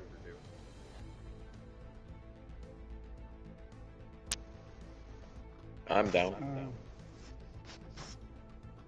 No How about objections. you, Lucian? Alright. I go to set the rabbit down. I'm gonna stay on his shoulder. Oh, okay. Make a contested athletics check again. Okay, I'm gonna roll with advantage. Why is that? Whoa. What are you doing to get I have advantage? tree climber. Advantage on strength saving throws and strength athletic checks involve. Oh no, never mind. It's involved climbing. Yeah. Never mind. I take that so back. it's just a straight. But still. There you go.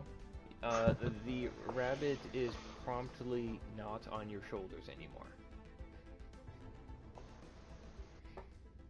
And he's like a child trying to grab me, and no. What's wrong, big guy? I can't handle a little weight.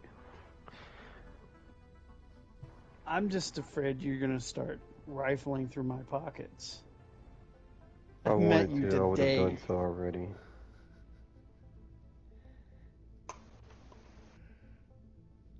Anyway, shall we? I tell you what. And I lean down and I hold my hand out. I climb right back up. And I continue walking.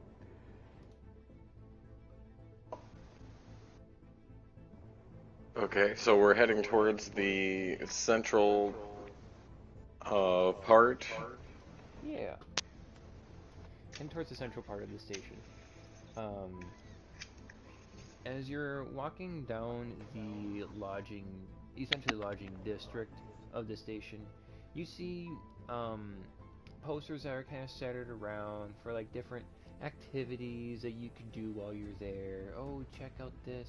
There's this activity at the park happening in however many hours. There are little hologram advertisements on the buildings, and they're like, oh, make sure to check out Clint's Weaponry, and it's the location of where you guys just came from, and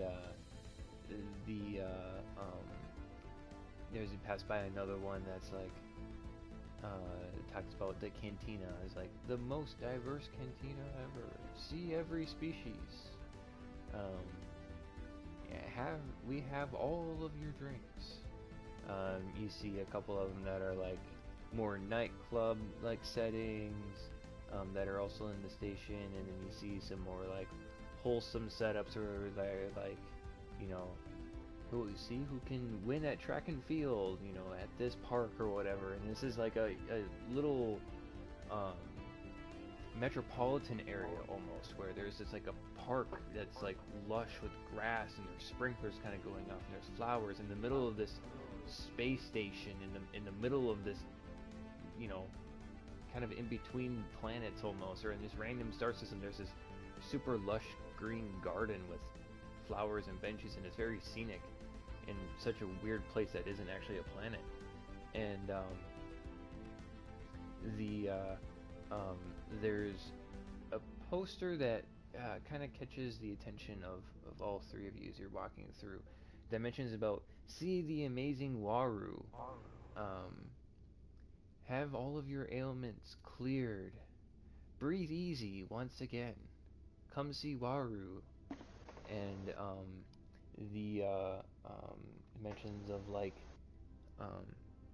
become blessed by Waru, see him, schedule an appointment, bring your friends. Viewing hours are, and it gives a list of random different viewings throughout the day, in like hour increments, roughly, hour and a half increments. It says, see the amazing Waru, and it like repeats the advertisement again and again and again. And you start seeing this as you're walking through this metropolitan area. That poster keeps coming up again and again and again as you come across it. You see that advertisement more than any of the other ones. And then as you are cutting through the middle of the station, at this point, it becomes undeniable to both Kibo and Lucen, who are force sensitive, that the force has been calling you towards this central location of the station. There's no denying that the Force is trying to pull you this way. There's just this kind of nagging feeling that keeps building up and building up that, like, I should be going and doing this. It starts to go against your conscience, like every step that you're taking that isn't in this direction, it starts to nag on you. This kind of the central spire, kind of like how on StarWars that station looks like there's like a middle column that basically kind of reaches up into the atmosphere of the space station. And you see that there's actually quite a group that's kind of gathered outside, and there's kind of murmuring. People are kind of talking to each other. They're excited. They're like, oh, what is he going to do this time? As you guys are kind of approaching the group. Okay. So go towards that group. You want to go towards the group? Yeah, right. towards the entrance. I imagine they're around the entrance to his place, or is it a tent, or what is it?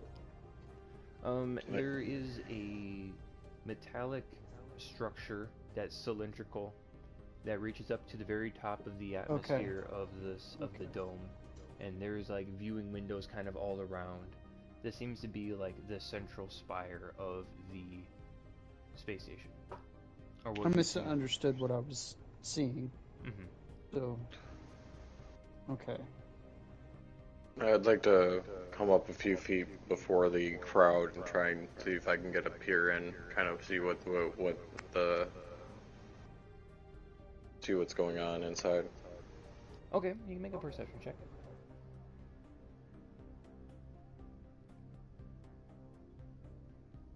$22. You can see through the crowd in that on the windows there seems to be a seating area that kind of seems to go around the cylindrical structure, and that there's viewing windows on the other side of the window that you can see. So if you were standing up against the window on the very outside of this, you would probably be able to see in through the crowd and then into the next window to see what's further in. But from here, you can't really see too much. Okay. I didn't know if because there's such a crowd that they would be crowding the windows as well. So. Right. Yeah. That's fine. Hard to make out what's happening on the inside of this. There just seems to be a crowd waiting outside. Okay. I guess if we can see through the windows. Okay. Go ahead. Yeah, I would like to look through. I would like to look through the windows, but he sounded like he wanted to say something, so I'm willing to wait. No, you're good. You're good. Okay. Yeah, I'd like to peer through the windows. I also want to look through the window. Is it big enough for one person, or? Oh yeah, there's windows kind of all around. This is, there's windows that are spaced out on the outside, but on the inside it's like almost like a one big viewing panel. There's one continuous piece of glass almost along on this bottom layer here. Okay. Guess we all look through the glass. Alrighty. As you guys go up to the glass, kind of moving around the group that's kind of gathering around the door to be able to enter, you see inside that there is a chamber on the inside, and you see within this kind of perimeter of this glass that kind of goes all the way around, there is more of those advertisements of see the amazing Waru, at these times, show openings are at these times, schedule reservation to see Waru at the front desk or something to that extent. Inside you can see the chamber, and it's currently kind of like blocked off, more or less. So is this more like an auditorium or like a stage? Yes. It's like an auditorium. There's multiple layers to this place, so as you're kind of looking out and through, you can kind of see a second and maybe even a third floor to this auditorium, this circular auditorium. Okay. And it's completely circular. It's not like a half circle. Okay. It's completely circular. So if you wanted to, you could get a 360 angle of what's in the middle of this this huge cylinder in the middle of the space station. Okay. And we haven't seen anyone. We've just seen the posters. We haven't seen anyone on stage yet. Correct. You On said stage, it's technically blocked off. Yeah, on the what would be considered the stage or like the platform that's in the middle, there is what seems to be like it's not a Is it more like a veil, like a curtain, or? It's kind of like a veil. It's just the windows are tinted. Like they have like 10% tint on the windows currently. Okay. Okay. So you can kind of see in, but you can't really make out too many fine details.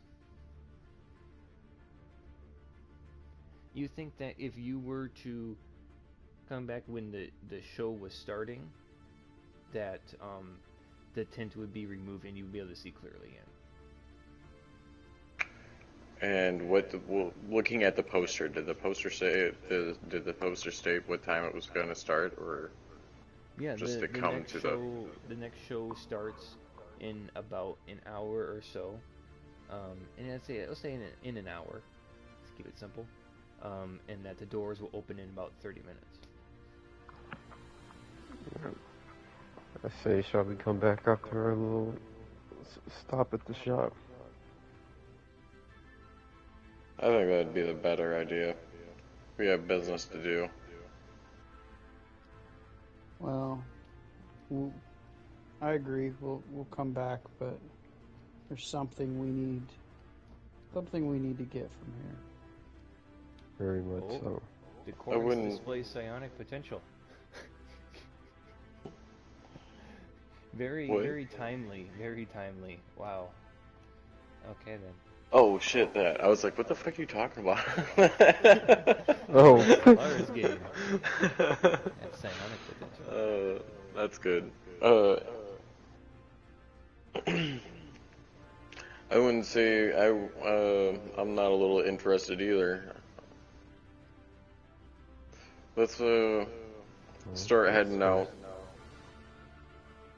Sounds good.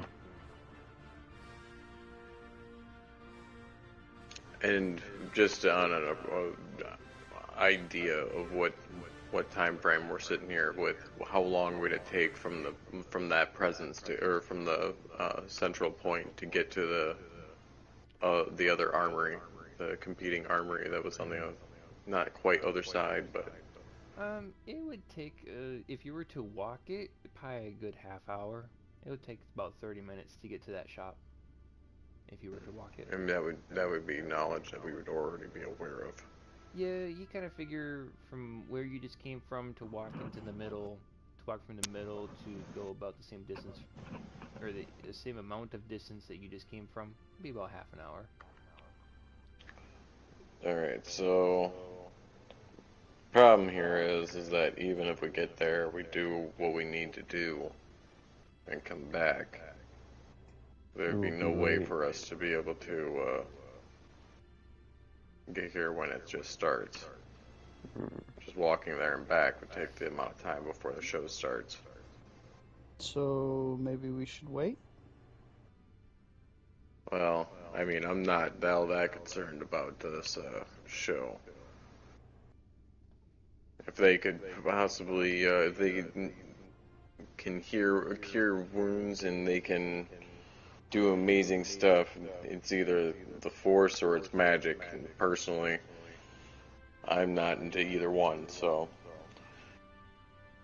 I wouldn't say that I'm not a little curious, but it's not that big of a deal for me. I feel like there's something we're supposed to see here. I don't know what it is, but there's something.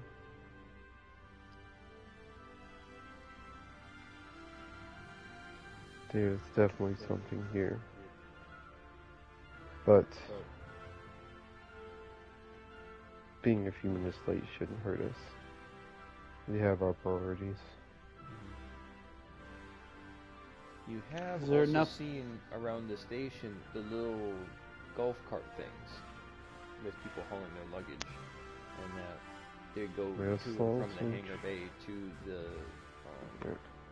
the lodging district quite often. Okay. Could get a little bit of transportation. Public knowledge, is that something that costs money, or is that something that's just anyone can access? You would have to ask. There's like a kiosk with people that run it, or like a droid running it. There's a droid that. So when you're walking around the station, when you're walking to like the food court or whatever, there's droids that are driving little carts around, and they are programmed to drive on the paths that are marked out. So you hear a lot of beeping to get people out of the way when you're walking through like the food court or whatever. You know, people just kind of aimlessly walking around, not paying attention. They get honked at by the droids that are on the carts. I would like to try and stop a droid and get his attention. Sure, you can do that fairly easily. There's people that are getting dropped off in this area to see the amazing Waru. Are these like kind of like little shuttle droids? They're shuttling us like to like a golf cart kind of thing, or like if we were okay. Mm-hmm. Pretty much exactly. Mm-hmm. So there's definitely a crowd building here. Yes. Mm-hmm. You see, there's probably not just the small people. crowd, but 50 people. About 50 people who, almost an hour before the show starts, are crowding around the door. And how many people did it look like it sat in there, or? Oh, quite a few. There was 3 tiers to it. At least 3 tiers to it. Okay. That's full 360. Speak to the droid and ask how much to the weaponry. To the armory. Yeah, to the armory that's over there. The droid will say in a metallic voice, will be like, "It is 2 credits to go to the market district." I will hand him 2 credits and hop on. I will rush over there and give it 2 credits. I'll tell it that I also want to get on and hand it 2 credits. Heading to the armory. All right. Hand it 2 credits. Okay. Thank you. And then it starts to drive. Please keep your hands and feet in the cart at all times. Please hold on. And it's an electric cart, so it kind of, and then it starts going. It's going pretty fast, faster than what you could definitely walk, probably faster than what you could run at top speed. And you get to the armory fairly quickly. You get there in about a quarter of the time that it would have taken you to walk there. So if it would take about 30 minutes, you get there in just under 10. Oh, okay. Oh, nice. Okay. Yeah. So this is a big station. So you got there pretty quick on one of the carts. Fuck, I gotta reload. Stupid. Alright, well then we get off and head towards the armory. Okay.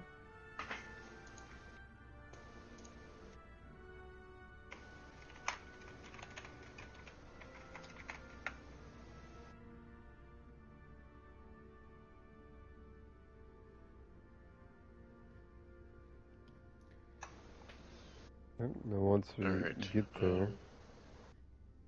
Yeah. Sorry, I'm trying to update my stuff because I didn't take the 2 credits out and I couldn't get into my thing because I had to reload. It's all good. You guys arrive safely and briskly to the armory on the other side of the space station where you started. Walk in and be like, "Hey, boss, how's business?" Same old, same old. What can I do you for? Looking to Anything use it to interesting protect going on? yourself or deal some damage?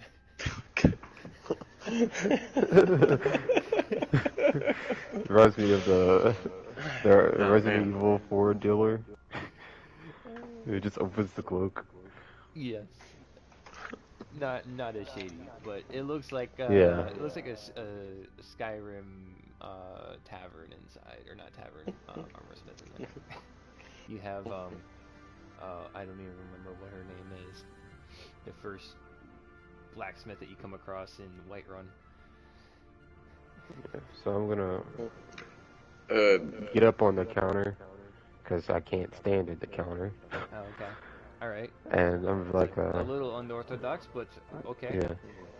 Like, I hear you and your competitor are at odds and ends. Yes, good old Clint, the Rhodian. Yes, yes, I have bested him every quarter for the last 5 quarters in profits, in margin. Ah, so you must have good gear. Well, the best in the station, of course. And, he said, you see Clint over there, the Rhodian. He just sells Right. weapons. But the thing is, when you're here, you can't have live weapons. So like you need to protect yourself if someone comes up and punches you. And he like takes his fist and he puts it like just mere inches away from his face. So you need to be careful. And he sticks his finger out and he like basically puts it in your nose, but not quite. You have to be careful and quick. And I would say, well, sometimes they say the best offense is best defense. Can you help with that? I wholeheartedly agree, my new friend. Yeah, no, some things here is nerfing our offense, and I would like to see about that being capsized. What was that? What'd you say? Something about being capsized? I would like to see if we can get our offensive limiters capsized or removed. Oh, you're talking about your tags and your guns and your swords. Oh. I know a guy. Yeah. How many weapons do you need freed? He kind of gives you this worrying look that this rabbit just came in with like 2 other people and that you guys all came in together. Well, me, only one. I don't know about the other guys. Well, how did you get to the counter? We only need a few. But let's just say that we also have a little valuable information you might enjoy about that competitor. That might come in handy as well. There's little that I don't know about my competition Clint over there. But if you have something new that maybe I don't know, that could be worth something. Maybe, maybe not. But if I tell you now, then it wouldn't be worth anything to me later. Fair enough. Say, like, when we're trying to get our stuff figured out. You know, you've got quite a bit of guts to come in here and without even much of a conversation to ask about getting your weapons unlocked. Something that is illegal. You guys are very trusting. Oh, right. I'm so sorry. Names is Shadowheart. Yes, okay, you, and he looks over to Lucian. I mean, I just kind of go back and forth like I cannot speak. What? Cat got your tongue. Haha. He like looks over to the Good one. like, that was funny, huh? Oh yeah. Okay, maybe that Definitely wasn't gonna use very that funny. one later. Well, you guys don't all have to talk. But yes, what are you looking besides unlocking your weapons that maybe I could help you with? Because I cannot help you with that. Well, do you have any special weapons to sell? Maybe you wouldn't sell to a normal customer. But you guys are my normal customers. I see thousands of you people come through here, just perusing this store. Well, what makes you so different? What at glance? What is he? I got on the walls or displays. It's a lot of the same weapons, but they are displayed a bit differently. You see a lot of different styles of pistols. You see different makes of pistols, rifles, standard issue, non-standard issue. It's a lot of the same stuff that you've seen at the other store. Okay. But there are noticeably more weapons that were commonly used by the Empire in this store.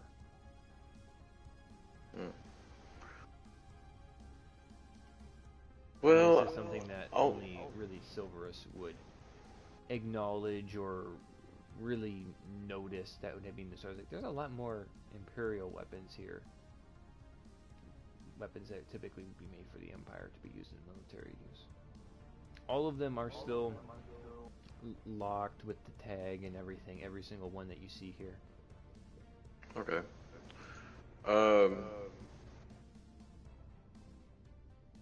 Well, I would always like to protect myself as well. And I heard in the beginning that you said that you have some of the best armor. I was curious, do you happen to carry any shields? Not looking for anything too special. Let me check. And he turns around, and he's got this kind of back storage area. And he's like, "I've got it. It's just on this back shelf." And he's like, "Got it." And he comes back around the corner, and he has this brings out this bracer that he slides on his arm, or he kind of like slaps it on his arm, and a loop comes around and he clasps it on there. And he says, "You see, when you are fighting in hand-to-hand combat, especially when you are here in the station where people aren't supposed to have pistols and ranged weapons and things like that, sometimes you need to protect yourself at close quarters. So what you do is that when you're ready to fight," he like slaps the bracer, and a little shield, essentially a buckler, pops up. And he says, "When you go in and you do a job, and then if it's either a knife that you get from the kitchen, or maybe you are using your fists, and you go in for a job, and then your opponent, he takes a punch at you, you throw the shield up in his face, and you can block better with the shield as opposed to your face." I do like the idea. That is 500 credits. Unfortunately, I was just looking for something cheap, quick, maybe like a light physical shield or something. Oh, you want something like that, something on the cheaper end. Okay, I can accommodate that. Most of my customers come in with a little bit more coin, but I'll tell you what, I think I have just the thing for you.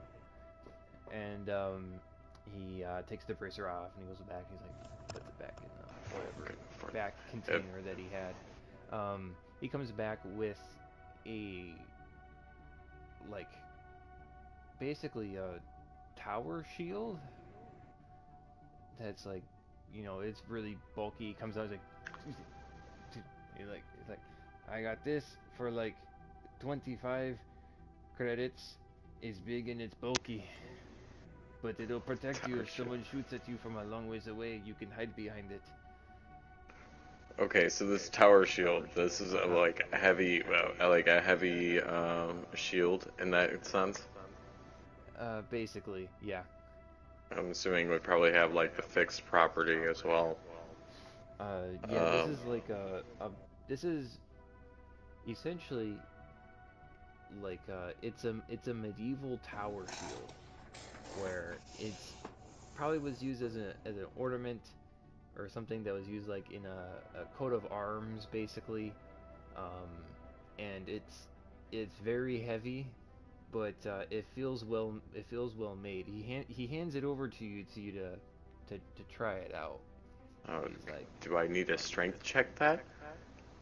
um, no, I mean it weighs like 15 pounds, and you just kind of strap it onto your arm.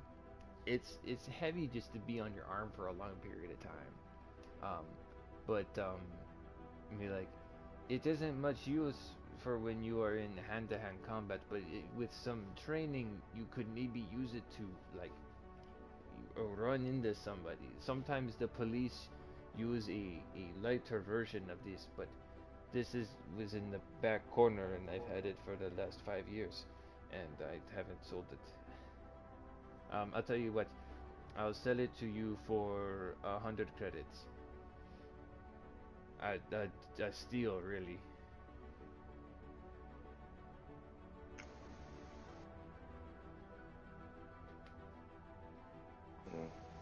I'll be real talk here. I have no fucking credits at all right now. I use like most of my shit on that other stuff, so this is basically nothing for me.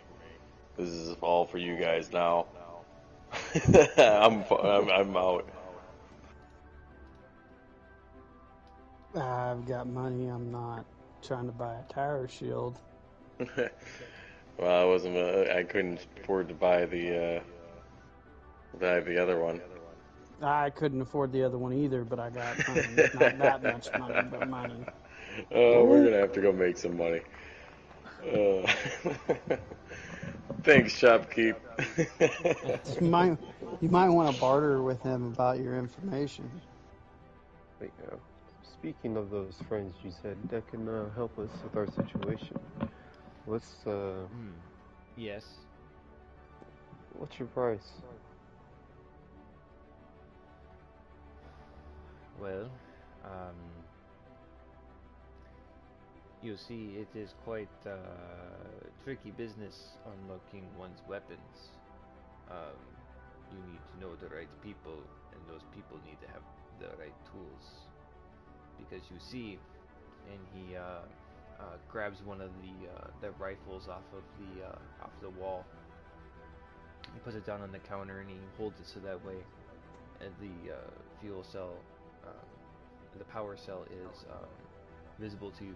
It's like if you were just to hold the tag off, it would set off an alarm, and then the police would come and see. He's like, why do you have a power cell out of your weapon? And then you would have the weapon taken away, or maybe worse, you would be taken away depending on the weapon, depending if you've done it before, yada yada yada.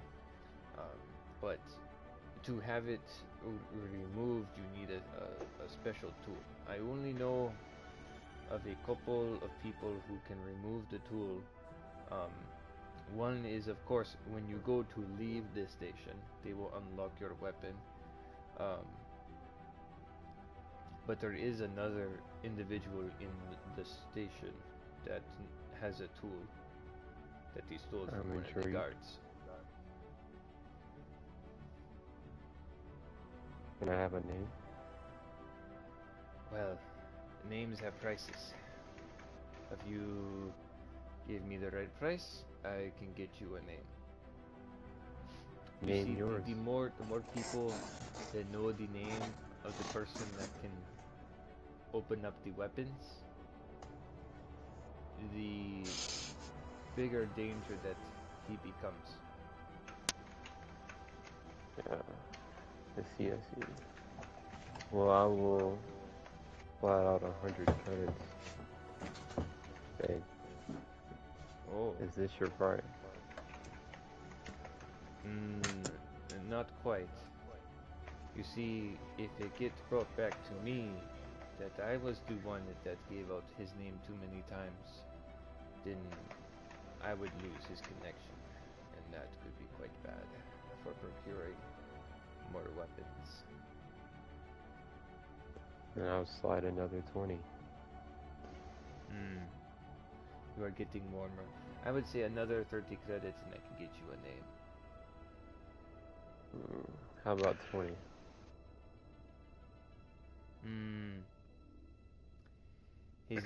I come up and I give up the other 10 credits.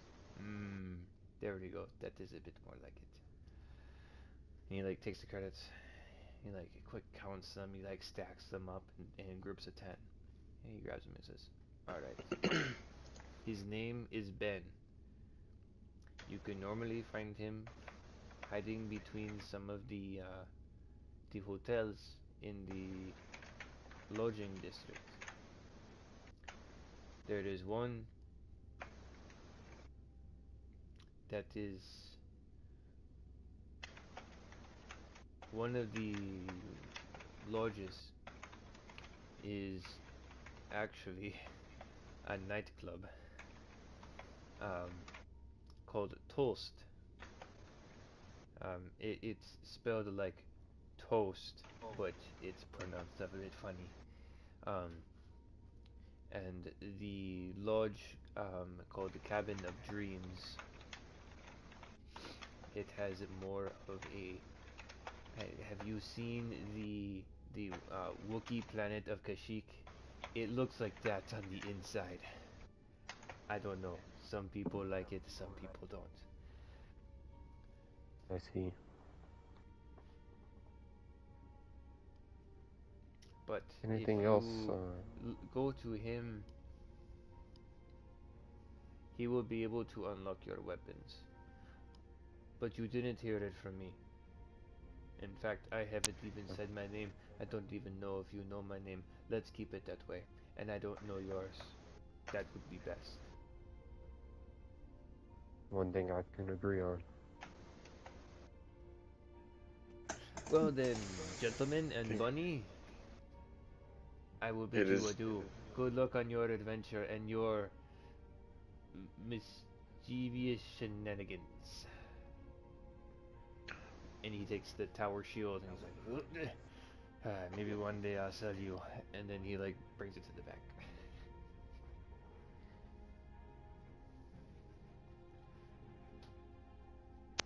Okay, so turn to go out.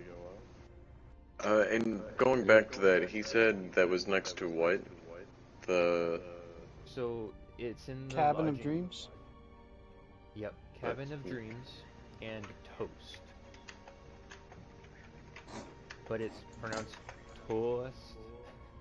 Like it's kind of got an accent in it. Fuck, I don't know how to make the accent on notes. You just call it Toast. You could misspell it. Put T-O-W-A-S-T. Yeah, there you go. Yeah, that's kind of how it's pronounced. The idea is that you make a toast, but you're so drunk that you can't toast. It's more or less of a nightclub that's hidden in amongst the lodging district, and then Cabin of Dreams is the Kashyyyk inspired lodging. And in between the two, you can find a man named Ben who can unlock your weapons. Very nice, very nice. Indubitably. Well, now that we found a guy, why don't we go enjoy a show? Okay, so then we have plenty of time. Yeah, mostly that was a few minutes anyway. Checking the wares and everything like that. We got there in under 10 minutes, so assuming even 15 minutes in total has gone by. The show doesn't start for another 45. 45 minutes. Mm-hmm. We were guaranteed not to get in from the beginning, so we can either drive back or we could just walk back because it's only 30 minutes. Why don't we walk and enjoy the scenery? Nothing better to do. What do you mean we're guaranteed not to get in? There's been people packed out or trying to file in for a while, and we already knew there was a large amount of people on the inside. And you have to make reservations. There's a large amount of seating, too. Yeah, there was nobody inside. You couldn't see anybody inside. So the people who were lined up outside were... Oh, we're trying to get in? Yeah, it was my understanding we had enough time to show up and actually reserve seats. Yeah. Okay, so then yeah, it would be better to just go take a ride back. Because if we can make it to the show, I gotta subtract that 10. Before I forget. 130 there. And then I might as well subtract the extra 2. After whatever we get from this show, we'll go and get things fixed, quote unquote, and I do a whole finger thing. And then look into making some credits. Mm-hmm. You guys can finally make some coin. So, okay, so I stop and flag down a robot. I'm sure they're going everywhere, right? Mm-hmm. It's pretty easy. You find one within a minute. Yeah. Pay the fee, the two credits. 2 credits.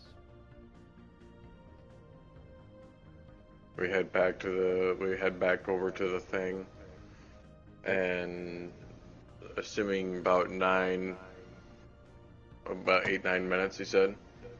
Yeah, so it's about 23, so we're just shy of it actually being able for us to actually get in.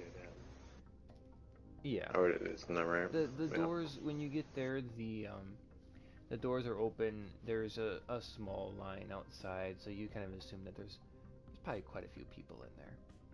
You see at the front door, there's a couple of guards.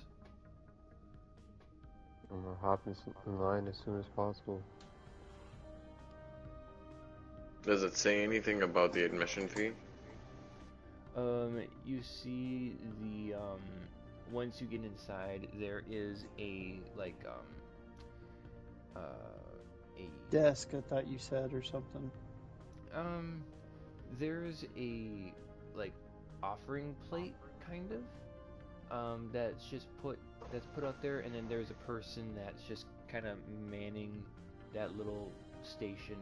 There's a table with the plate that there you see a bunch of credits there that are in the plate. And it's 1 energy credit per person, please. And you see it's just another human male that's there. Well, I dropped 3 credits in there as we come in. Okay, 3 people. If you don't see any seating, there's always standing room in the back. And I'm sure you can find a spot in the front for your rabbit friend. Well, I'll try to go find me a front seat.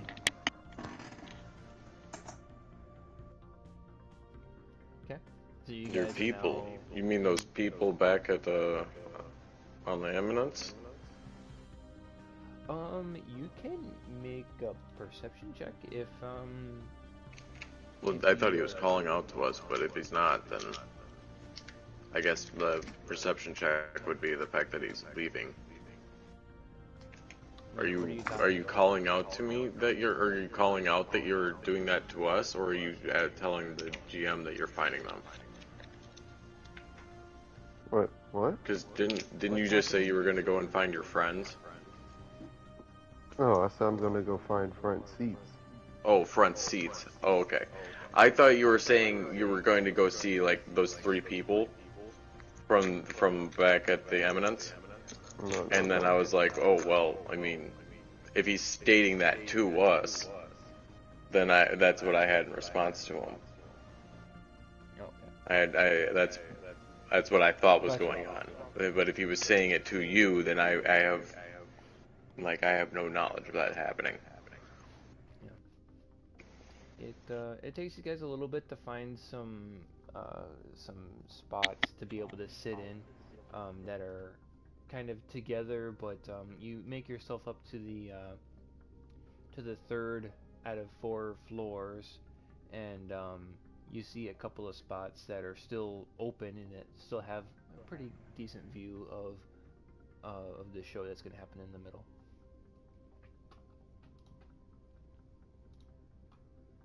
Alright, I sit and wait in anticipation. I'm wondering what the forces led me to. While you guys are inside this cylinder, that there is just this almost overwhelming excitement that has built up inside of you, as you know that the countdown is coming down, where you're gonna see what's really happening, and you notice that the this force feeling is coming directly from the center of the stage. There is no doubt in your mind as you are inside this building and you are looking out towards this platform that it is the middle of the stage. Okay. Both you, Kibo, and Lucian feel this almost longing is emanating from the middle of this arena area platform thing. Yeah.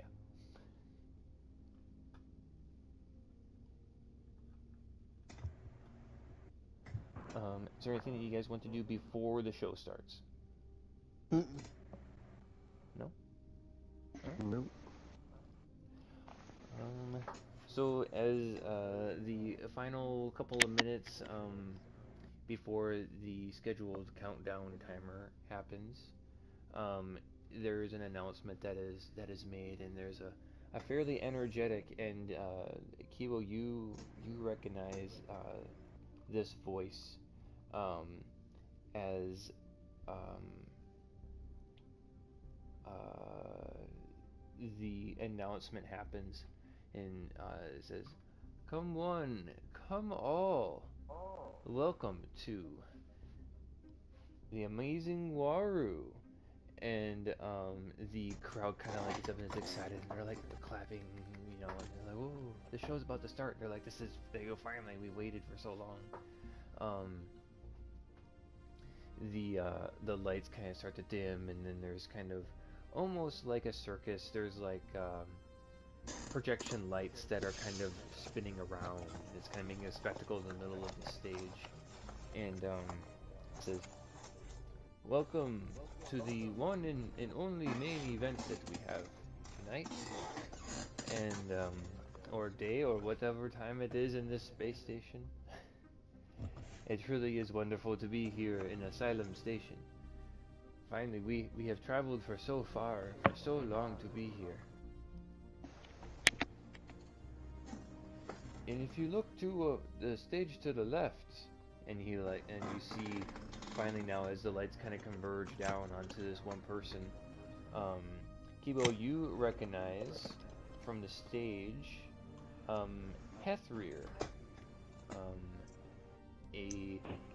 how would I describe him? He has kind of a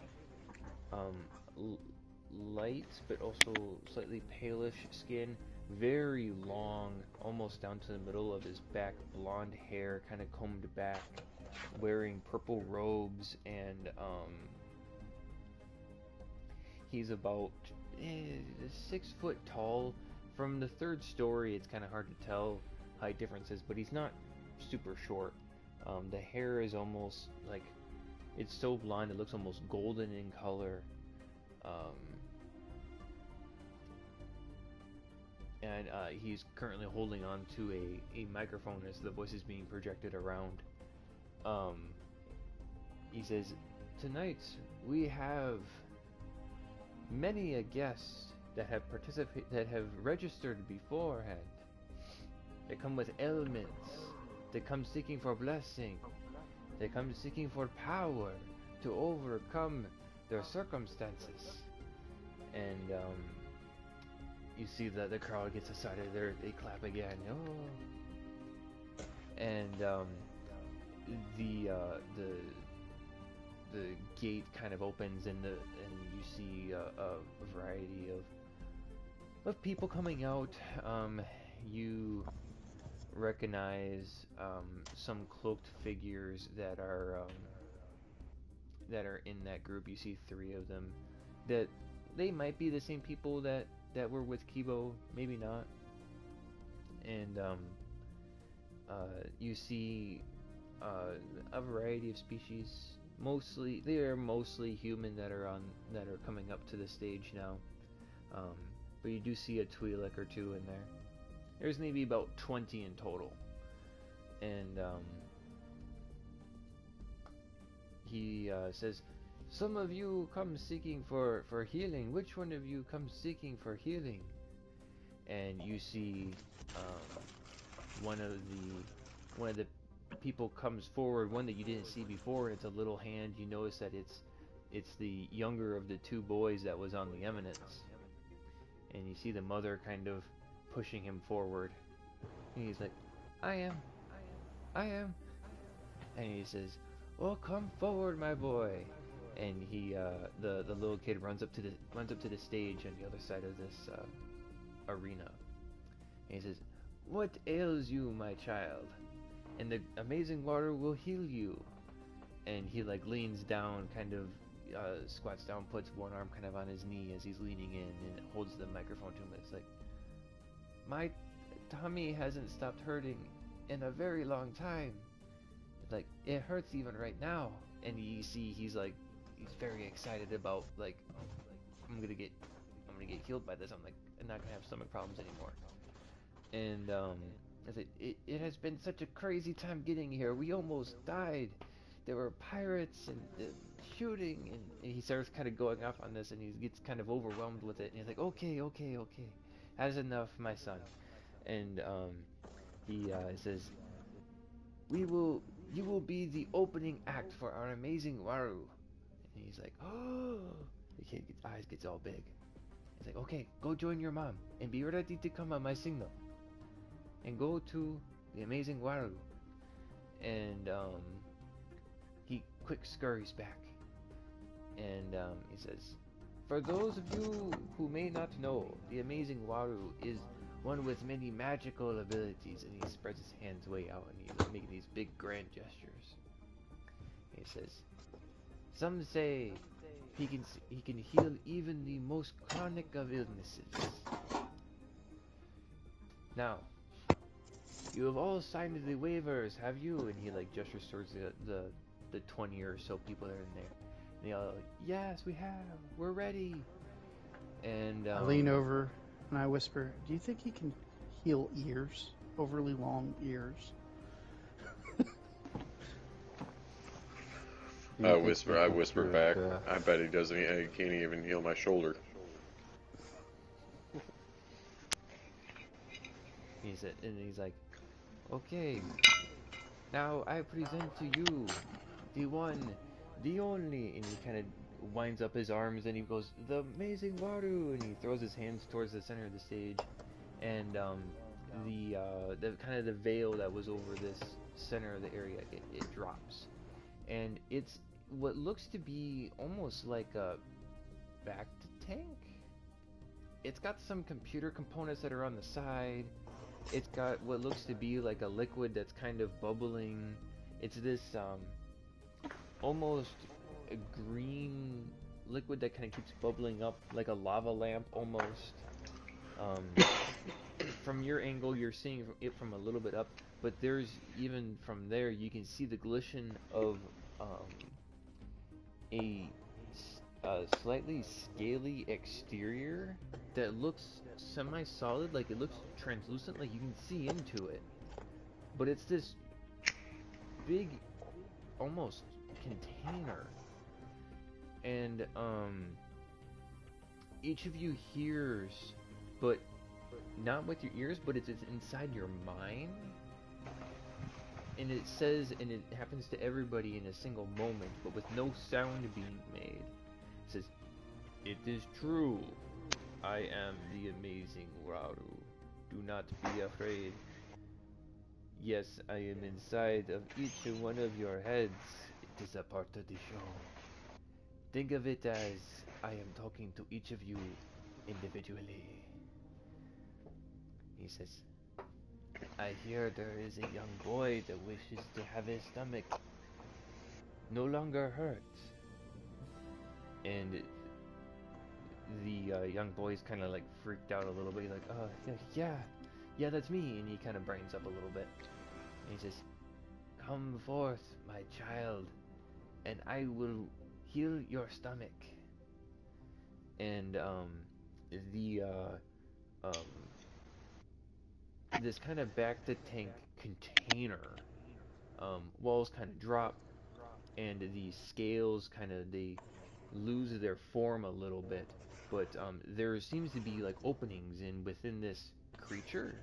It looks like a lava lamp still with this kind of golden green liquid on the inside, and that is Waru. It's this almost sludge-like entity it's in the middle. And you see as the child comes up and approaches, and he's like kind of like lightly like pokes it, and everybody hears this voice. He says, "It is okay, my child. Please step in, and I will hug you and heal you, and you will feel better all the sooner." And the child, like, he like puts his arm through, and at this point the head Henrir Hethrir Hethrir says, "Look, as the boy moves forward without fear," and he like kind of leans over to make sure he makes eye contact with him. He's like, "Without fear, without fear, it is okay. You can step in, just like I instructed before we started. Yes, you could go in. Yes, it's weird. You could do it." And he's like trying to console the kid to go into Varu, and the crowd is like you can hear a pin drop. It's so quiet, like, oh, is it gonna happen? Is it really gonna happen? And eventually the boy like kind of almost falls in. There kind of becomes a point of no return where most of his body is in and just the rest of his body goes in. And he's just kind of floating in the middle of Waru. You can still kind of make out his shape as he's inside of this almost sludge cylinder or container shaped lava lamp glowing gold and green.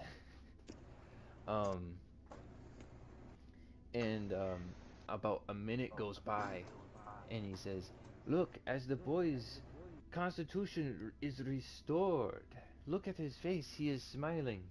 And the kid's clearly not smiling. He's a little bit freaked out by now.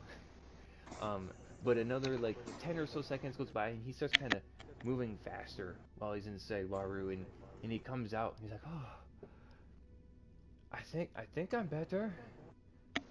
I guess I don't know at the moment." And you hear Waru in your head, as if it was your conscience, go like, why yes, my child, you are indeed healed."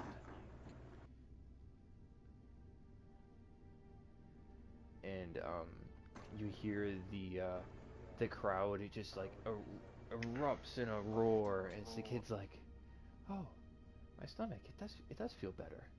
And the crowd is just ecstatic that the little boy's stomach was healed by the amazing Waru. And he's like, alright, who is next? And you hear this in all of the voices, and then you hear from some of the other onlookers. They're like, oh man, I knew I should have registered. I should have gone in. I should have gone in and seen the great, amazing Waru. My wrist has been hurting me for like weeks now. Ever since that speeder accident, it like, kind of goes on this thing. It's like, I haven't been able to get a job, whatever. And I'd like to, if you don't mind, can I take a check at this? I'd like to be more intent on what this goo or whatever that they're using. This like, clearly this kid got in here, so I must be able to like try and look at it maybe a little bit. Okay. Fuck are you saying? You can make a perception check. That is the Holy Fairy shit. Waru class ship. I'm not even kidding. It's a Fairy Waru class ship. What is this?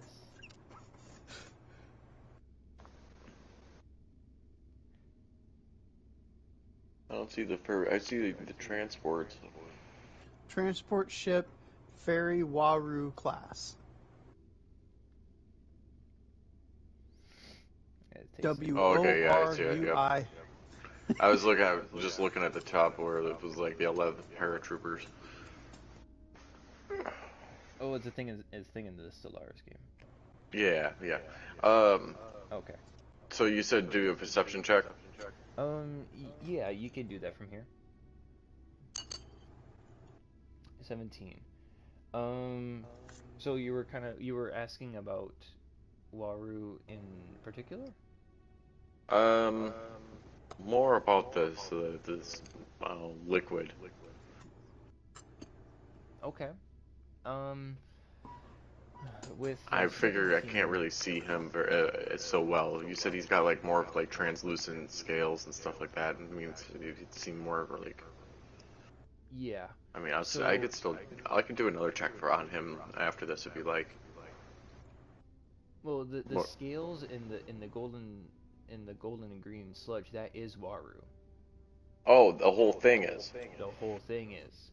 Okay, well then yeah, I do a perception check on him. Okay. Being that you're on the 3rd floor, you do kind of have a unique angle, but you're also a little ways away. So with the 17, there isn't too much that is hidden from you when you want to look at him. You can see right through him. The entire time that the boy was inside of Waru, you could see the boy. It didn't look like anything bad was happening to him. He might have just been a little bit freaked out, but you could see everything, and you don't glean anything that I didn't describe. You see the scales, the kind of golden, slightly translucent scales that the boy slipped past through to get inside of him. And it looks like there's a green goo inside of it. I will say with the 17, you notice that probably the kind of the lava lamp-esque of the green and gold globs boiling in, I'll use the word boiling, but like moving inside of Waru might be some kind of air, or at least it's breathable inside, because there's no way that kid could have held his breath for that long. That was a long time that the kid was in there. Okay. So maybe that has something to do with it. It's a very bizarre sight, but you've seen everything.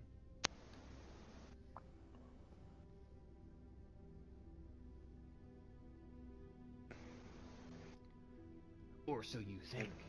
Dun dun dun.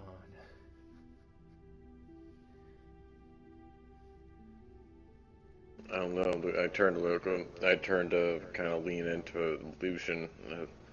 I don't know. It kind of seems like it could be some just magic trick, to be honest. I mean, that could just be someone swirling around Baghdad for all we know. All he did was just heal some kid's sick stomach. Can you explain the voices in our head? Explain that trick. I follow you on the one, but I don't know. Telepathy? There's certain creatures that could have telepathy.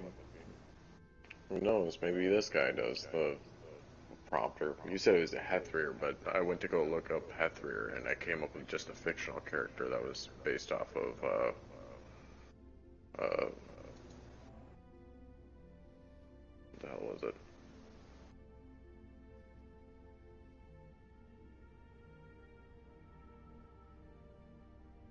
Lord Hethrir of Ferrero. You don't know his name. I thought he called the guy, the guy who was announcing it, a Hethrir. Nope. But, well, I know who he is. You guys do not know who he is. Oh, his name is called Hethrir? Oh, my bad. I thought it was being stated as in that at that time. I thought you were stating it as like that was his species. So I typed in what that species was to try and get a mental image of him, and I was like, all right. Oh. What was that guy's species then? At least so that way I remember. He is a Ferrero, Firrererr.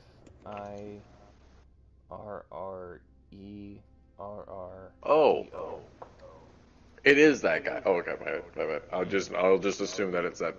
I'll just assume the race then. Very humanoid looking. There aren't very many details that are different from human. From a glance, you would think he was human. Okay. So, I could say it could have just been, some kind of telepathy. I don't know his species, but maybe they have something like that. I know some of the creatures do speak in that kind of way.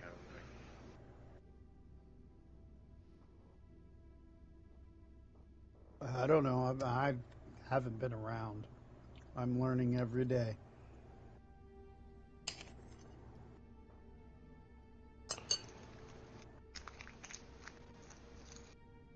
Okay. So you see that the man with the microphone, the keyboard knows as Hethrir. He begins to say, "Look, you did such a good job," and he says, "All right, next, let's bring in not just one or two, but 3 individuals at the same time." And he like waves over the 3 hooded, cloaked individuals, and they like put their cloaks down, and and Kibo recognizes them immediately as his 3 compatriots that were on board the Eminence. The 3 of them step forward. Now these 3 individuals are looking for a very specific type of blessing from Waru.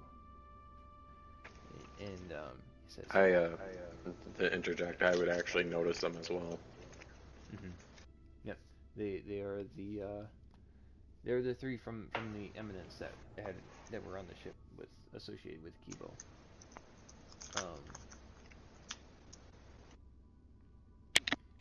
So he says like, these 3 individuals are looking for a very specific blessing, and he like stops and he like smiles for a moment, from the amazing Waru, and he says, "Come, step forward.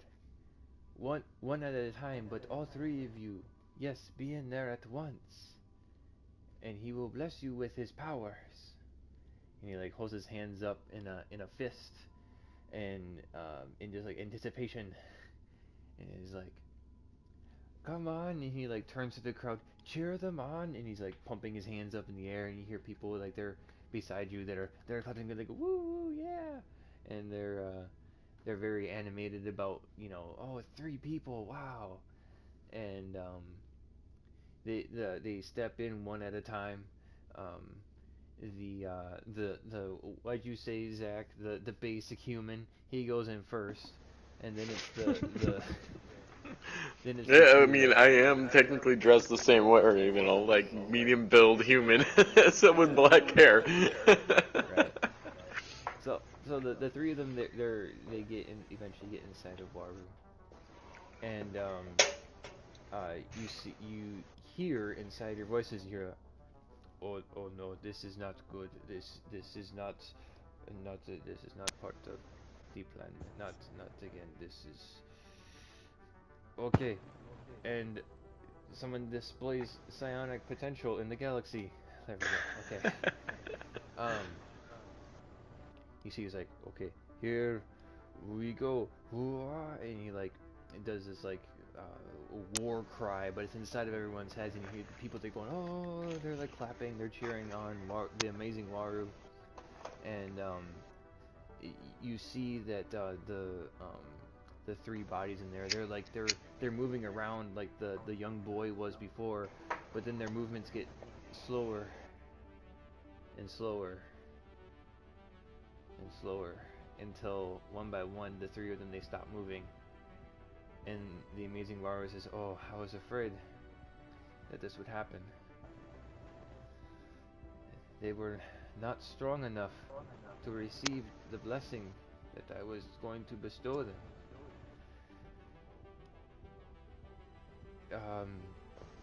Guards, please, we need assistance. And you hear this sound is put into everybody's heads, and out of the shadows of the arena, three guards come out, and they reach in and they grab a hold of the three bodies, and as they pull them out, they're limp, like they're just dead weight once they get outside of Waru, and you know they're doing chest compressions. They're trying to save them. They're like, sometimes the mind is wanting, but the body is not able to receive the blessing of Waru, to receive such a power.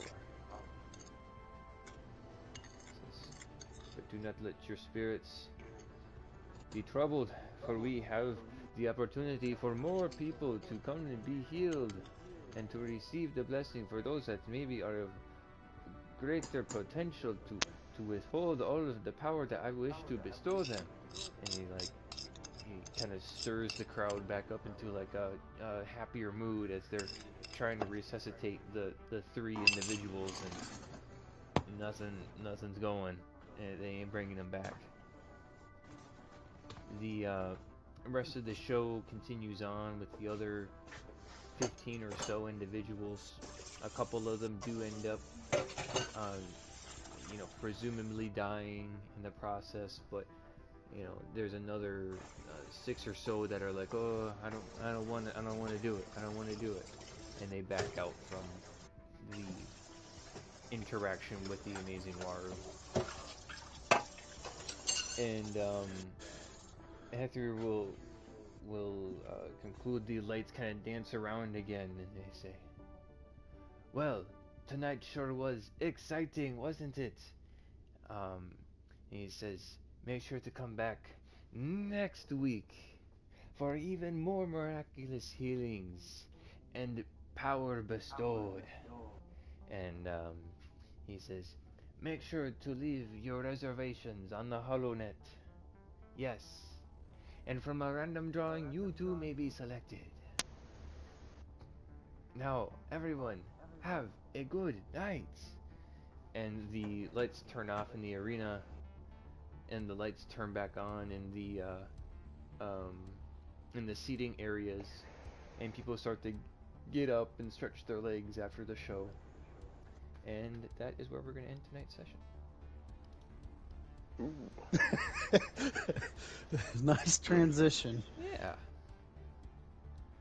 That I was hoping for. Alright. So let's see.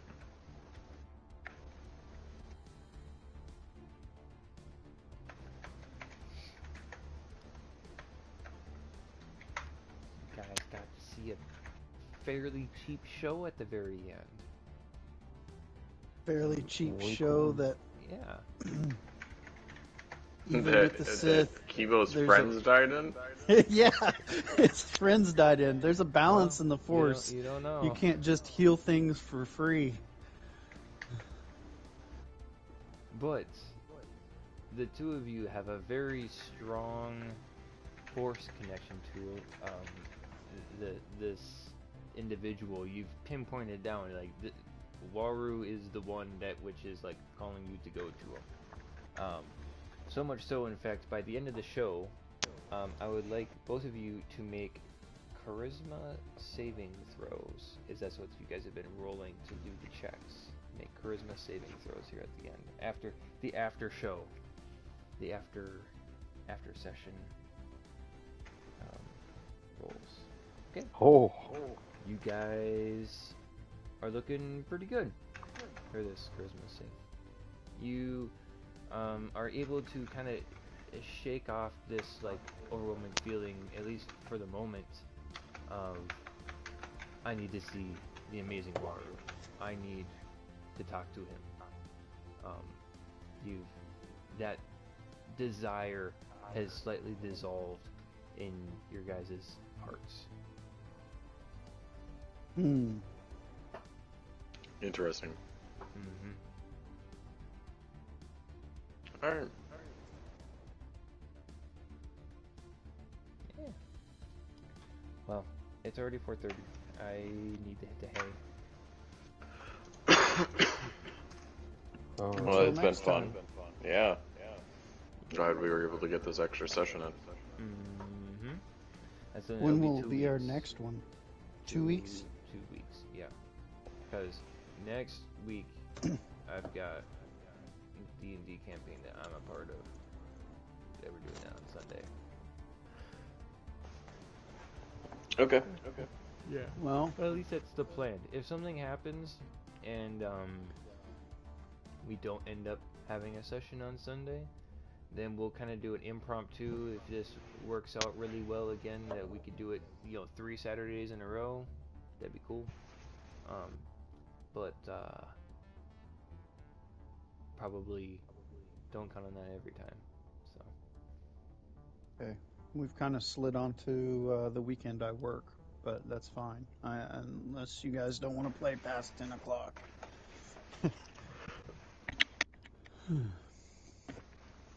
Well, normally it's hard. Yeah. Like, I got up at like 4 something this morning. Or yesterday morning, I should say. So, gotta say, I'm glad that I was able to keep myself going this long. Yeah. Glad Jordan didn't fall asleep. Yeah, I'm not tired this time around. I've been actually sleeping well the past few days. And now we just messed up your entire sleep schedule. Yay. No, you didn't. This is my sleep schedule. Oh boy. Alright. Well, I usually work nights, so I usually go to sleep around like 8 in the morning. Oh, yeah. Yeah. When people are rising, I'm falling. Alrighty. Well,